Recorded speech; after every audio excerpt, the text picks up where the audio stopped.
And there we are. Can you hear me? Can you hear me? You hear me? All right, I'm pretty sure you can hear me. Pretty sure. Pretty sure you guys can hear me.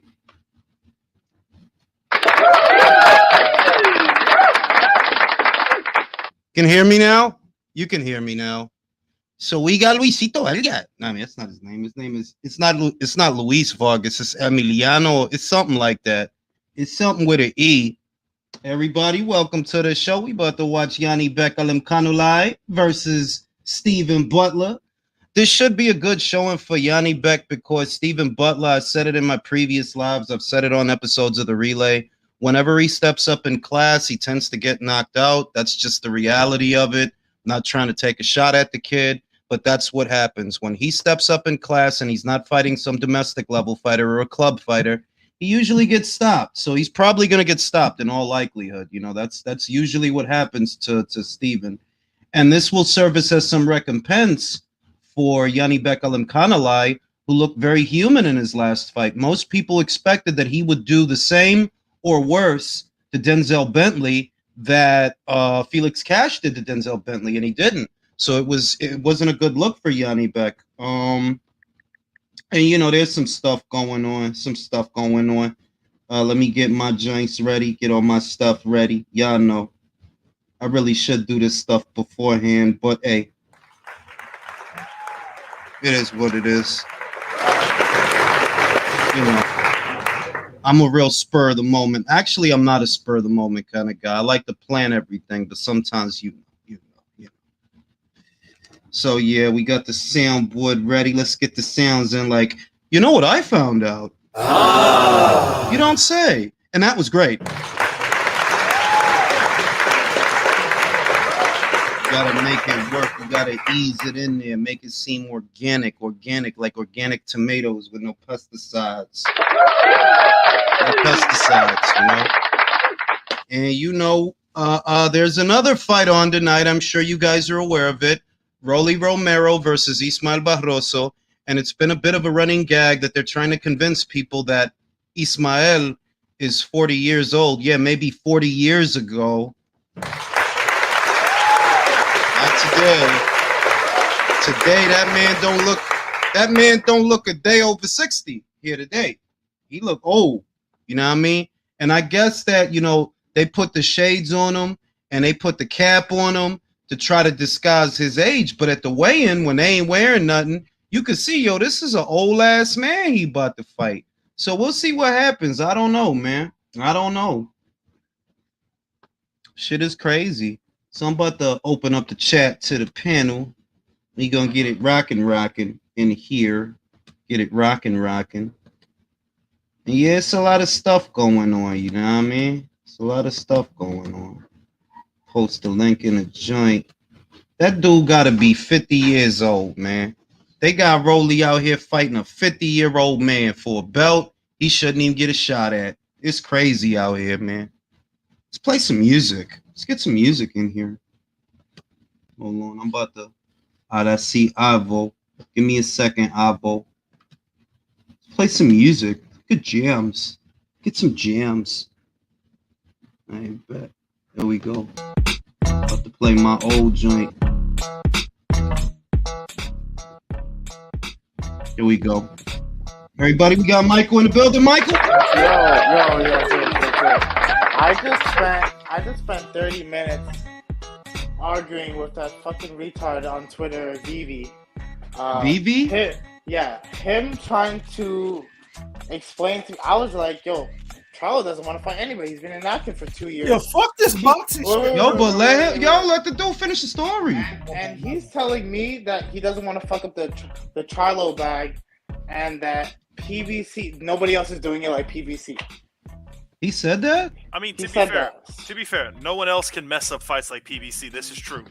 Listen, this is the thing, right? In every argument you're gonna reach a point to where there's supposed to be a common ground because everybody's trying to achieve a result. The result that you're trying to achieve when you say that Charlo's inactive is the acknowledgement of others that, yo, this guy's worthless. Whereas what Vivi's trying to achieve is convincing you that somehow the PBC's doing it better than anyone. And the result that you want, for example, you've already achieved it. Nobody cares about Jermall Charlo outside of that bubble that some people on Twitter live on, inside of. Nobody cares about Jermall Charlo. And the fact that you're hyping up a fighter that's been inactive for 2 years, well, you're just stupid at the end of the day. Like, you would have to be. Because what are you even excited about? And fuck that Rob Tebbit. I don't fucking know. Fuck that guy, bro. He just kicked me out for no reason. I was about. He kicked you out? Yeah, he kicked me out. Why? Because he was talking about anti-PBC when I was just stating facts. Any fighter at 130 and for 140 are just getting groomed to fight Tank, and that's it. That's what I was explaining, and then they fuck Rob Tebbit. And then fuck Rob Tebbit. He's trying to call me anti-PBC. Trying to call me anti-PBC, which I am anti-PBC. I'm proud of that, but I give you reasons as to why I'm anti-PBC. So wait, when you're having this conversation with VV Vibrator. Yeah. Rob Tebbit is telling you that you're anti-PBC. That's what he's telling you. Him and the other guy on the Gary Packers or some shit like that. Gary who? Gary something. Gary Goodrich? No. Gary guy Russell with one leg? No. Gary Russell Jr. Old British guy. He's Rob. No, Gary Goodrich was the guy who knocked that dude out with the gi on. You remember when he elbowed the fuck out the dude? It's just a whole lot of fucking idiots, man. Yo, bro, fuck this boxing shit. But what was the discussion about though? Like, I don't know. How did you guys arrive at Charlo?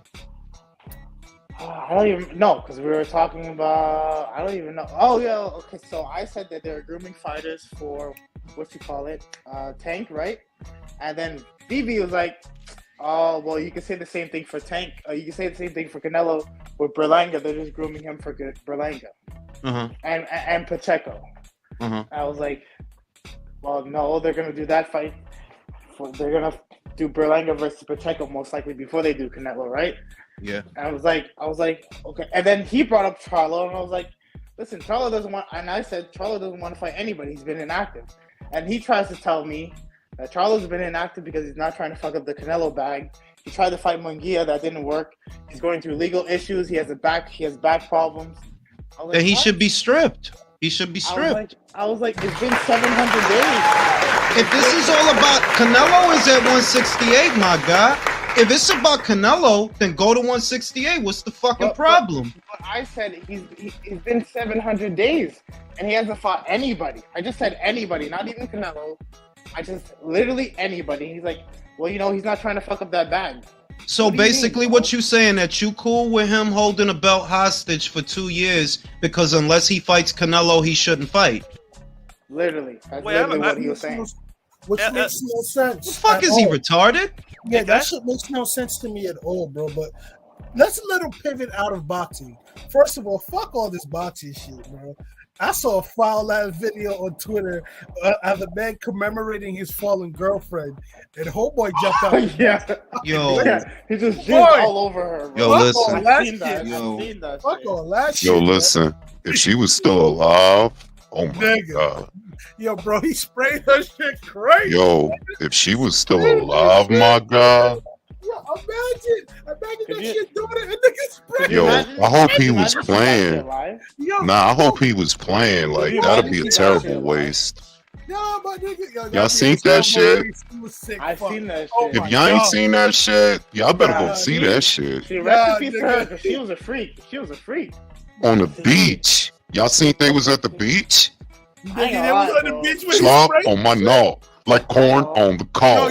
Check in with me. Yo, bro, you're fronting. He didn't spray her shit down on the beach. I ain't gonna lie. That's my nigga sprayed her shit the fuck. Yo, and that was full on spray on action. That wasn't a regular one. That was like I ain't do nothing in 2 weeks type of. Nigga got that from the bottom of his nuts, nigga. Bottom of his nuts, nigga. Yo, I hope she not dead, bro. Bro. She not dead. There ain't no way in hell, my nigga. That shit. There's a chubby joint too. You know I like them chubby joints. You know them chubby joints got the best pussy now. All best everything, yo. Cooking skills. For that, bro, because That's when I saw Jules ask that question, I watched the video and that shit shocked me just like it. Yo, that shit was bananas. That shit was bananas, my guy. Like, yo, this nigga really sprayed her shit. That shit was bananas, bro. But listen.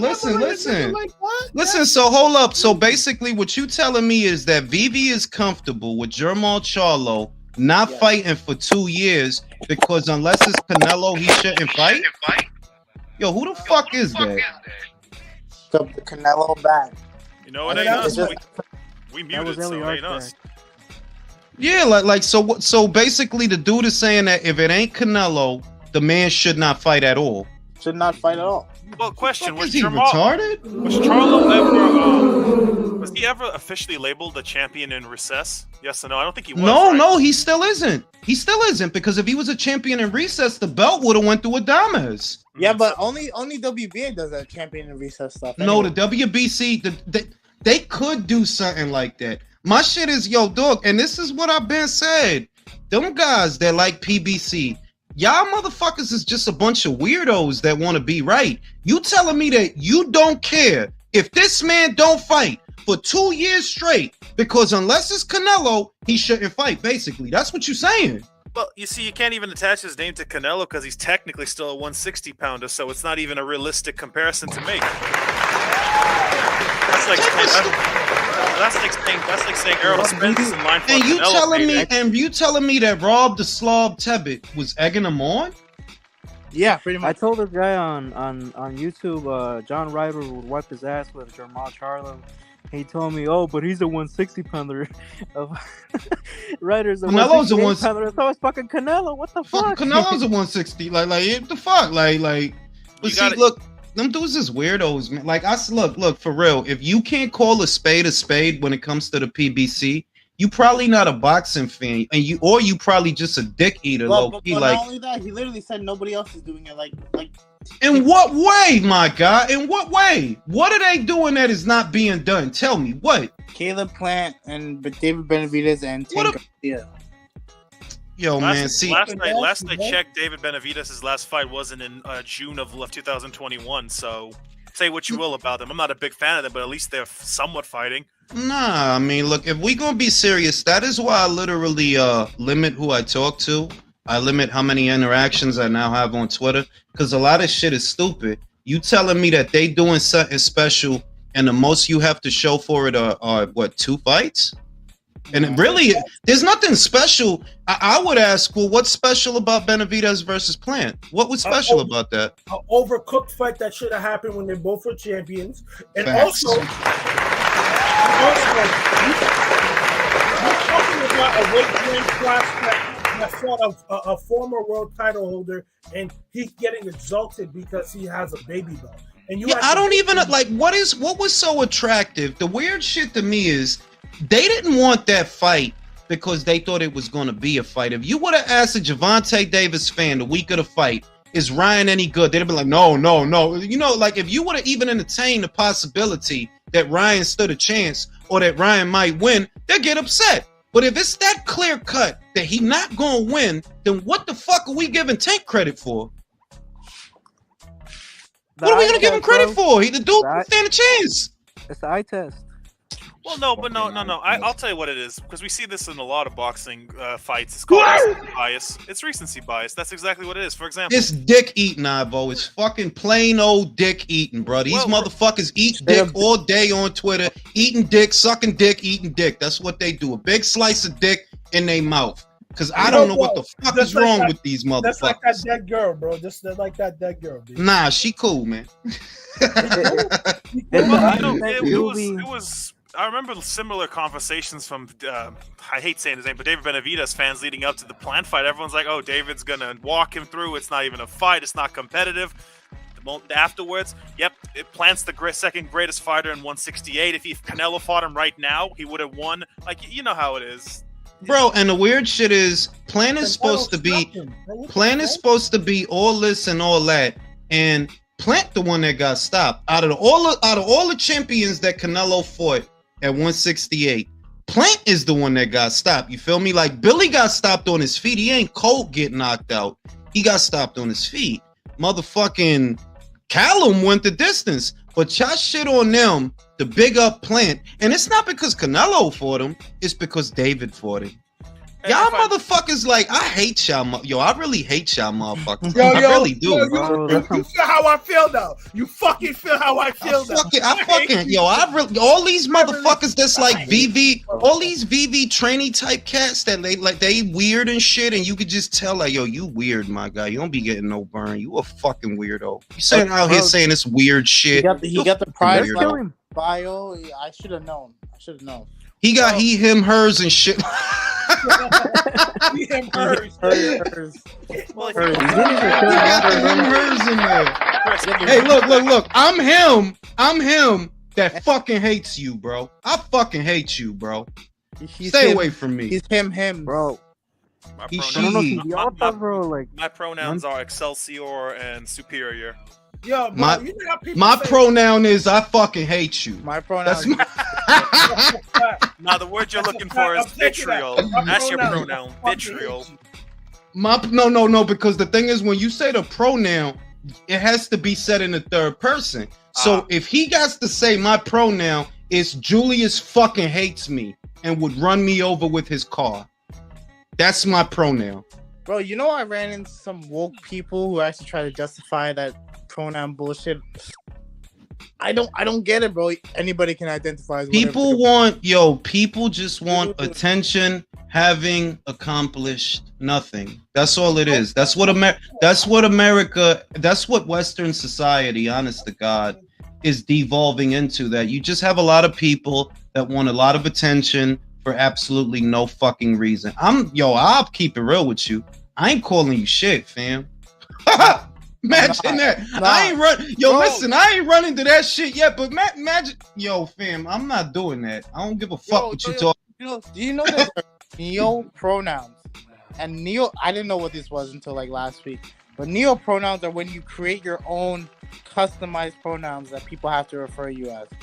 It can be like If I don't refer to you as that, what the fuck you gonna do about it? Is the question. I'll tell you what. You're a bigot. Unless you bigot. Unless you the guilt trip don't work if I don't trip. That guilt, what they do is, you know what they're ace in the hole, and the weapon, the big weapon that if you don't abide by, comply, is they guilt trip you. Mm-hmm. Like, nah, fam, I'm good. I'm not doing that. No, you see, that's when I hit them with the I'm Ukrainian. So you see, I'm a bigger oppressed minority than you. That's my checkmate right now. Imagine, Avo is 6'10", 330 pounds of solid. He is 6'11". All right. Put up one of the strongest men that the Ukraine ever. Go ahead, try to force him to do some shit. I fucking dare you. Dare you. Put up all unbiased fucking comment. That motherfucker will go like this he will go like this, and you will end up on the beach. It's a la carte pronouns, bro. Like, he will go like this, and you'll end up on the fucking beach. A la carte pronouns. And I don't want to spend a lot of time on that because you know they be watching, they be walking. They're trying to cancel you, bro. They get rid of this entire channel. Exactly. So that's why I'm like, I don't want to spend a lot of time on that because I see what happens to content creators that tend to focus on that content. They try to silence them.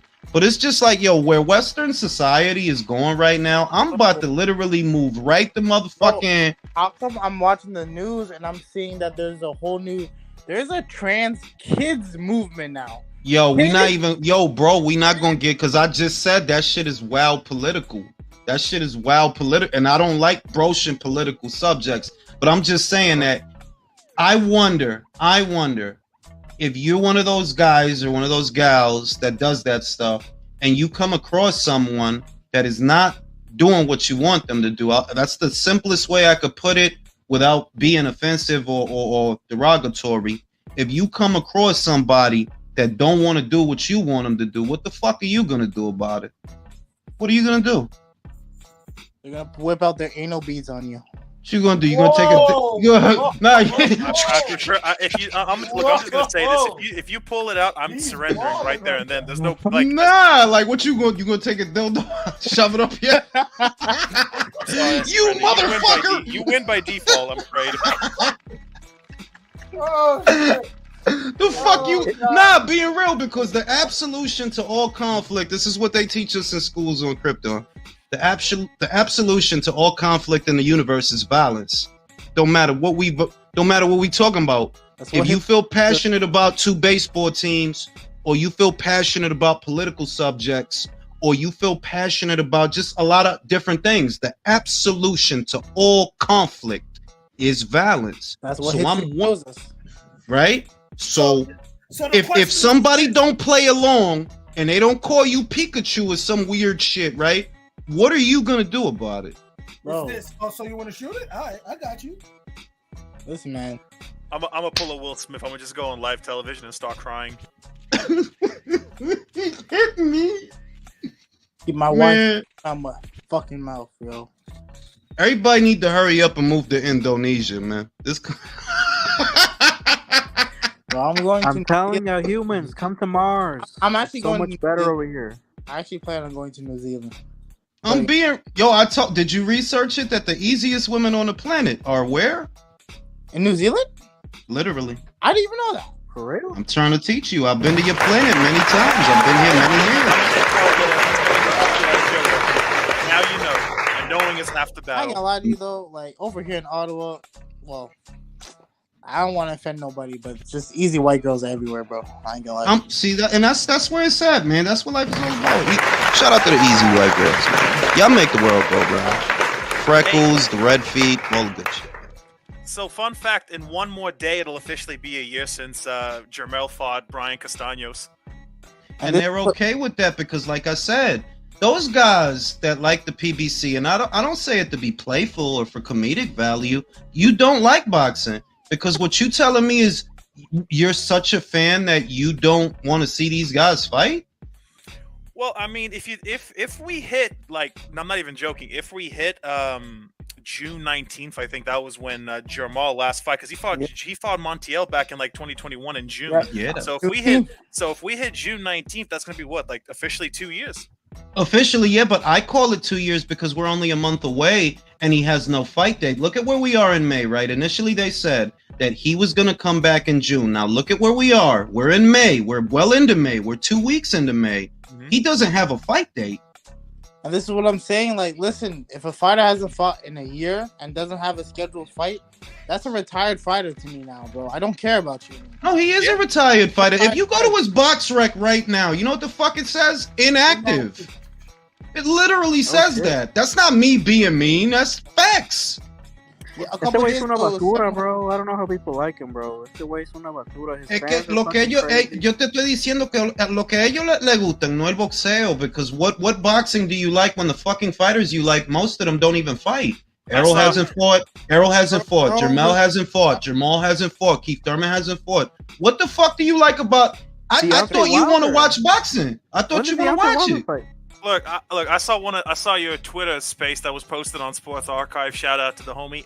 That shit was funny, man. When you tell me 5 fighters that Andre has fought, and it took him like 30 minutes to fuck those fighters. Listen, but wait. He didn't adhere to my instructions because it wasn't supposed to be just any 5. It was supposed to be the last 5. And you see that, bro, you had to go back in time. Vanez, Koke, Quigley, those were not fights that happened in succession. I named fights that happened in succession. I named Caleb Plant's last couple of fights. He couldn't do it. You just reaching for whatever, which proves my point that, fam, if you like Andre, it can't be because you like boxing. Because I fuck with Andre because I fuck with boxing, but we gotta stop bigging up. We can't. We gotta stop bigging up these bum beaters, man. Like you a bum beater, bro. Let me finish. He hasn't fought anybody in the last 5 fights, and I agree with you because I have to eat my words. I'm still an Andrade fan because I remember, his potential. Bro, why the fuck do you have to remember? You shouldn't have to remember. You shouldn't, but let me finish, bro. Is this around 2011? We fucked up because, you remember, me and Isam were both on your channel, and I said, he's not going to duck Janibek, and he ducked him. And now I have egg on my fucking face, bro, because of it. And I fuck with him, but the truth is the truth. And now, and now he wants to play. He wants to play politics. He doesn't want to give people interviews anymore because, yo, let's keep it a buck. He fucked his career up. He fucked his career up with the moves he did. Listen, man. Listen, man. No No one fucking cares about Demetrius Andrade. No one. Bro, he's and been fucking up his career. He's fought nobody. He fucked up Motherfuckers pretend. Motherfuckers pretend. Motherfuckers literally pretend. That was the point that I was trying to make. That people pretend they care about Andrade, but if you ask them, can you name 5 people he fought? Look at how hard that man had to work. Look how many times I had to ask that motherfucker that shit. Google that to shit, bro. To be fair, with such like memorable names like Artur Akar, yeah, it was Akavov, right? Yeah, something like that. Names like Walter. I know he fought a lot of Europeans. There was a lot of wild shit is I could tell these clowns more about Andre than they could tell me about him. You won the WBO from who? Walter Countun Duckworth. Well, you didn't win it from him. It was actually vacant, but that's who he fought. If I ask him, yo, that was no fault of his own, though. That's not the point. After a while, see, this is how I treat fuck ups. After a while, if all you got to tell me is fuck shit, what you say don't matter. You not good for results. Now I could count on 2 hands how many fucking fights you walked away from. You didn't end up this way by accident. Nah, it wasn't. It wasn't by accident. Yeah, Canadian. Yeah. What about you walking away from Derevyanchenko? What about you being on the same side of the street as Jacobs? Why you ain't try to go after Jacobs? Why you fucking duck Korobov? Why you didn't want to fight Lara? You know what I mean? Why you swerve Janibek? Why you swerve Parker? You act like you trying to tell the universe I'm too good for some shit. And you know what the universe is saying? You know what it's saying? No, you not. He pulled out the Jermell fight, bro. He pulled out the Jermell fight. He could have beat one of the Charlo brothers. And I can't do it a hundo and be like, yo, I know why you bigging him up. And here's the thing. You could do that, right? That's your prerogative. Whatever lens you view the sport in is your prerogative. But your loyalty or tribalism, I don't give a fuck about that shit. I don't care about what code you trying to keep. That shit don't got nothing to do with the sport that I'm watching. And he sucks. All right? How I know? If you were who they say you are, you ain't gonna be out here getting dropped by no motherfucking Nicholson. Nah, fam. What we talking about? If Canelo got dropped by Nicholson, would you be making excuses for him? If Golovkin got dropped by Nicholson, would you be making excuses for him? Let Lomachenko get dropped by the Desmond Nicholsons of the world. You gonna clown him? Terrence Crawford was dropped by a 2-time Olympian who was unbeaten at the time. You clown him for it.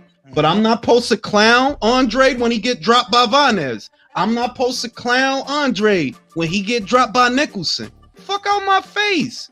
Your shit is you identify with losers because you're a fucking loser. You're they them.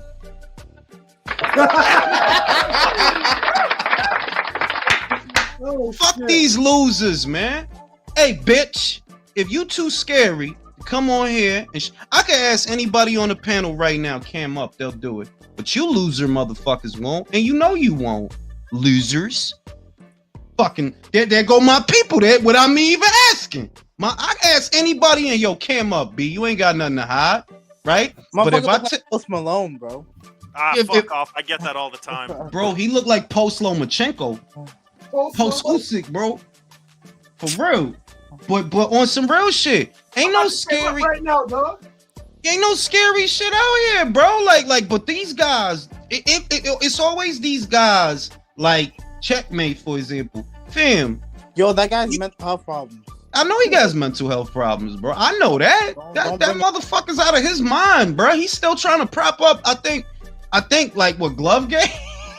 Yo, I think based off his mental health, I think that guy is fanning, bro. It's a different account. Nah, because he don't sound like Fanning. I remember his voice. He don't sound like Fanning. Look, I'm about to say this, man. Look, I'm not a huge fan of Jermall Charlo's resume and his name's on it, but at least he fucked the great Cornelius Bundrich. I can't even say that for Andrade. Saying. I remember Canelo. But his thing is like there's other stuff going on in the sport. Like I don't have to watch these guys. I don't get excited when I hear your name. I get excited when I hear Regis Prograis. When I hear Michael, put it this way: I took a poll, right? Who gonna watch Rolly? Who gonna watch this shit? Not that this shit is all that dope, because we all know that it ain't. Janibek versus Butler is not no hot ticket. But when I put the poll up, off top, Janibek, because PBC is a fucking joke.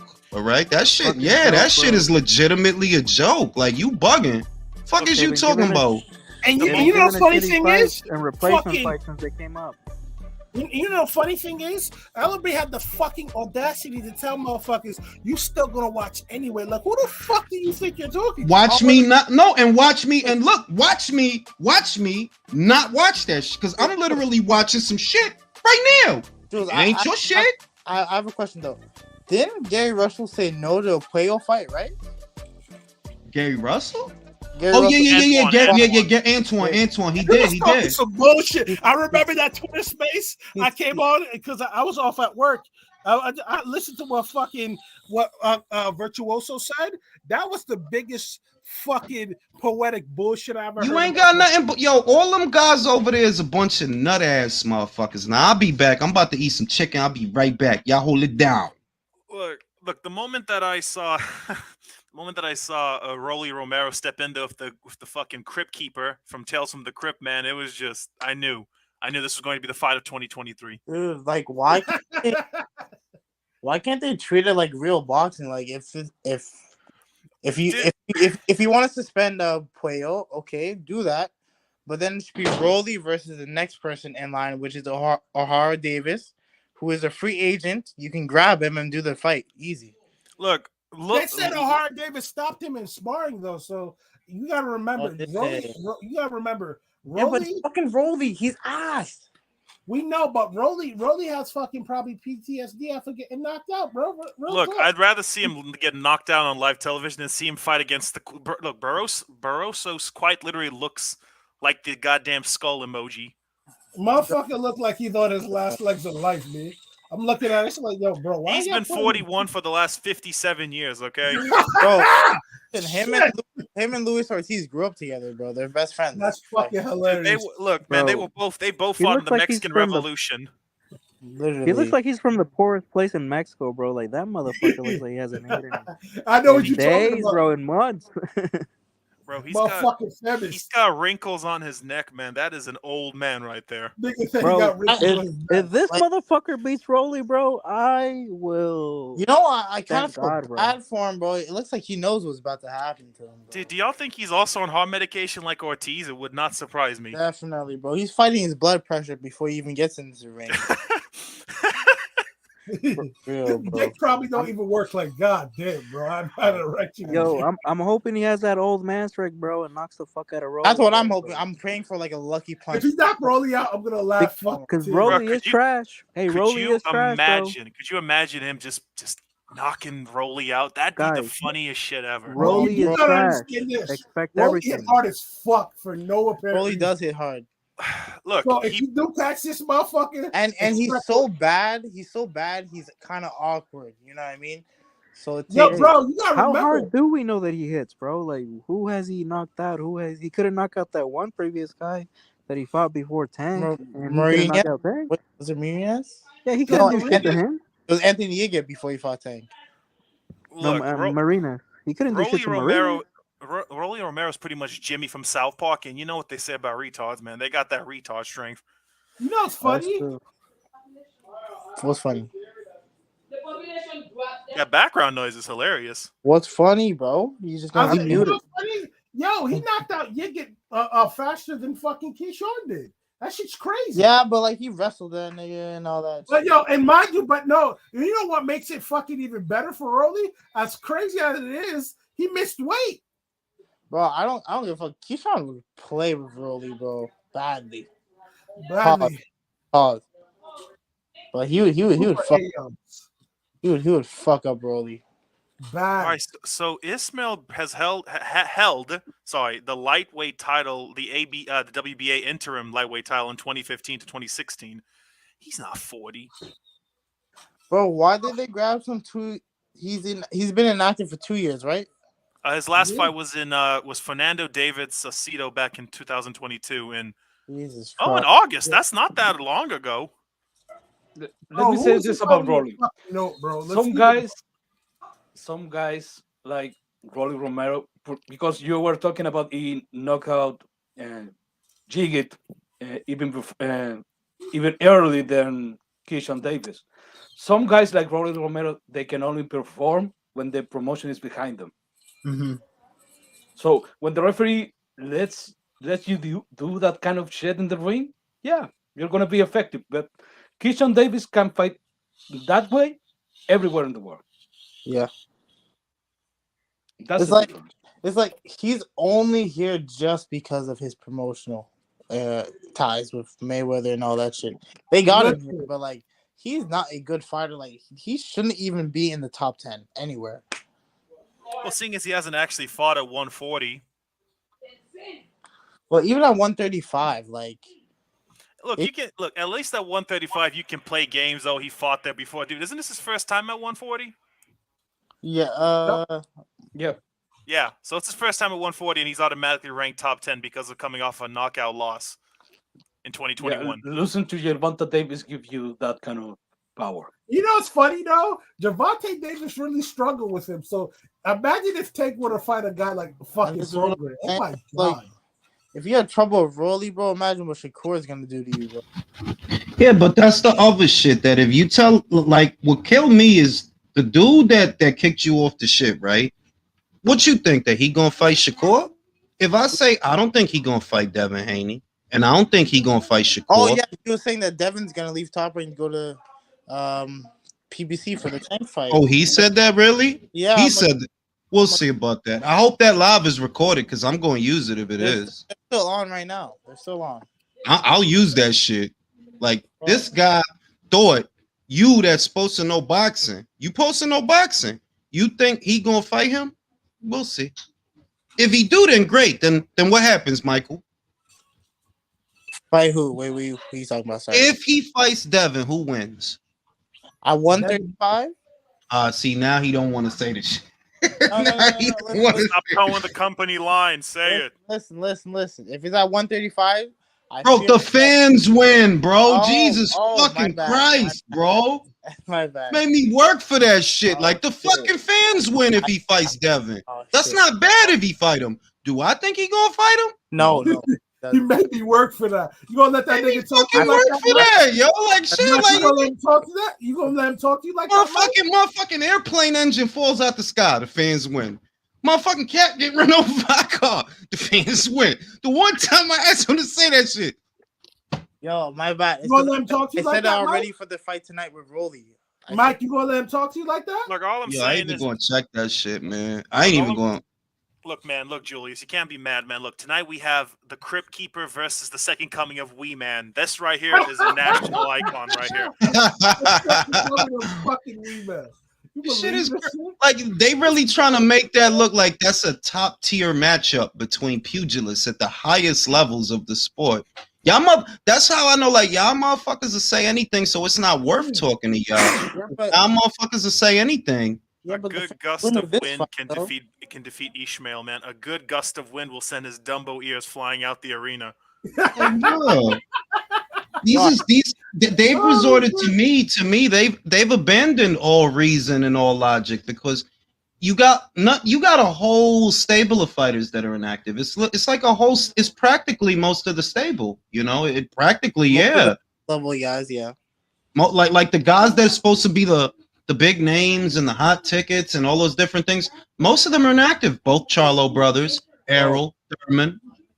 And I bring this up all the time. As soon as it was said, like, bro, like, Jamel, you became undisputed in May, and 2 weeks later they tell you that they're scheduling your fight for January, and you sit there, you do nothing about it. Like, oh my god, that's infuriating. Because them guys don't want to fight. Them guys don't want to fight. And where are the reporters? Why is nobody talking about this? This guy's as a reporter, I would have thought that Rob would have been like, nah, we can't have that in the sport, bro. You're the undisputed champion. Which you basically saying that if you don't come back till January, that even though you fought, even though there's still 2 quarters left in the year, plenty of time, you basically saying that ain't nobody gonna get a title shot.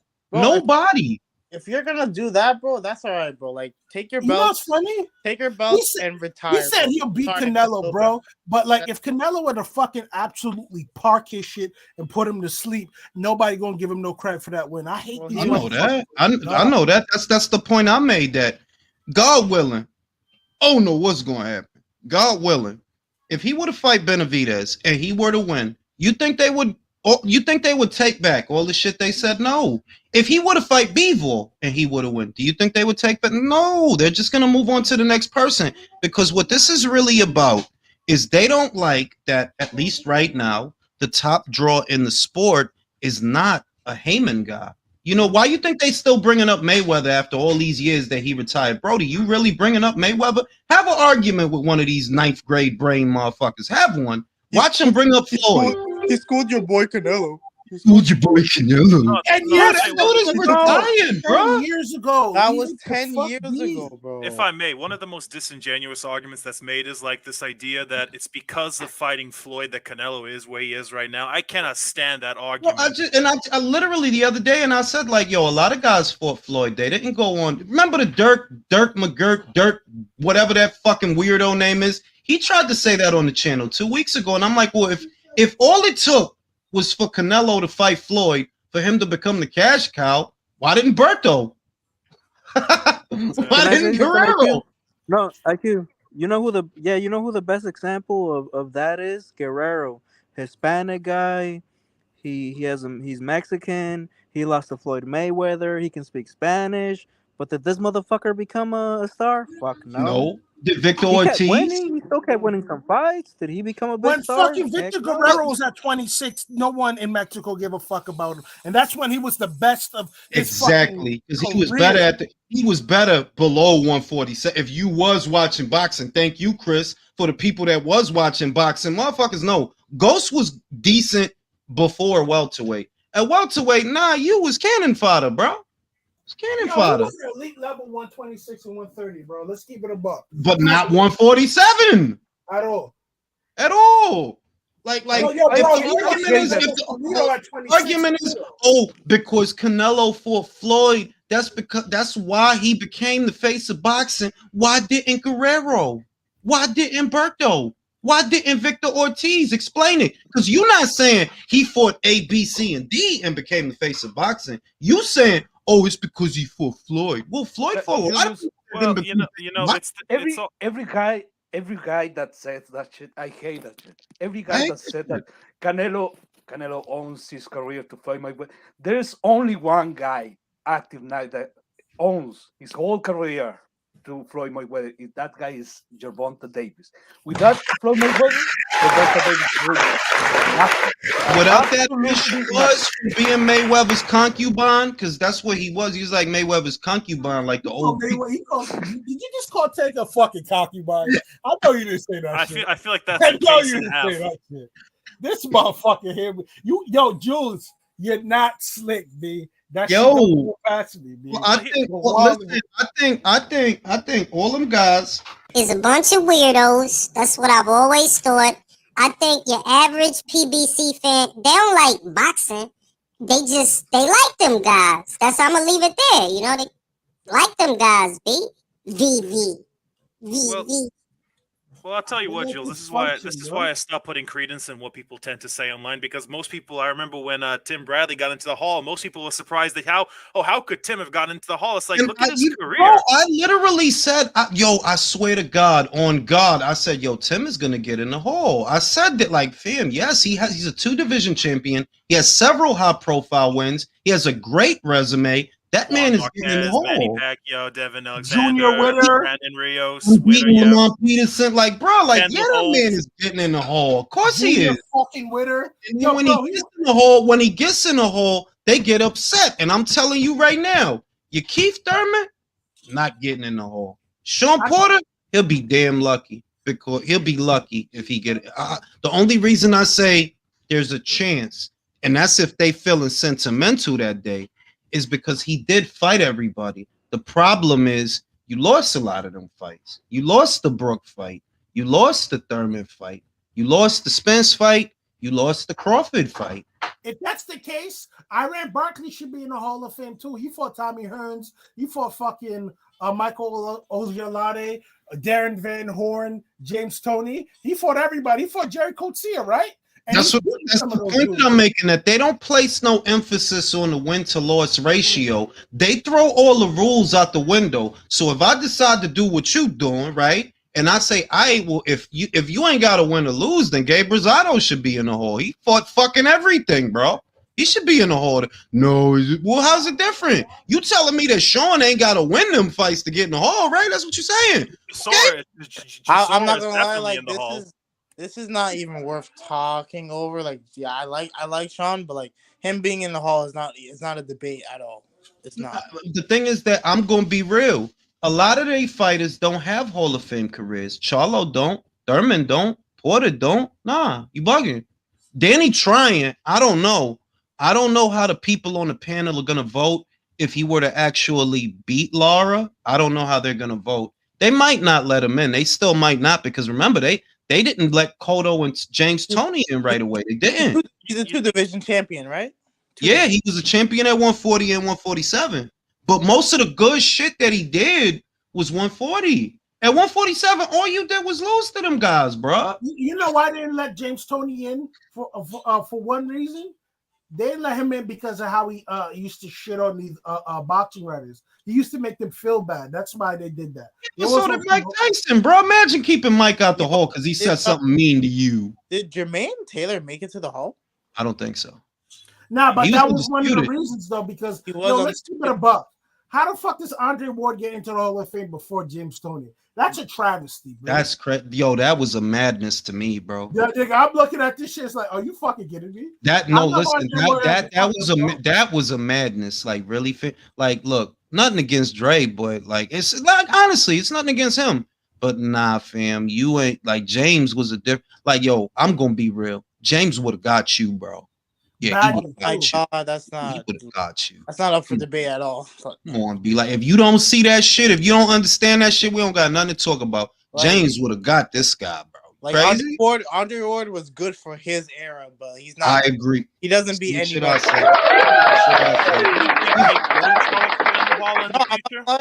Andre Ward versus Artur Beterbiev. Who he got? I got Artur. I think Artur would have beat him. Exactly. I think Artur would have beat him, and I think Bivol might have. Yo, if that fight's in Montreal, I'm going to that fight, yo. I'm gonna try to get. No, it is gonna be in Montreal. Yvonne Michelle gonna promote it because we all know whenever Artur fights in Canada, Yvonne Michelle, even though it's a top ranked show, you know, he has Yvonne on the ground doing the legwork promoting the show. So it's gonna be a good show. I like Yvonne Michelle. Good dude. Jump on the ship, Mirage. We talking shit about Andre Ward.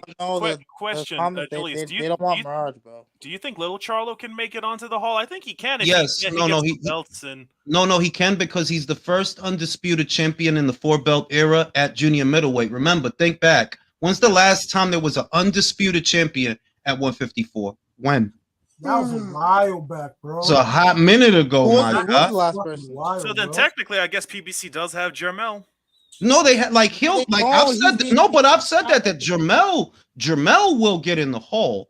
Jamal, bro, you know that Jamal resume. Yo, your resume is like Terry Turbo resume, bro. You was undefeated for a while, but you didn't beat nobody. Who the fuck did you beat?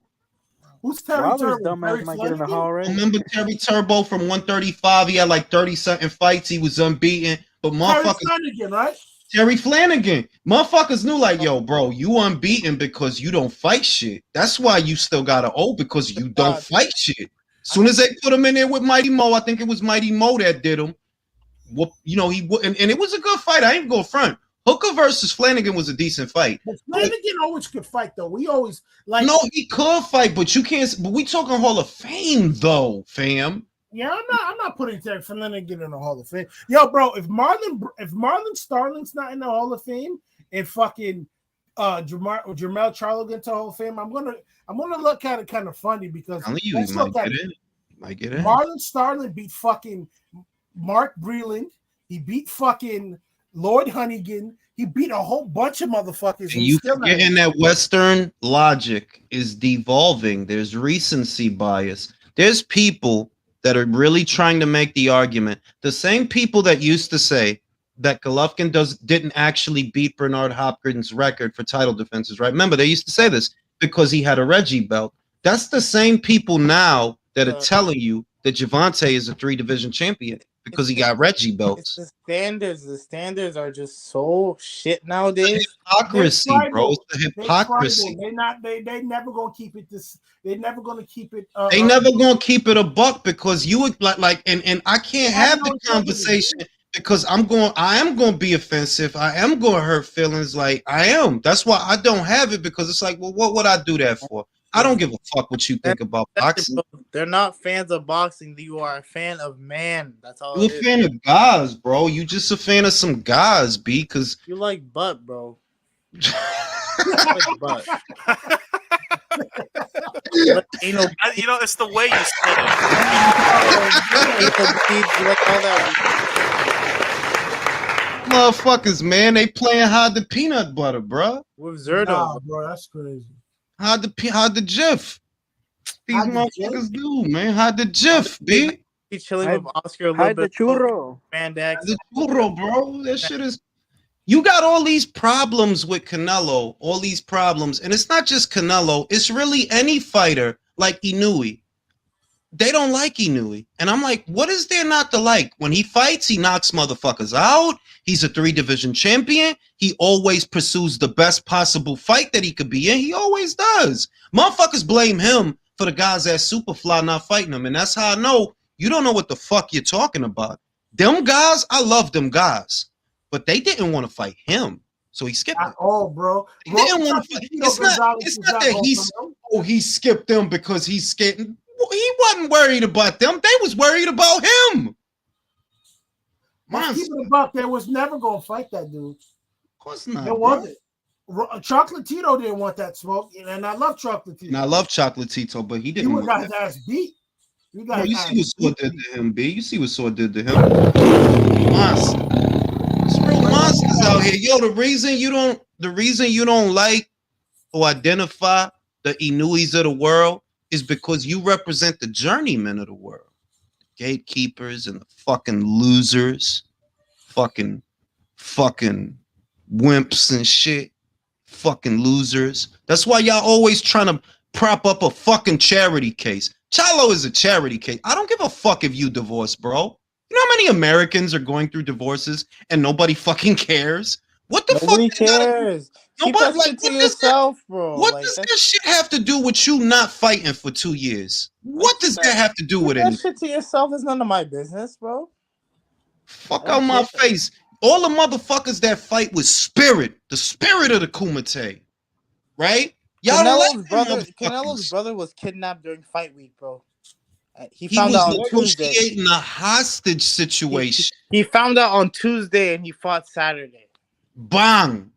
But because they still won the fight, bro. But which is worse, though? Canelo watching his brother get knocked out by Erislandy Lara or a hostage situation? I think the Lara fight probably. not even going to shift the focus because I'm like, what? Because your joint is getting dug out by somebody else. That's real shit, bro. Like, what context? Like, in what other context possible would I know that Jamal Charlo's divorced? Like, why are you telling me this? I don't give a fuck.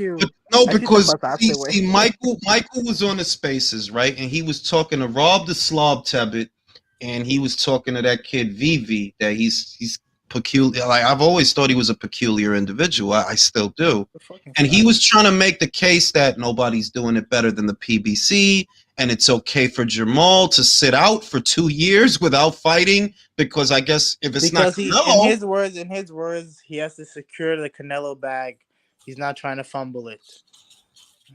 Bro, that's ridiculous. And then you know what's crazy? Well, if Canelo were to fight this guy and beat him under them circles, he fought him off 2 years of inactivity. Then you're not even gonna give him credit for the shit you asking for. Man, you can't even attach his name to Canelo, seeing as they're not in the same damn weight class. Like, what the hell are we talking about? He don't gotta fight nobody, but that's what I see. That you hate this redhead that much that you don't make sense no more. And I already know what you hate about him, that he's not one of Heyman's guys, that Heyman don't really control him. He don't have his thumb on him, along with the identity politics and all of that different shit.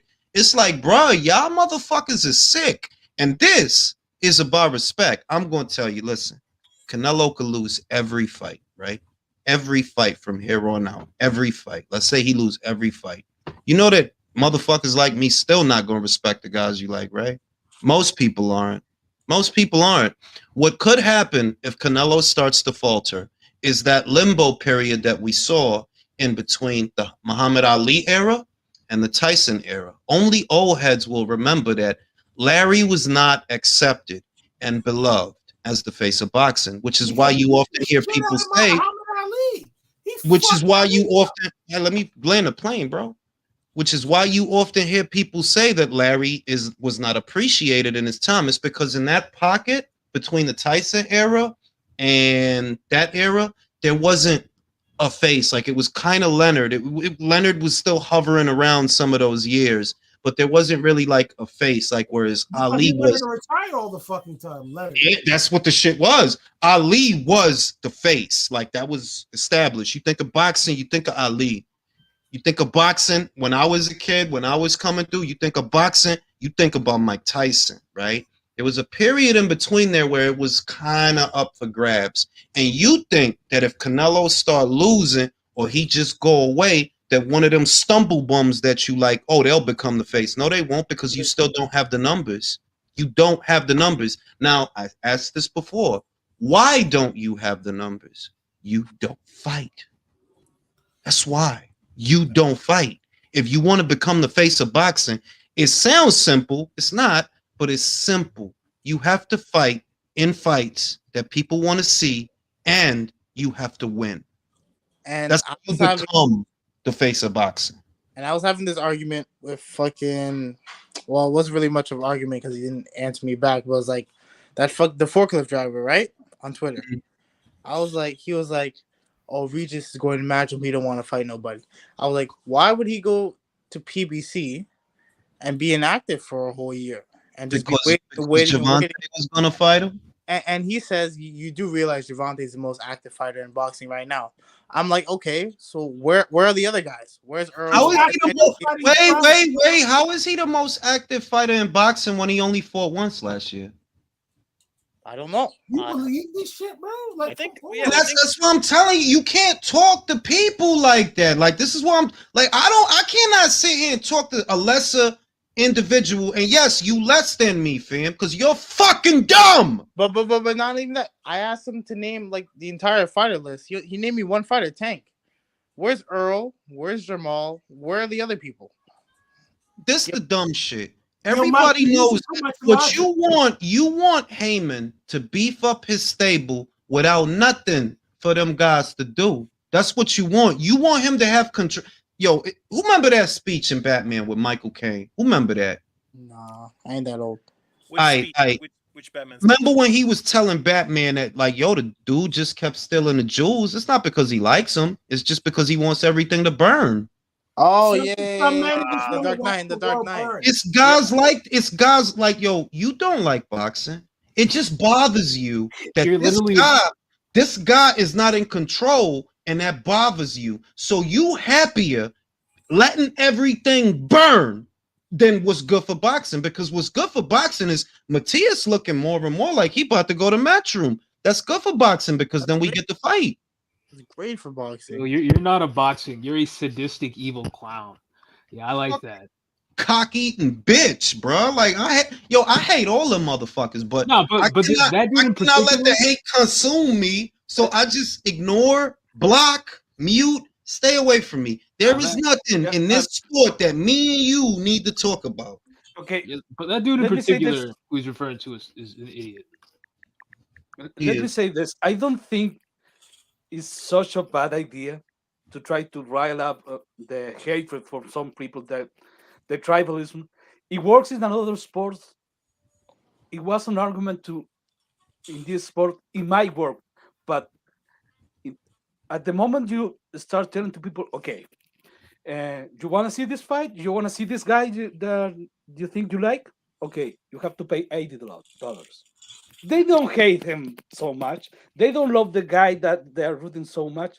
So the numbers never gonna be like they supposed to be because you are trying to capitalize on the tribalism, and the tribalism don't. It's not enough. It's not. No, It's not enough. this is no. This is what it is. This is what it is. Wait. This is what it is. This is the reality. All right. This is the truth. The reason, a big part of it, that it'll never work is because you're a bunch of fucking bums. You don't buy shit. See, it wouldn't be that hard for the guys you like if they knew that they could get out there and the tickets gonna sell and the fight gonna get bought. The Charlos was on pay-per-view. Where were you bums? Where the fuck was you bums? I had the money, so it ain't no excuse. And no, I'm not rich. I bought the fight. I know other people that bought the fight. You know who didn't buy the fight? You fucking bums. They were outside waiting for comps. Well, you was waiting. Wait, why do people feel like if Canelo's on Showtime PPV pay-per-view, he would get more money from the pay-per-view? I don't know why they're worried about his money to begin with. Well, I mean, I would also add on to that point that you made, Julius. It's like here's the issue when comparing boxing to other sports. When you look at the Super Bowl, there's always going to be an NFL. There's going to be a season. There's always going to be active fighting. I mean, not fighting, but active like games going on. It's likewise with NHL and NBA. The difference is in boxing, like you don't have this stable like you don't have activity. You fight once, for example. If you think Tank is active fighting Mario Barrios in like early 2021 and then Isaac at the end, then I'm sorry, then there's no argument to be had. Yeah, tribalism doesn't really work in boxing, to be honest. No, tribalism works when the fan base isn't comprised of bums. Tribalism works. And it's not exclusive to this or that. For example, there was tribalism when it came to Andre Ward and Sergey Kovalev. There was tribalism. What was the problem? Both fan bases consisted of bums. It wasn't just Ward's fans that don't pay for shit.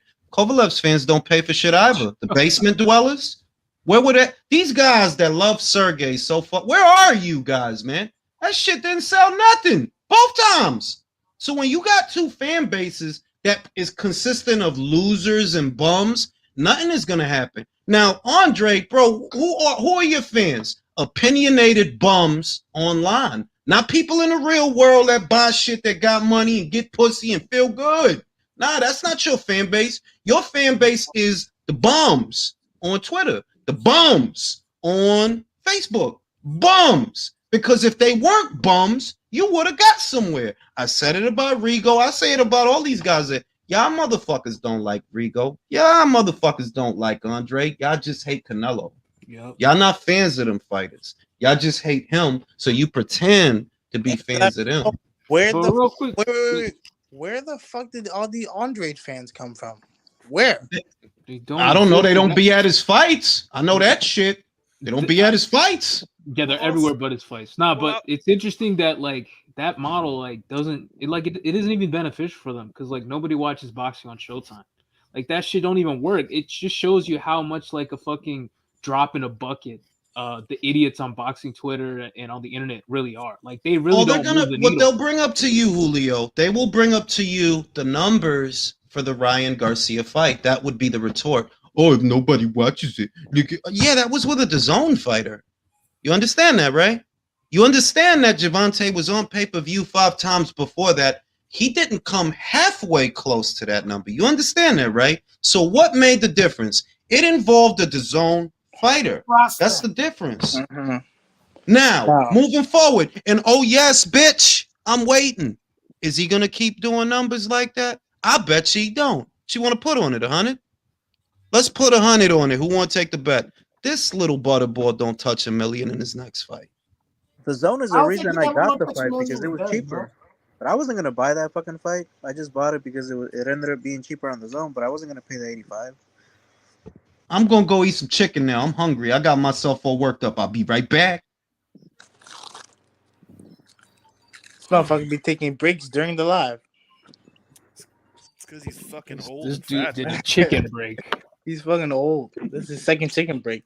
Bro, sources say he's about as old. Bro, imagine you watching the as news old in as the 60s. Barroso's. Bro, imagine watching the news in the 60s and Walter Cronkite was just like, yo, I'm gonna pause and go get my chicken right now. Like the news That is was just fucking hilarious, bro. That's where Jules got that shit, yo. like, He's a yo, very James weird- Page just got his dome shattered. I'm gonna go get lunch. I'll be right back. He's a very weird individual. My fellow Americans, there has been a catastrophe on 9/11, but I will get back to you in 10 minutes. Yo, I just worked up an appetite. I'll be right back. I'm gonna go get some chicken. I'm gonna get me some fried chicken and some mashed potatoes. Yo, is Jollibee really that good? I gotta try that shit. Anybody know? They say that shit is just super crunchy. Yeah, I want that though. I gotta try that shit. Apparently it's the #1 fast food in America right now. Interesting. I got some fat ass motherfuckers over there, bro. Man, all you Well, Americans. there's fat motherfuckers in Canada too. Like, what the I fuck? mean, y'all some real fat motherfuckers. And I'm American actually. I just live in Canada. Dude, I ain't American, but you awesome fat motherfuckers, man. Y'all eat. Y'all motherfuckers obese, bro. Y'all obese. But you're American, motherfucker. So what the fuck is you saying? Yo, I don't claim that fucking backwards ass country, bro. Self-hating American. I don't claim that backwards ass country, bro. Why you I'm hating? good, bro. I'm good, bro. I want to go to the grocery store without getting shot. Look, Go man, to I school ain't without getting hating shot. on y'all. I ain't hating on y'all. I just think your guys' food leads to aneurysms. But you Have y'all still had eat Church's this, chicken? motherfucker. Hey, look, man. Church's chicken is Smoker? mid. Church's is mid. It's mid. That's Same I with just wanna Cane's. know what kind of community I come from. I had a Church's chicken like 3 minutes up the block. And Raising Cane's is mid without that sauce. Yo, yeah, that's The true. sauce Church's is- chicken ain't that good though. Nah. Church's chicken ain't that good. I'd rather have Popeyes before that. Yo, we gotta pray to the boxing gods that Barroso could just land one punch on this boy's chin. Bro, Yo, dog, Barroso I'll be looks happy. like Luis Ortiz after a weight cut. Bro, he looks like the skeleton emoji. I'm not even joking. Look and see how quick they do a fight with that guy. You gotta remember, he's from Venezuela. And Venezuela is in abject poverty. So when the horrible shit he's seen, my nigga, his psyche, he ain't wrecked. Bro, he's just coming here to get paid, man. That's really it. Just come here to get. Yeah, but yo, there's different ways to get paid outside of getting your face smashed in. You know it? I know, bro. Like, go get like an accounting job. Or He looks like a Day of the Dead. He looks like a Day of the Dead mask. Bro, he looks like fucking Grandpa Lou from the Rugrats, bro. He's old, man. He's old. Get your CDL, bro. Motherfucker tried to tell me that he's 40 years old. Fuck out of here, bro. Yo, when Jules put that shit up, bro. When Jules put that shit up, bro, I was crying. I was fucking crying. I said, like, yo, Jules, Leo said he might not even make it to the ring. Hey, look, man, making it to the ring might take a lot out of his cardio, man. You never know. He's gonna be wearing slippers and a robe. You gonna be looking like Hugh Hefner, fuck. Nah, but he looks. We're making jokes and shit, but man, that old dude might fucking die in the ring if he gets fucking caught. Yo, you never know. Seriously. I ain't gonna Anything lie. can happen. That's bad for boxing. That's fucking. Bro, can you imagine he has like a walker and he's taking him up to The the whole ring? fight in general is bad for boxing. Good news, But Mirage, that's is what I don't PBC think that lets many you give people us, are going to bro. watch this fight. I don't think that many people are going to watch this fight. So we may That's what pretend. PBC gives us, man. High quality boxing and entertainment for your. Yeah, for but your there needs to be viewing literal pleasure, baby. protests over this. We're just going to run with it. Rolly's probably going to win. He's going to hold up his fucking belt, and we're just going to move on. This is outrageous. This is Welcome to outrageous. good old American boxing, fellers. This is You know, unbelievable. Could do to make a bigger show. No, I don't know if it'd be bigger. But let me say. So let's say they do Gary Anton Russell versus Rolly. Antoine beats him, and then they do Tank. Do you think that fight would be bigger than a Rolly rematch? I don't even know what the hell Antoine's doing, man. When was the last time Antoine really fought? So he was supposed to fight Puello. He's not it, man. He said He's no gonna to- get exposed badly. He said no to Puello. So last time I heard. Nah, Barroso looks like something that came out of the pyramids. Like someone took the wrong shit. Someone took the wrong shit out of a pyramid, and now he like arrived. Yo, on he literally looks like a mummy. Like, swear to God. Yo, that ass look That's like what I'm saying. Like someone stole some treasure Man, out of a pyramid. y'all leave the thing from the Black Lagoon alone, man. I thought that shit was photoshopped, to be honest, when I first saw Bro, the I photos. thought his ears were fake too, man. He looked like Dumbo. Bro, someone stole like some jewelry out of a pyramid, and this motherfucker is on Earth now. Bro, it's Emotep from the Fraser Mummy movie, bro. We are literally getting played right now, bro. Nigga called it fucking Emotep. We're getting played. I'm not gonna watch that shit though. But bro, oh man, no, this is the fucking fourth Mummy movie. Oh shit! Damn, man. Next week we get some real fucking boxing. I'm gonna let y'all know right now. Loma's gonna knock Devin out, bro. I'm telling y'all right now. That's wishful thinking, bro. I think yo, bro, I'm fucking crying right now. You really called him fucking Emotep? Oh shit, my face hurt. Oh, this thing is retarded. He sleeps in a sarcophagus. He sleeps in a fucking sarcophagus. It's even worse. Oh, there's tears in my fucking eyes right now. Oh, this nigga called it Emotep. Oh shit. I'm telling you, he's the mummy before he got the last of those urns with the remains of Anak Son of Moon, man. I'm telling you, bro. Emotep, bro, you're a fucking fool. Yo, an archaeologist found him. An archaeologist on BoxRec found him. Yo, the Barroso guy, he's still alive. Let's fight him. Motherfucker has been fought since. He hasn't been a live fighter since 2013, 2014. His entrance should be coming out like in a coffin and just slowly rising out of the coffin. That'll work. That would be pretty clean, though. That's a clean entry. Yeah. And then Rolly puts him right back in it. Back in you go, my boy. Honestly, at this point, just let someone get like a chair and let's just go full WWE. Where's Jules? Is he still eating his fucking chicken? You don't eat chicken fast, man. You savor it. I'll give it to the Americans. You got a lot of great fried chicken joints. I'm fucking jealous. All we have over here is KFC. Basically, we're stuck with that. You have my condolences. Yeah, that's fucking garbage these days. Oh man, Barroso is just the fucking bride of Frankenstein. Y'all don't think that the fans winning tonight with this fight? Which one? You're talking Janibek? Rolly. That's a fight. Rolly fans will win. Like all two of them, they'll win. Hey, you see, Mirage. I think that is probably the most controversial thing you ever said. You just said Rolly has fans. Well, two. He's only got two. I mean, I didn't get too carried away. I don't even think he got two, man. I think that's wishful thinking right there. No. 1.5. 1.5 is kind of pushing it too, but like two. That's where is this fight? Is this in Las? It's not in Las Vegas. Where is it? New York. I know. Watch your mouth. New York don't hold that type of trash. The fuck are you talking about? I know how Barroso is gonna win. Motherfucker said that on purpose. You not fucking around with New York. Stop that bullshit, bro. Barroso is gonna summon the locust storm from the Mummy movie. He's gonna put a curse on Rolly. I can see it. Oh, y'all gotta stop, bro. Y'all gotta stop. Oh man, all this shit we're talking kind of makes me want to see how the fight turns out. Oh no! I ain't gonna lie, though. He can't really get hurt in this fight tonight, though. So I wish him luck. How did he pass the physicals? That's what I don't understand. Did he pass any physical? Did he do any physical? Yeah, there's some dodgy shit going on, man. Like the fact that they say he's 40, that's dodgy straight away. Yeah, he's been, like I said, he's been 40 for the last 40 years. I thought Luis Ortiz's birth certificate was like leaked. I remember a couple years ago. They said he was 51.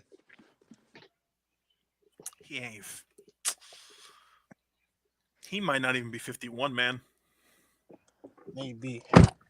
That might be too young for him. Yo, Jules, is that you? Done eating your fucking chicken? He's got 24 fights. Sorry. I bite you. But in 6 months, we never met anyone who traded with him. One day, I saw a child playing with a ruby the size of a tangerine.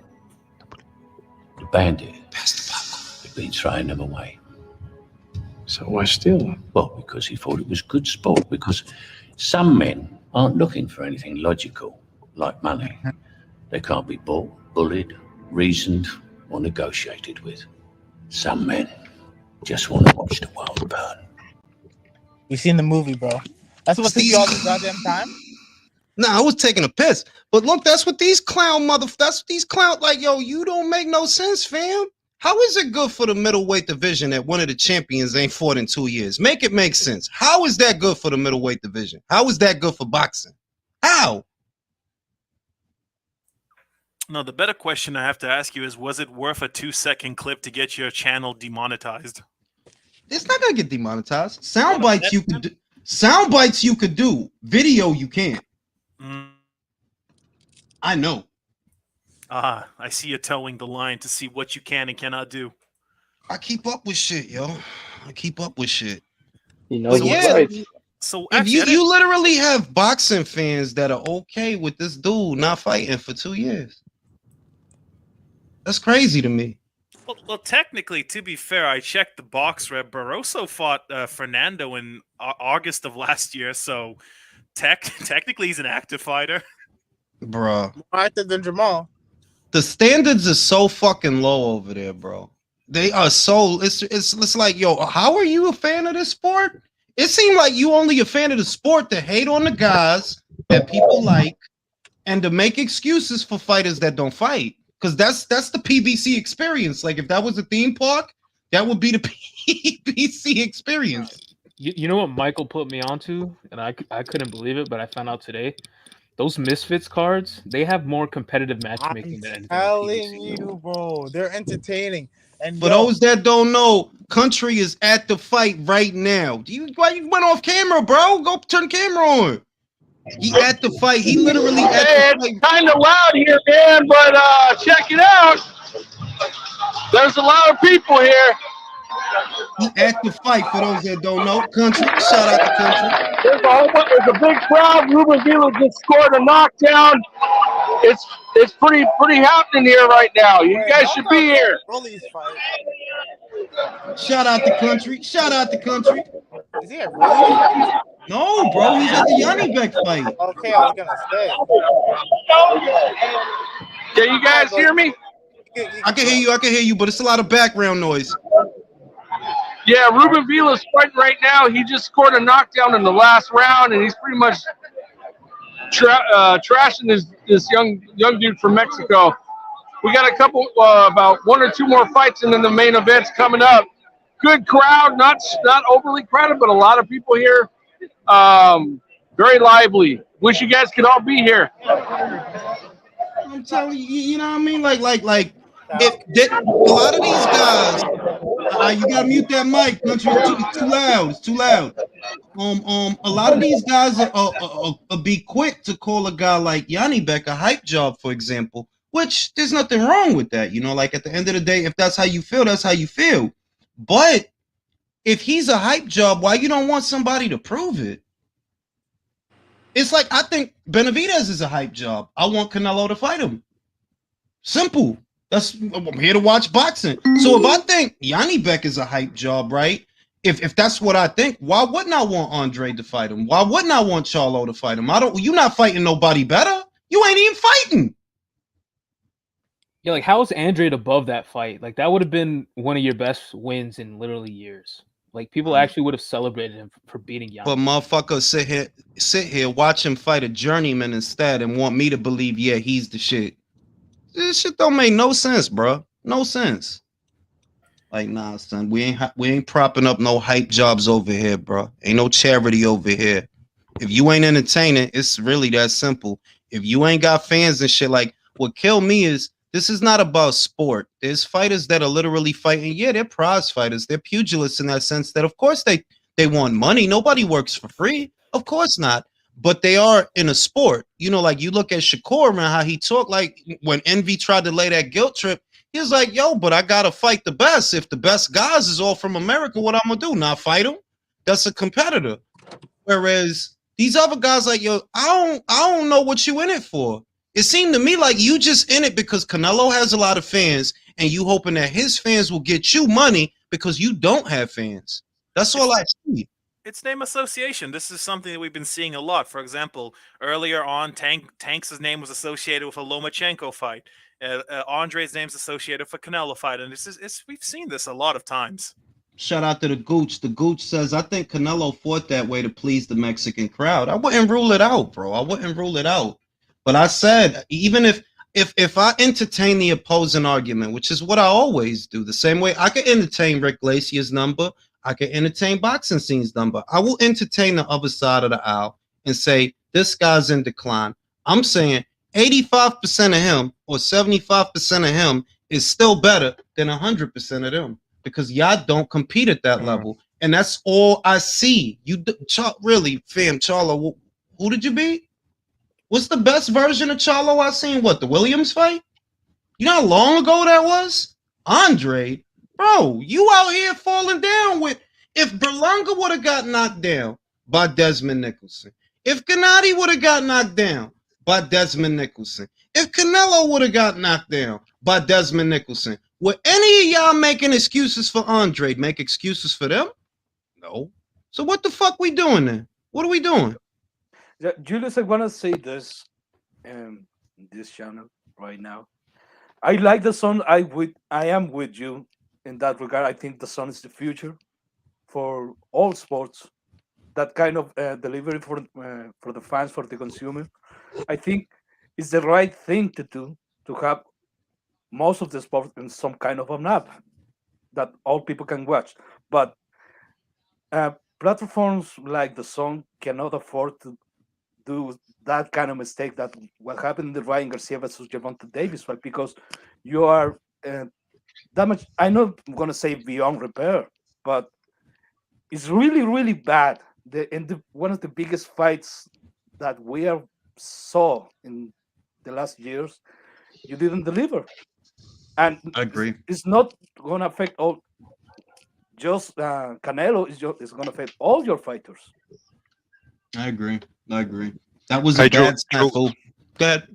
What's happening? What's happening, Jules? Chilling. Oh, yeah, I just want to give a shout out to all my fans in the chat. I want to say I appreciate all the support, ladies and gentlemen. I'm telling you.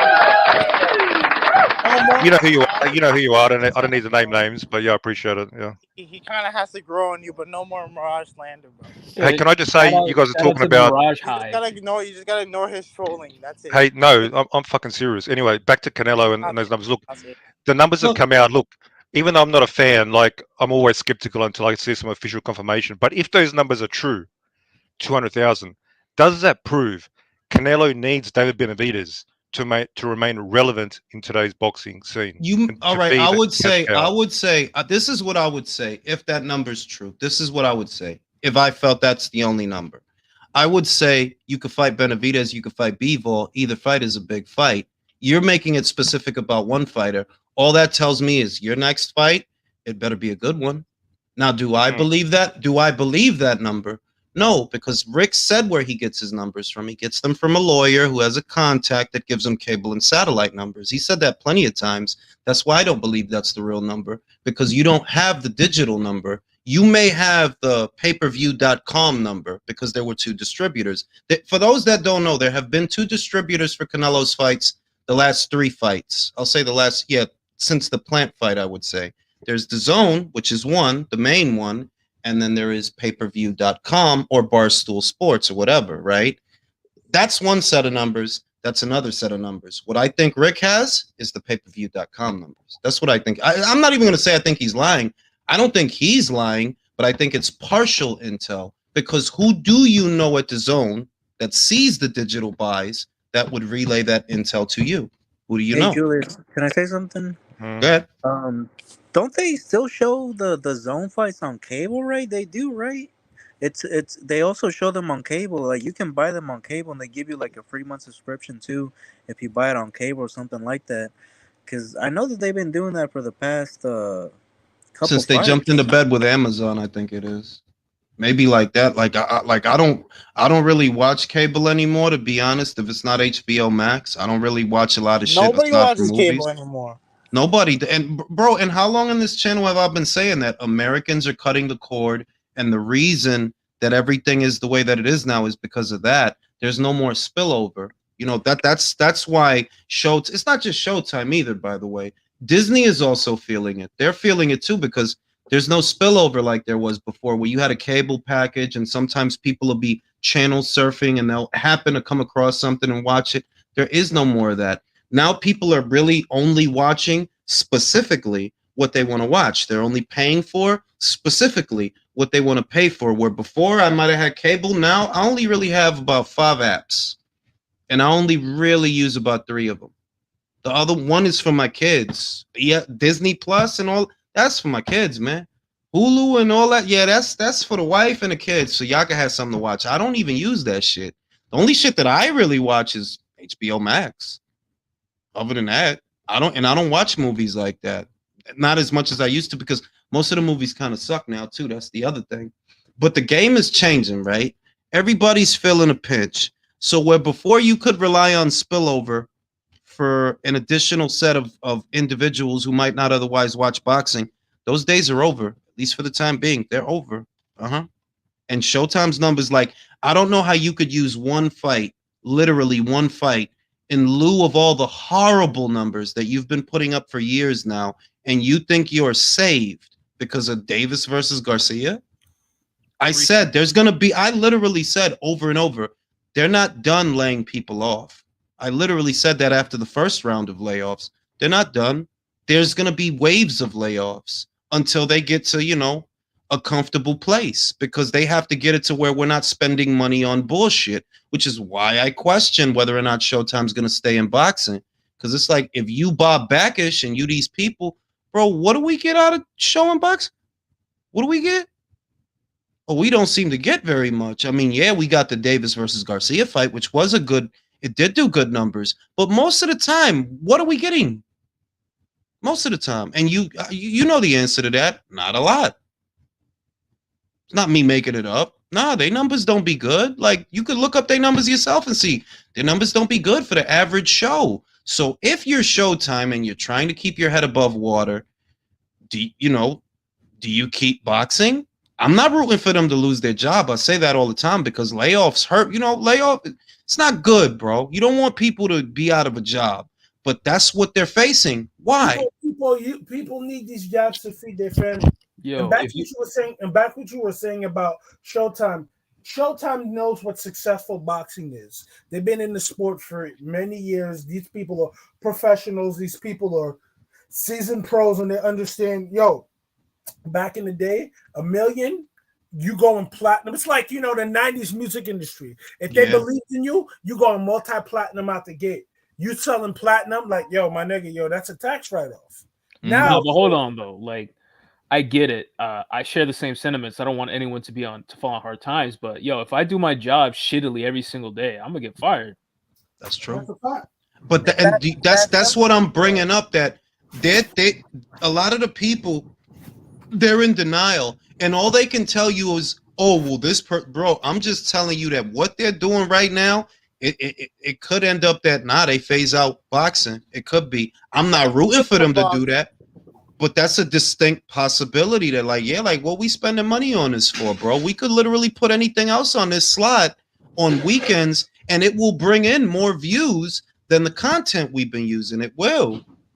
But I'm saying, even if they keep it, but they strip it down, and they kind of can they strip it down more than they've already stripped it down? Right. Well, if they can, I'm saying get rid of the PBC. Fucking give one of these other small promoters a chance. But to these other small promoters, okay, then who are we talking about? Who? Lee Baxter, Lou DiBella? Yeah. They don't have the stable with the talent to draw the eyes, so you end up in the same situation. The reality is, if I'm Stefan Espinoza, or he's the one in charge, I guess, so it would have to be him.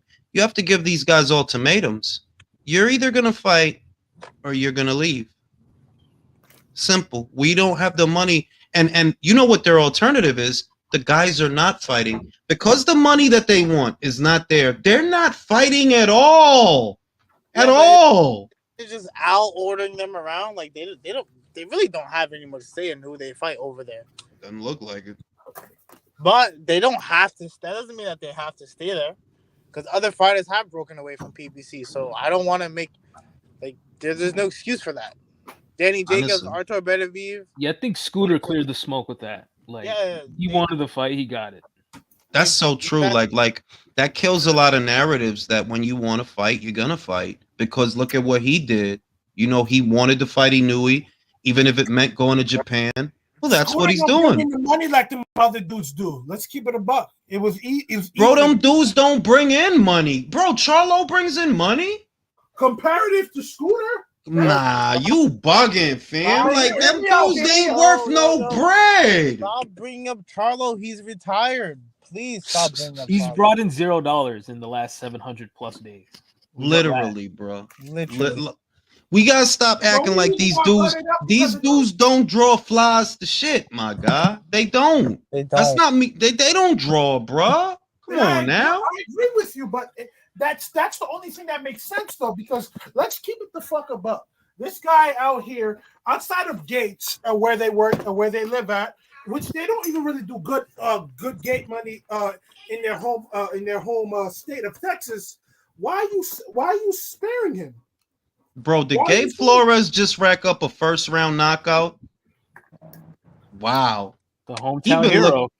Not because you know how he been looking, bro. He been getting his ass whooped. So they've been doing him dirty. So they have, bro. They put him in there with Pitufo Diaz. I think they put him in there with another guy that made him look bad. I guess because you know what I think? Because he sell tickets, they matched them softer. Wasn't it the dude who's fighting Conlon? Wasn't he the guy who beat him up too? Yeah, Luis Lopez. Yeah. Yeah, I said Pitufo Diaz. I don't know. I'm bugging. I'm getting old. He whooped his ass. He whooped his ass. He did whoop his ass though. You know, Beat the shit out of him. another factor is like the current crop of fighters, as I think you've mentioned it multiple times, and I've seen other channels mention, like they're relatively spoiled in the sense that like they get paid millions for fighting relatively nobody. At least they did. As it stands right now, it's a little different at certain sides of the street.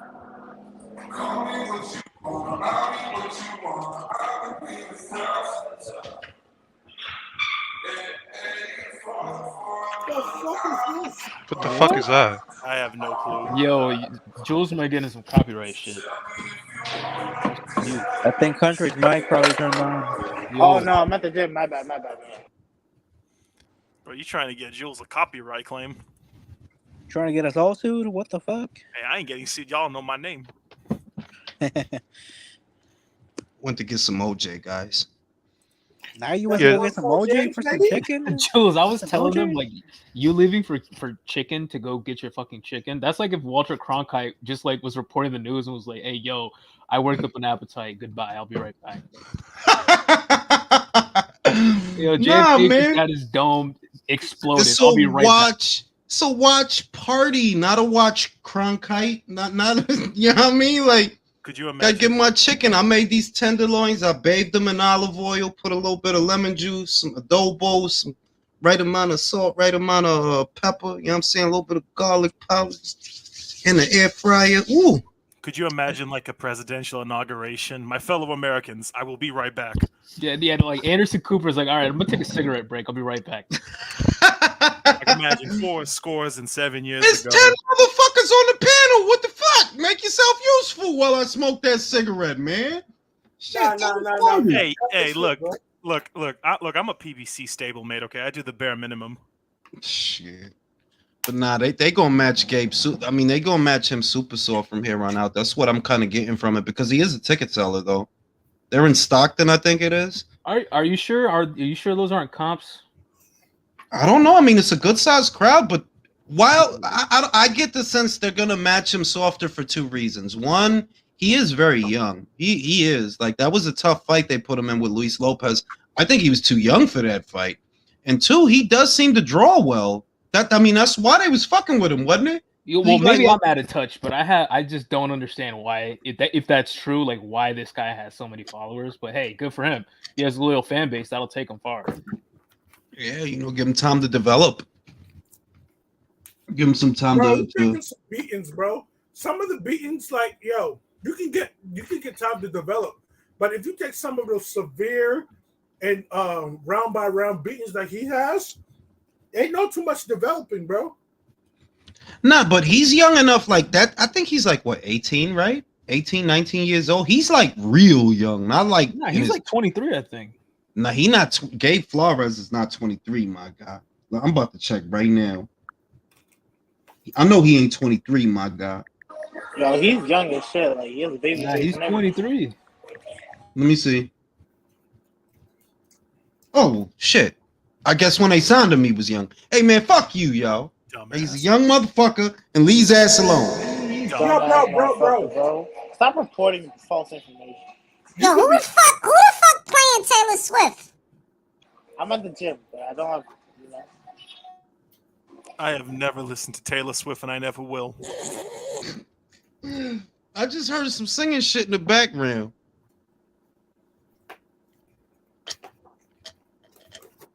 But next week, we got Lomachenko Haney. Yo,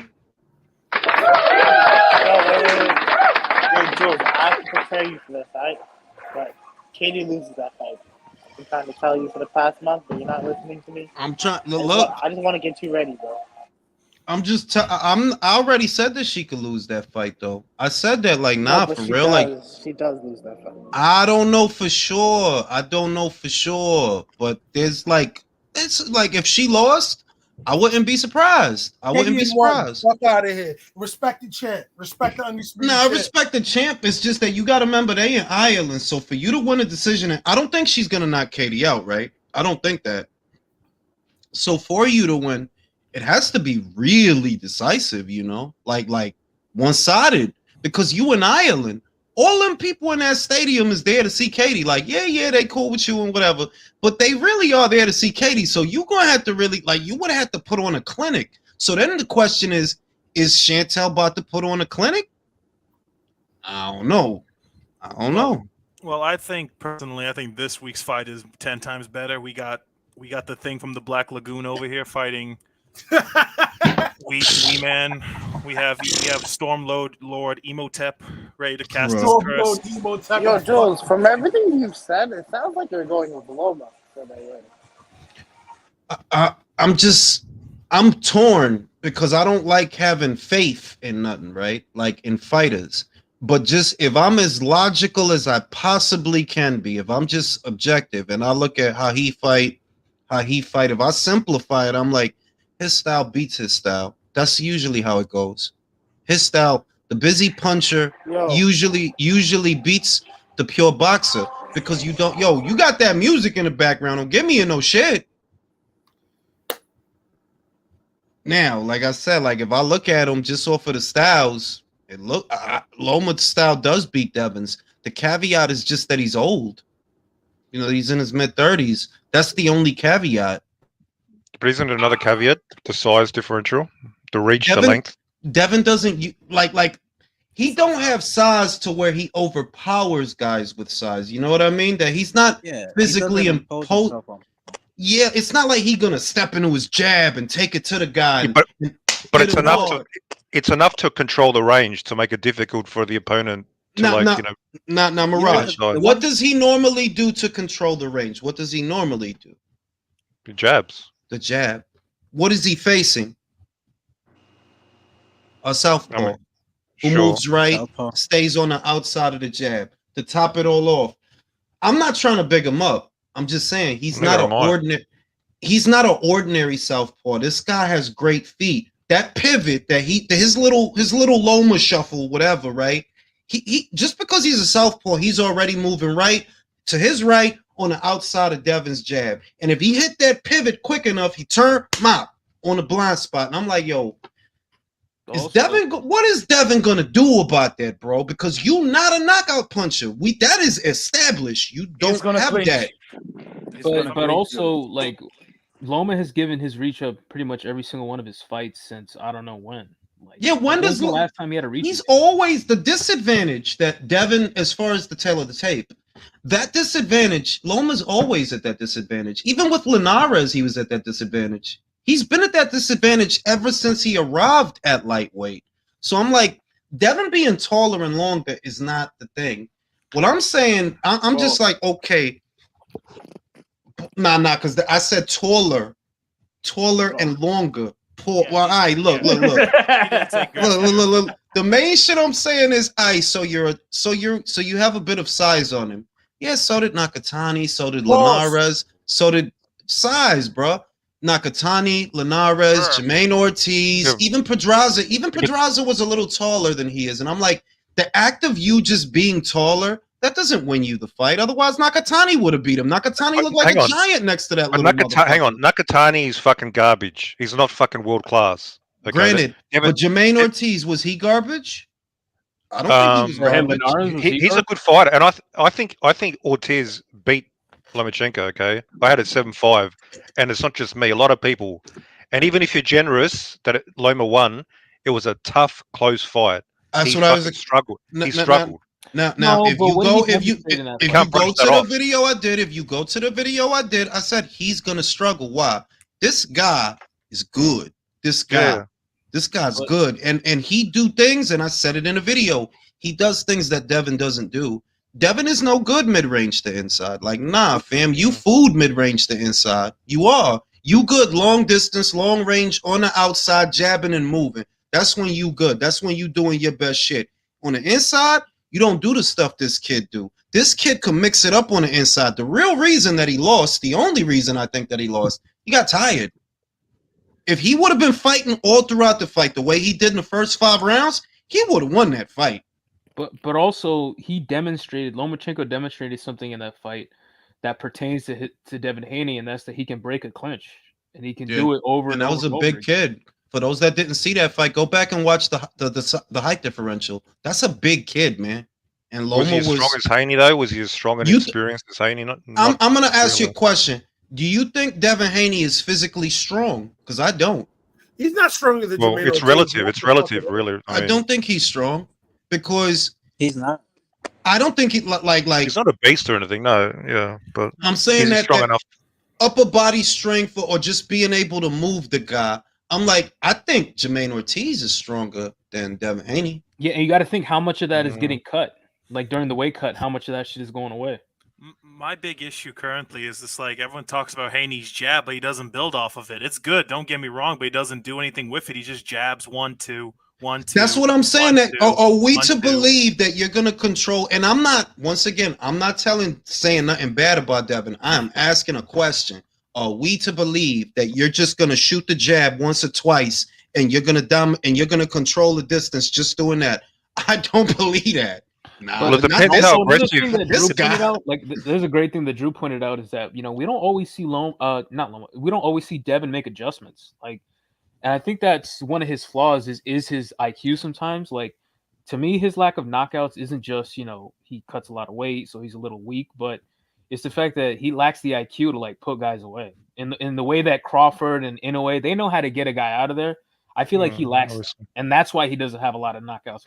I see him land right hands. I do see him land right hands. Like if you go back and watch the second Cambosos fight, he landed some good right hands. But look, man, it's nothing on him, bro. No, it's like there's no setup though. It's like there's no setup to knock him out. Like I feel like he lacks that in his like IQ.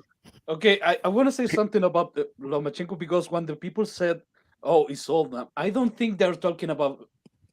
They're not talking that he's in his mid-30 for the sake of it, because Lomachenko has been characterized before like a guy that starts fast. Like in the first, second round, yeah, you're already doing some work. Now, in his last 2-3 fights, it's taking a lot of fucking time. Yeah, I agree with that. But yeah. All right, he didn't take a lot of time with Comey. He didn't take a lot of time with Nakatani. He took time with Jermaine Ortiz, though. I'll say that. I do agree with that. That it took you a while to get into that fight. And Lopez as well. And Lopez. Like he was hitting the gas early though, so a lot of that has to do with Jermaine, but a lot of people don't give him the credit. If I may comment, Mirage, here's why it took longer with Lopez. Lopez had power. Yeah. He's a strong dude at 135. That's what I'm saying. That these things. He had the right game plan. He was stepping with him. And he was when Loma would turn, he would turn. Unless we forget, he had what Devin don't have. He has power that you can't just rush in with Lopez because he'll put you on your ass. That's not Devin, bro. Like, nah, he's a great pure boxer, but You don't have the power that he don't got to worry about you knocking him out, bro. Yeah, Come on now. I also think mid-range to inside Teofimo's a little better. Like he has a couple more tools in that department that Devin doesn't really use. The way I see it, I'm just trying to envision, okay, if Devin's going to win, how does he win? What does he do? And when I think about what Devin normally does, pot shot, 1 and 2 punches at a time, half step back, basic pure boxing shit. I'm like, this is going to work on Loma. Just this. Well, it's up to me, ultimately, it's up to Loma. Like, Devin likes to play it safe. Can Loma take him out of his comfort zone and press him from the start and pressure him?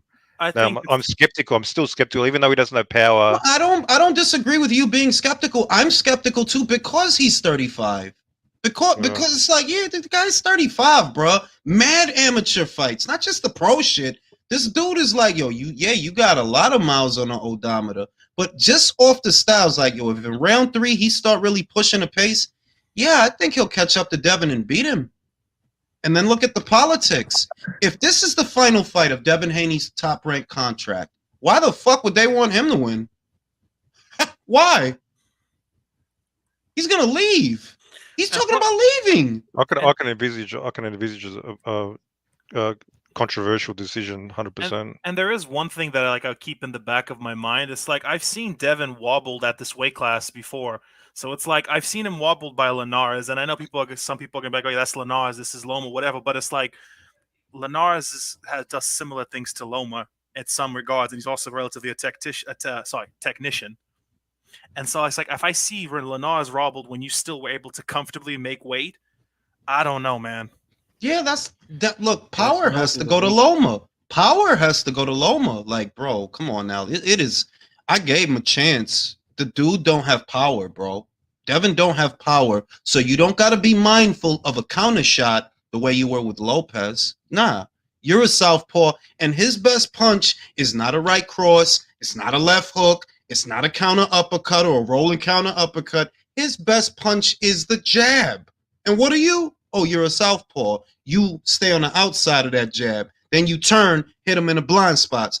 Like, stylistically, just off of styles, I'm like, Loma has the edge in styles. If JoJo could, deal with your jab, because JoJo figured that range out early, like first 4 or 5 rounds. Like, come on, bro. You don't think JoJo was pushing him back after round 4. And I'm not saying he didn't, beat JoJo convincingly, but I'm saying that JoJo showed weaknesses in Devin's game that I think are consistent with dudes who suffer with southpaws. And if you look at his resume, it's another fucking red flag. I talked about it with Joyce. Devin really hasn't fought a lot of southpaws. I think that's out of design. Or could be. And my thing is, I don't see Devin slowing the pace down of the fight because Loma can play inside. Yeah, it's like if in other words, if Loma gets past the jab, which is the main question I've been asking ever since the fight got made, if he gets past the jab, and I think that he can, what is Devin going to do about it? And if all you're going to do is hold, yeah, you're going to lose. Bro, Leo, break down the fight, bro. Leo from Chile. I think if this is the best Lomachenko we're going to saw, the Lomachenko from before, I think Devin Haney, the first 2-3 rounds, is going to use his jab, he's going to connect, he's going to win this round. Maybe he's going to go to the body. And the moment Lomachenko steps in, Lomachenko is going to corner Devin Haney, is going to push him to the ropes, I think the first round. But Devin Haney is going to lean, he's going to go back, and he's going to clinch. And I think after the third round, Lomachenko is going to see that, and he's going to counter that. He's going to get out of the clinch, and he's going to start punishing Devin Haney. And then he's going to go upside down for Devin Haney. And I think he loses. I don't know if he's stopping Devin, but I think Lomachenko wins. Yeah. Because I try to play the fight out. I'll watch 3 Devin Haney fights. And I'll watch 3 Lomachenko fights. Or 2, or 1. And I'll watch him. I'll just try to put it together. Like, okay, this is what he does. This is what he does. And I'm like, you can't beat Loma being that. Like, you don't have the power to be economic with Loma. A guy with power can be like, yeah, Loma, you better not come in here. And Loma won't because he's not fucking dumb. Like, nah, I ain't just going to be rushing in there. I'm going to get knocked the fuck out. but you don't have that equalizer. So what do you have to keep him out? And I can't come up with an answer. Like, well, what do you do? You no good mid-range to inside. You literally not. And Devin's not a counter puncher, so it's like that's not even a factor in But this even fight. like when Leo says the Loma before, like just one fight removed from the Jermaine Ortiz fight, who did he just annihilated? Was it Richard Comey? I think. Like, yeah, he destroyed Comey. Like it's like I think we're suffering a little bit of recency bias with Loma that we're giving generously to Devin. Like, if over the past 3 fights, Loma has pretty much won every single round until the goddamn Jermaine Ortiz. Yeah, but we need but Comey was like 35. Like he was not in his prime. You need to factor in these things as well. Like it's relative to your opposition. But Loma takes care of himself though. He's not over here just drinking and blowing Comey's a coke and former shit. world champion. Jermaine Ortiz. I'll say, look. I'll say, look. This is the thing. The thing is, Comey just went up there and he gave Jose some problems. You know, that same Comey after Loma whooped his ass. You know, it took Jose had to work for that knockout. He did end up knocking him out late. I think it was in the 11th. But it's just like, it's like, yo, I don't see what you have that he has to worry about. That's how I look at, like, what do you do that he has to worry about? What? Holding? And Comey's a good size lightweight too. He's not small. He's a good size lightweight. Like, I don't want to completely discount the opposing argument is that because Devin is young, maybe we haven't seen everything he can do because nobody's brought it out. You know, that happens. Like, if you look at how Shakur was, for example, for a long time, the same things people used to say about Devin, they used to say that about Shakur. Oh, this dude, he don't got no crack. He's too defensive. And then you see the Conceição fight, and it's like, oh, okay. And then you see him going there with the Japanese guy. Oh, okay. So here's a counterpoint to that, Jules. Remember, Devin tried something different with Linares, and that's what got him wobbled. Yeah. He tried to mix it up more. He tried to be a more fan-friendly fighter, and he damn near got clipped. And that was when he was still making weight comfortably. Bruh, it's very based on the styles. I know this much. If the fight would have happened in 2019, I would have picked Loma. That was my thought back then. Like, Devin should be careful what he wishes for, because if you actually get this guy, if you were to get him when you want him, you lose. All right, based on the styles, you lose. 3 close to 4 years later, yeah, Loma's older, but I don't see nothing new on Devin. Like, I don't know, no new shit. Like, nah, you kind of fighting the way you've been fighting, you know? But it's tough. It's tough. Yeah, for reals, he really hasn't changed that much. It's not like he's doing something like with Shakur. We do see growth that he's being defensive while being the attacker. If you pay attention, like, yeah, he's still defensively responsible while coming forward, while shifting his weight to his front foot, while letting his hands go. But he is being the attacker and defensive at the same time, which is the opposite of what we saw in the Nicotila fight, the opposite of what we saw in the Oscar Valdez fight. He was really defensive in that fight, mostly. Since the Herring fight, that's when you started to see a little bit more spike. They're like, all right, well, I'm going to step into my punches a little bit. You know, and we saw it in the Conceição fight. That was a fun fight to watch. In a more recent fight, Devin is fighting now how he was been fighting. Nothing changed. Yeah, like it kind of with Shakur, he kind of reminds me of how Terrence evolved. Because like at 140, like when he outboxed Postal, UD'd him. He was like, you know, he was known as like the boxy guy. But then at 140, when he knocks out Jeff Horn, he kind of evolved into more of like a boxer puncher, where now he has like a 100% KO ratio. I feel like Shakur is going through that evolution too. Especially because now he's going to start giving up size and shit as he moves up in weight. So he has no choice but to fight these guys. And I feel like that's going to be where he starts evolving. Yeah, Andrew, who looking at the screen? Yeah, Andrew Maloney going to get starched. He is going to get starched. When is that? That's tonight? That's not tonight. Yes, that's tonight. That's not tonight. Yeah, no, Nakatani. Wait, Nakatani versus Maloney is tonight? Yes, I'm pretty sure. Oh, he about to get fucked up. Yeah, you told the Donaires you're gonna watch it tonight. He about to get fucked up. You bugging? Nah, this is the undercard for Haney Lomachenko, my guy. Yeah. Yeah, I was about to say, because I know Maloney fighting Astrolabia tonight. The other Maloney. Who? Yo, she was so immature, man. He fighting that Strolabia. Punch him in the vulva. That's crazy. Disgusting. Is that disgusting? It's fucking pussy, bro. Who doesn't love pussy? They go Raymond Muratalla. That's the next guy they're grooming. Like I said, it's hard to imagine what he's gonna do. That's really gonna keep Lomachenko at bay. Look out for that Raymond Muratalla guy. He's that dude is a beast, man. And we'll see. You know, nothing. It's nothing. It's just styles make fights, man. That's all I'm saying. Styles make fights, and I'm like, a simple jab and a half step back. It's hard to imagine that for 12 rounds you're gonna win the fight with that. It works with guys like Cambo, but with Loma, it's hard to imagine that's gonna work. We'll see. That's why we watch. He couldn't do anything to Campbell, bro, and he hit that dude 100 times. He hit that dude mad times in the second fight, bro, and I didn't see him hurt Cambo. You know, Cambo took the shots, but he wasn't hurt.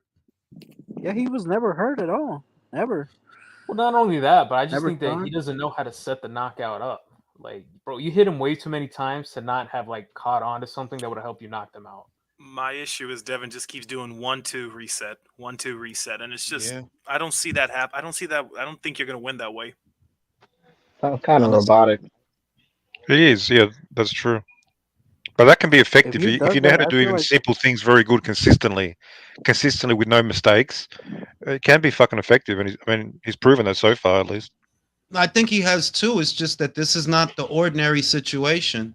That's the main thing. That, like, let's be real. This is a different guy than any guy you fought. It is a different guy, and he does things that the average guy doesn't do. So maybe the basics won't be enough. He is really good at the basics, Devin. Yeah, he is, and you have to be to get to the next level. But I don't know that shit is gonna work with this guy, man. And I'm seeing the promo now, and something that goes to mind right now is the camp. How do you train for a guy like Vasil Lomachenko? Because I think you can find guys like Devin Haney, not at that level, but you can find guys like Devin Haney, but you can really find guys like Vasil Lomachenko that can emulate that style. Yeah, who's your sparring partner for that fight, Jojo Diaz? Nah, I think I think for the Jojo Diaz fight, his sparring partner was Liam Paro. So I think, and they spar a lot. So I'm thinking they're in camp together. And I've been seeing videos and pictures. It looks like he's. Yo, man, you gotta chill with that music, bro. You're gonna get me in trouble. I don't know, man. That's why I'm waiting till the weigh-in. If I feel any weird energy from Loma, I'll just pick Devin. But I think this is a fight. Either way it goes, we're not going to be too shocked. I don't think. I'm not going to be shocked either way. Yeah, I mean, I wouldn't. It is. And for the right reasons, too. For the right reasons. It's not 50-50 because they both suck. It's 50-50 because youth is on Devin's side, but experience and power and some other things are on Loma's side. Yeah, he's the smaller fighter. When I hear people say, oh, yeah, Devin is bigger, like, yeah, but he's not a bigger puncher by any stretch of the imagination. He ain't. Plus, Loma, the one with the power. Plus, like you said, Haney kind of sells out. He doesn't use his size to his advantage. Nah.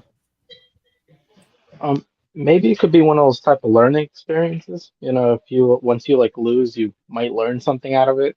Maybe learn to stop being so robotic. Yeah, it could be that. So predictable. That he could lose. Sometimes you need to lose. Like, that's like an IQ issue with Devin. Like, he really doesn't make a lot of adjustments. Because right now he's just doing the same thing. Maybe losing will improve him. Who knows? You got to see. Like I said, it's a tough fight to call because he's young. He's supposed to be fresh, but I just don't know what to make of Devin when for 3 fights, the story has been that he's struggling to make weight for the last 3 or 4 fights. So it's like, yeah, he's young and big, but look at what he got to go through to make 135. Loma don't got that problem, bro. Who's going to be more solid the night of the fight? Loma or Devin? I can't answer that. I'm like, yeah, he old and smaller, but this dude, he's emaciating himself to make that weight. That ain't good. And the other thing, Julius, if you're talking about bad energies, intangibles. Even in the Cambosos fight, when they were both in the ring fighting, I saw a lot of weird things in Devin Haney. He was shaking after the punch like he was nervous or terrified. It was weird when I saw them shaking up in the corner. I was like, "What is wrong with you?" He What's did do happening? that in this. That was the second fight. Yeah. Yeah. Plus, Smokey makes a good point. Devin waits to like cut weight, like he does it like last minute. And he gets fucking huge between fights, bro. Yes, he gets does. fucking huge, bro. Look at his last interview, bro. He's a 147 pounder Look, right look now. at the screen now. It's like, bro, like it looked like he's fighting a goddamn welterweight. It can't be easy to cut that. Nah, it just can't be easy to cut that much weight, bro. Hey, but it's your decision to stay. There must be a reason because It's because at 140 there are more risks, but not more money. Yeah, because you got to fight those guys at 140. Those fucking guys that want a lot of those guys up there. They even Sandor Martin, who is not a big puncher. We saw in the Lopez fight. Them guys up there is not for play. You gotta be on your shit because there's a lot of motherfuckers up there. They gonna want to fuck you up, especially because you coming up from 135. Like, oh, Devin here? Oh yeah, give me Devin. I want Devin. Let me get Devin. Shout out the dude, bro. Barroso's age is in BCE. His age is carbon dated. Motherfucking Matt Cedillo says, how this is refereed is going to be important. If Devin is allowed to clinch and lean, it's going to tire Loma big time. Yes. Let's see his ass getting a point deducted for that shit, to be real with you. But hear me out, Jules. But hear me out. Look at what Loma does. He waits till the referee's coming in, then he breaks the clinch and gets some hits in. We'll see. Look, it's a great fight. I'm gonna smoke a cigarette. This shit is stressful. Be right back, guys. Somebody sing a song.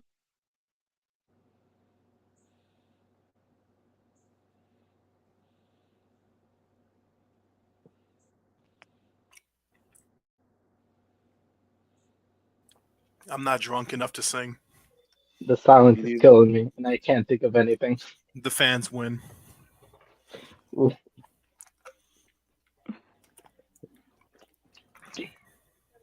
Just when I need a karaoke machine. we have to talk about something. People are gonna leave. What should we talk about? Can I offer a suggestion? Yes, I agree. David Benavidez Yes, does please. win. Yes. I'm Yes, down please, to talk. Mirage. No, I was joking. Relax. Calm down.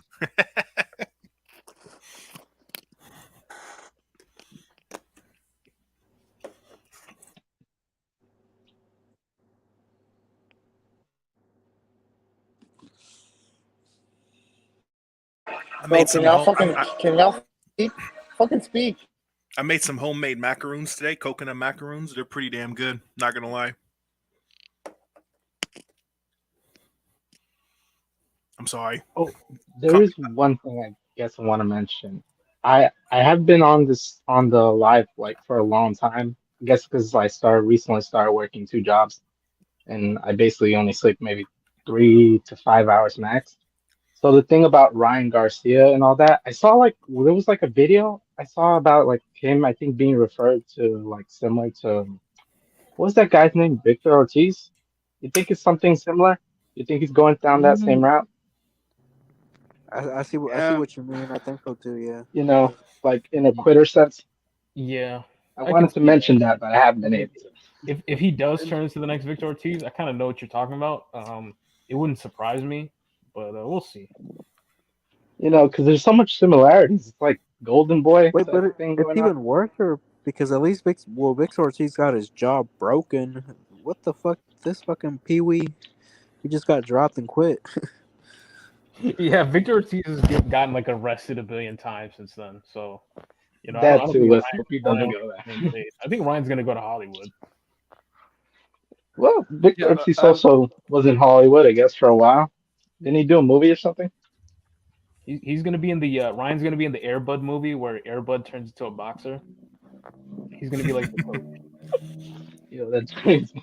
But Look, about Ryan Garcia, I don't really have a problem with his performance in the ring because with everything he did before the fight, the catch weight, all the nonsense that came before, and in the fact he wasn't ready for that fight. I knew that.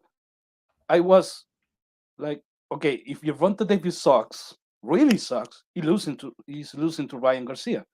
But if Gervonta Davis is at least half of what people say he is, he's gonna beat Ryan. I Yeah, didn't that's have a a great doubt. point. That's a great point. Like, because this fight was literally the only reason it's sold is based purely on hype. Because like, if you look at it on paper, Ryan never stood a chance, even with the weight stipulations and all the bullshit. He literally makes so many mistakes. Like, this was always a mismatch. Here's why I Yeah, can't give because him. Here's I why I think can't all the give him a stars moral. were not aligned. I can't give him a moral victory because you chose to like put yourself in that position. True. But what were you gonna say, yeah, Leo? no, but okay, when people talk about Gervonta Davis, they're hoping is like Amanda Serrano. Amanda Serrano never had really a step up fight before Katie Taylor, but in the Katie Taylor fight, we saw she was that good, and I think people are really banking on the fact that Gervonta Davis is all that, and he just needs a chance to prove it. And I don't know if he saw that, but I knew he had the right tools to beat Ryan Garcia. Even without the catch weight, it was like the catch weight. Without the catch weight, is gonna be more competitive. I will not have no doubt. But I think Gervonta Well, Davis is decent. He's talented, but Yeah. there's some other guys that, in my opinion, they're gonna fucking beat him. well, Ryan, like it or not, he has built-in excuses. The catch weight, rehydration. I mean, that's legitimate. So Gervonta Davis sort of fucked up. Like most people agree, he could have won that fight without those clauses, but they took away from his victory. They did. They undermined it, and that's a fact. So Ryan he still can sort of escape a little bit because of those. He can use those excuses. They are sort of legitimate in a way. Yep, because Hey, if Ryan Garcia doesn't have a problem with having that kind of career, I don't have a problem either. I don't because if Ryan Garcia was the only boxer to watch, yeah, I might have. But Ryan Garcia is just one guy. He has a decent following. I don't follow him. I don't like the guy really. But if the guy has to, if the guy Ryan Garcia wants to make money and have a lot of kids with see, a but lot of different women, I don't think there's anything wrong with that. no, but Especially when also he's not fighting for titles because he that's doesn't care true. for titles. See, you're not wrong, but also I think that Ryan has no choice but to start fighting people at this point because all his hype, the whole reason that he was popular was the whole facade was that he was a good boxer, but that got exposed. So the facade is over. Like, no, he can't tell the public, hey, come see me, I'm a great boxer. He has to say, look, I'm not as good as I thought I was. I sold you a lie. The whole thing, the whole reason why I had such a huge following, that shit was a lie and that got exposed. So now he has no choice. If he wants to continue to make money and continue to grow his fan base, like he has to be in big fights. Okay, if you are talking about a boxing career, I totally agree with you. But if we are talking about most of these guys go to fight because of the money, and Ryan Garcia doesn't need the money really because he's an influencer. He does a lot of money pretending this high level world class boxer, and I think he can keep the gimmick for a long time before people just forget about him. See, but I think they're gonna do it quicker because the gimmick's over. Like he got exposed badly. No, Like I don't. the facade, the I whole got a facade question for the predicated on that he's panel. I good at got a boxing. question. That I got a died. question for the panel that Fotex asked. I missed it in the chat, but it's a good question. Do you guys now feel that it's Bivol that's stuck in better beef since the Bivol side started talking about money? They said, oh, the money wasn't right, and that the money wasn't serious. Does that make you now feel like Bivol is ducking our tour? Yep. Yes, I because don't he's know. always said he's not about the money. That's what he always Because says every interview. It if does. Oh, Better Beef money is wanted money, good, he would cross but the I care street. about legacy. You know, It does make me look at him with like a I side don't know. eye. I don't know him that well. Luis, He has a is point. it a duck? Is it ducking? Because now they talking about money where they wasn't talking about that before. That is, yeah, I could see Yeah. it. Definitely something going on. I'd have to say, like, Bivol is definitely starting to sound like Terence Crawford, to be honest with you. 100%. Bro, Nah, you bugging. ignoring that. Like because he's saying that just for they gonna fight. Like I feel it. Like they gonna fight. That was a little bit in jest, a little I bit, mean, but this scenario, slightly. this specific scenario, he actually kind of has a point. Because if Bivol fights on Top Rank in fucking in upstate New York, no one's gonna fucking watch it. But it better be listen, hold on, this is real shit. It better be crosses the street and they fight in the Middle East, then they will make money. So in that regard, look, he has a fucking point. I don't know, man, because it is true that it's inconsistent. I have to concede that it is inconsistent. You said it was about belts. You said, and I guess what makes it weird is you poo-pooing on the Canelo fight, right? Like, I don't want to fight 75. Why fight? I beat him. All right then. So you don't care about a Canelo fight. So here's the better be fight, and what y'all talking about is money. So it's like, so then what the fuck do you want to do, fam? That's why I'm looking at him with like a side eye. I think the context matters. Like in this context, he has a point. They're not gonna make no money in the middle of nowhere in New York. They're gonna make but money. That's the point that Bob made. That's the point that Bob made before. Nobody cares about Dimitri Bivol. But Bivol in this scenario is right though. Like he's right. I know, but if the consensus was that Bob basically poured cold water on the fight, saying nobody cares about Dimitri Bivol, right? We looked at that as Artur. They kind of putting you in a cocoon right now. That's what they doing. But we know that's untrue, though. But we know that Artur isn't a draw. So we know he's lying in that sense. In this sense, Bivol is telling the truth. No, literally, this fight will only make money if it's on Matchroom by way of the Middle East. Let's be real here. So it's money over legacy then. Because like he's still a prize fighter. And it's not unreasonable. Like, bro, they're not going to make no money in America. Nobody gives a fuck about Archer better be in the United States. Bro, but what he's been saying is that it's not about the money. It wouldn't look like what it looks like if he wouldn't be saying every interview. Because, if it was about the money, he'd be saying yes to the Canelo fight. He'd be like, yeah, I'll fight him again. If Bivol really was money hungry, he'd be chasing Canelo. But then why is he not fighting Better Beef? If he's not into money, why is he not fighting Better Beef? That's what I'm saying. Money. That's a contradiction, isn't it? That's what I'm saying. That like you can't if you tell me, and this is what he said. Why fight Canelo again? I beat him already. What's in it for me? I beat him already. And I'm like, okay, I dig that. Then I get what you're saying, that you don't want to be at his mercy for a big fight or a payday. But then they came to you with the Artur. Y'all sat down. That's established, by the way, that there were conversations to do the fight. Yeah. But according to Kornilov, Bivol's manager, they didn't like the money. So it's like, I think there's some nuance, bro. Like, it's an undisputed fight. Like, I get it if he doesn't want to fight for nothing in the middle of New York. I get it. Yeah, if you want to get just a little bread and be undisputed in the Middle East. My God, but put it this way. Charlo and Castaño fought for undisputed, right? And it wasn't a big Saudi money, big super uber duper fight, right? But they did it. They did do it. So it's like for you to say, "Oh, we ain't gonna do this because the money not right." But Jules, if they did have but hold on, if they did have the option to do it in Saudi, like if they didn't have that option, they would have fucking took it. Yeah, because there is Saudi money on the table for that fight. It's not like that situation to. Oh, that's what I'm saying. Like, bro, look, all I know is if they do fight, I have Bivol winning. If they do fight, I do have him winning. But it does look funny. Like, if somebody asks me, yo, is Bivol ducking him? It's hard to say no. It's hard. Like, yeah, because you wasn't talking about money. When was you talking about money? Never.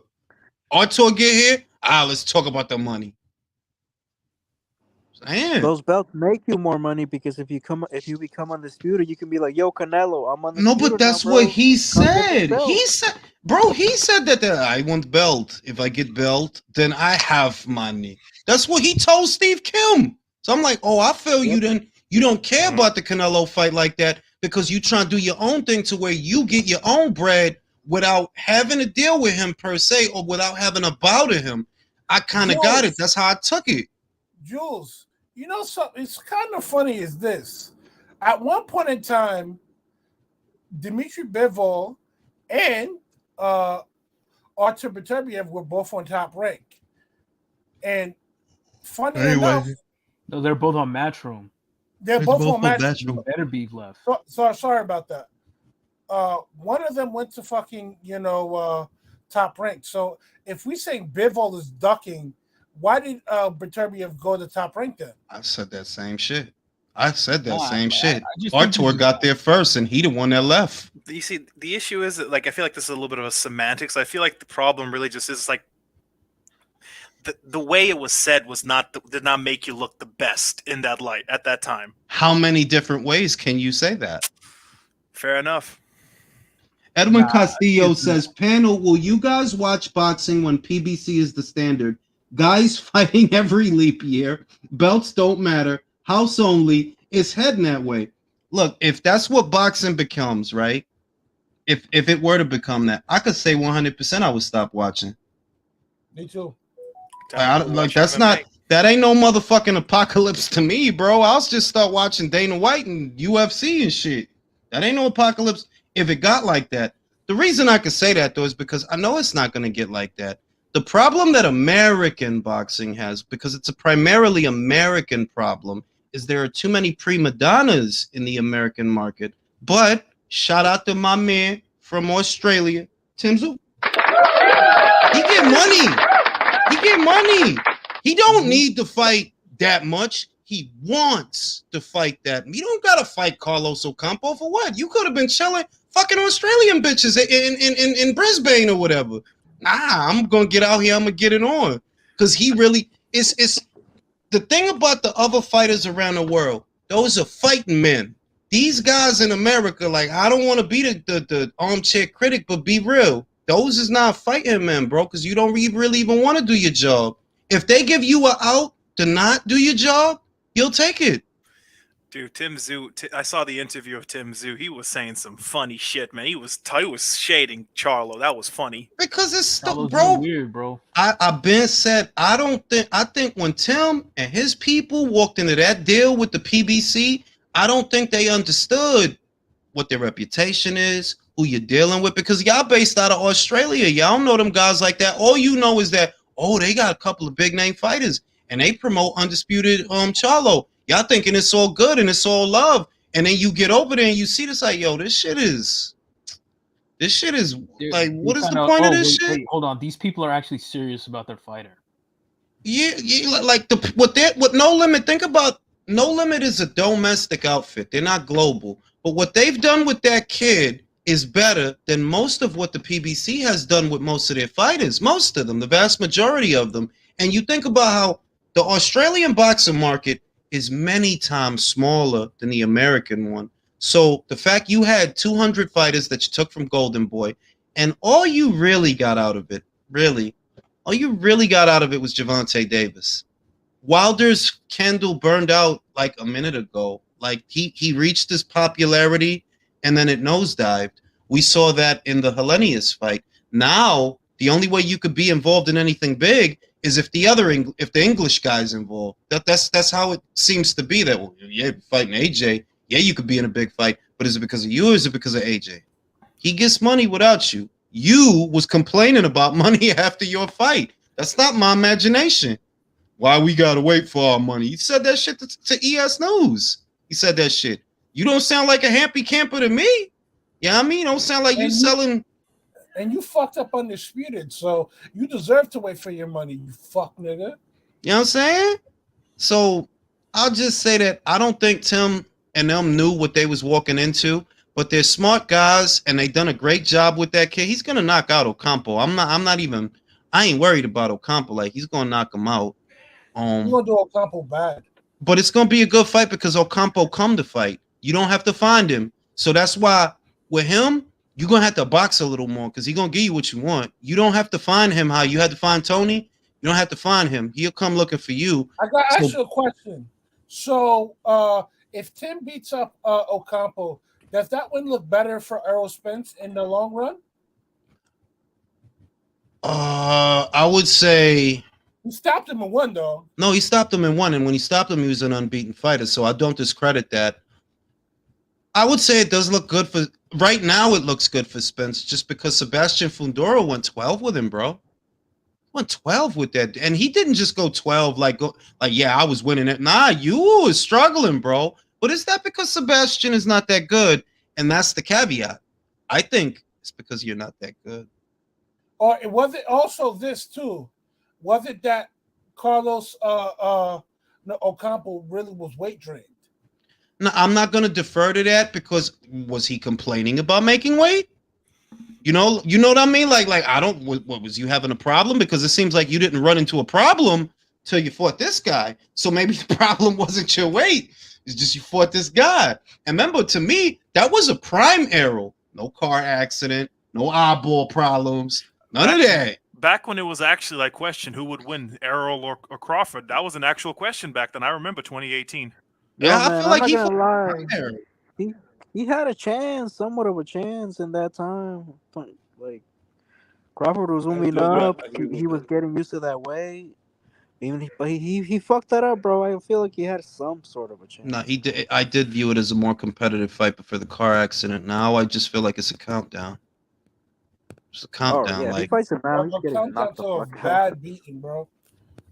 Before I had reason to believe like the qualities that he had that I thought were really good is he does have a good jab. He does have a really good jab. He does know how to maintain the pocket. He doesn't smother his work. That he'll always keep that bit of space between you and him so he can have enough room to really drive his punches. I've never really thought he had the best feet, and that's because of the Kell Brook fight. I've never thought he had the best feet. But I always had Crawford winning. I just have it. It's just more obvious to me now that Crawford's gonna knock this guy out, man. And I will say this: end his career, bro. Probably. Errol did have really good workload. Like he did increase the amount. Like towards the later rounds, he would go up. Like he would increase his workload just to tire out the opponent. But I mean, now his level of competition and his inactivity kind of just And the Porter fight was telling because the Porter fight was before the car accident, so we don't have that crutch. And you sold out. Not even you sold out. He made you fight his fight. You know, he couldn't even make Kell Brook fight his fight. To me, what also I saw is that, you've been fighting guys who can't fight on the inside, and now you're fighting a guy who can fight on the inside, and all that great inside work doesn't look as good, doesn't look as clean against Sean Porter, who knows how to handle himself. Point. That's a real good point. I mean, that fight, it doesn't have the same appeal because I looked at it as a fight before. Now I'm just waiting to be right, because I'm like, bro, this dude is going to get knocked out. If you don't, I don't want to argue about it anymore. This dude is going to get knocked out. Everything, all the things you don't want in a fight, you're injury prone. He's not. Terrence isn't that active. We know that, but he's still more active than you. He's fought in the last 12 months. You haven't. You gotta remember, Terrence Crawford got shot in the back of his head. Drove himself to the hospital. And he doesn't put on pregnancy weight after every fucking fight. Stays in the gym. What more could you ask for? He stays in the gym. I got to get my coffee. Astrolabia, he probably going to get beat, low-key. Probably going to get beat.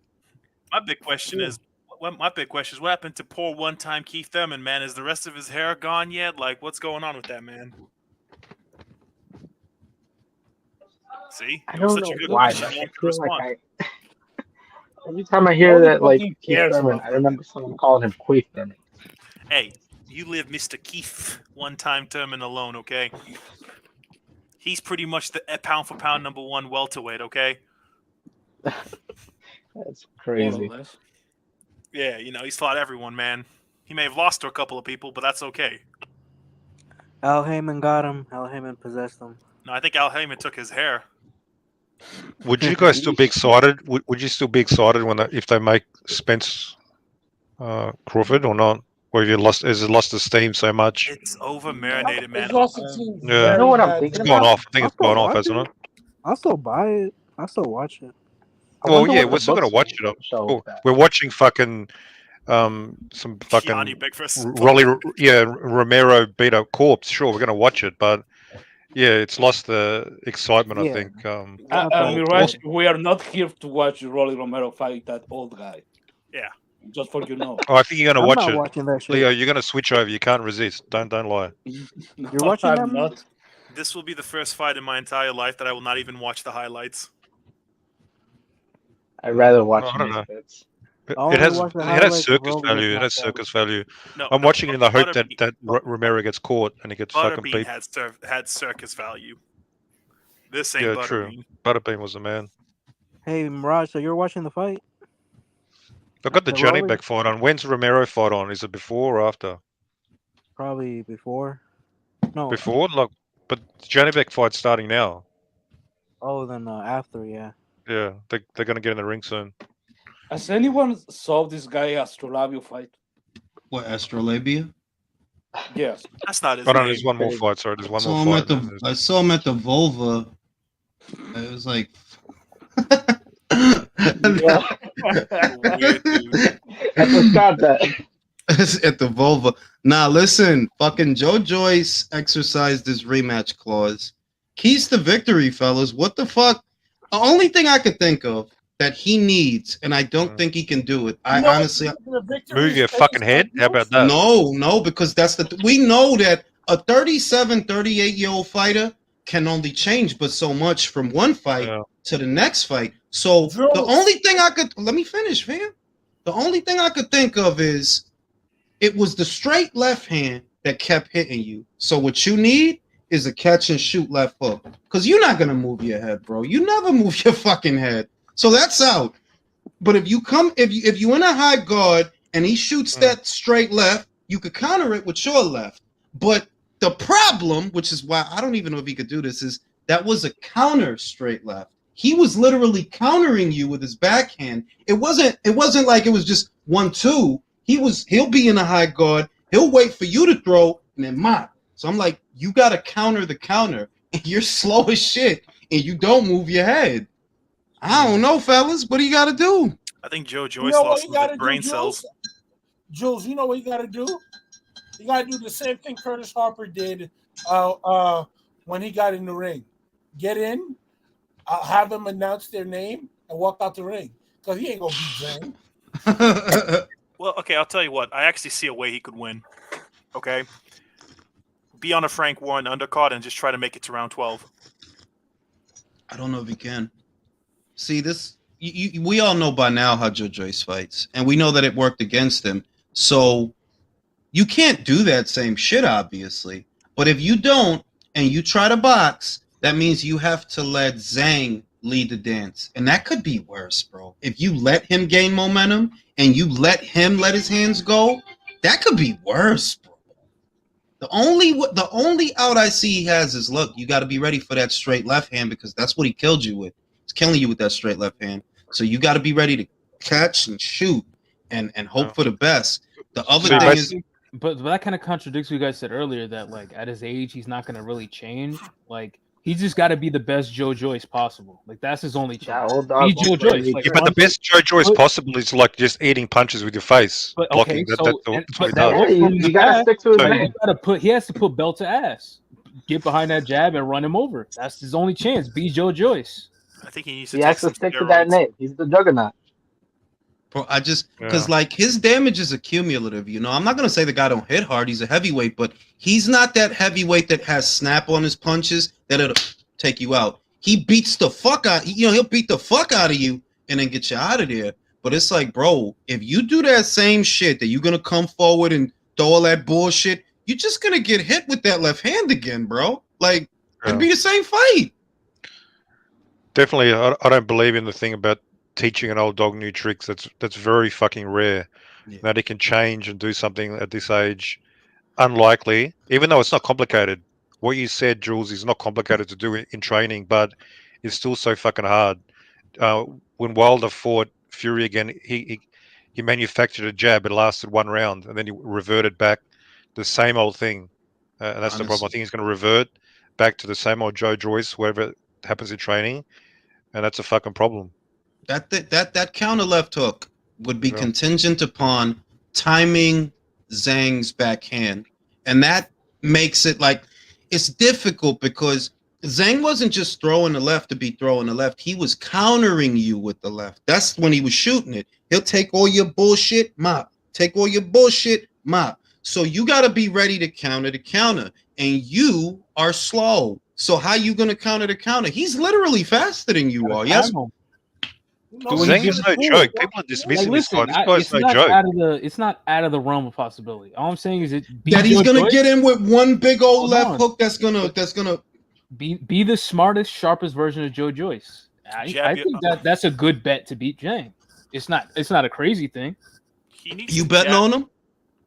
I'll see how I feel later down the line. Motherfucker gonna say all that shit just to say no. Just to rub the fence.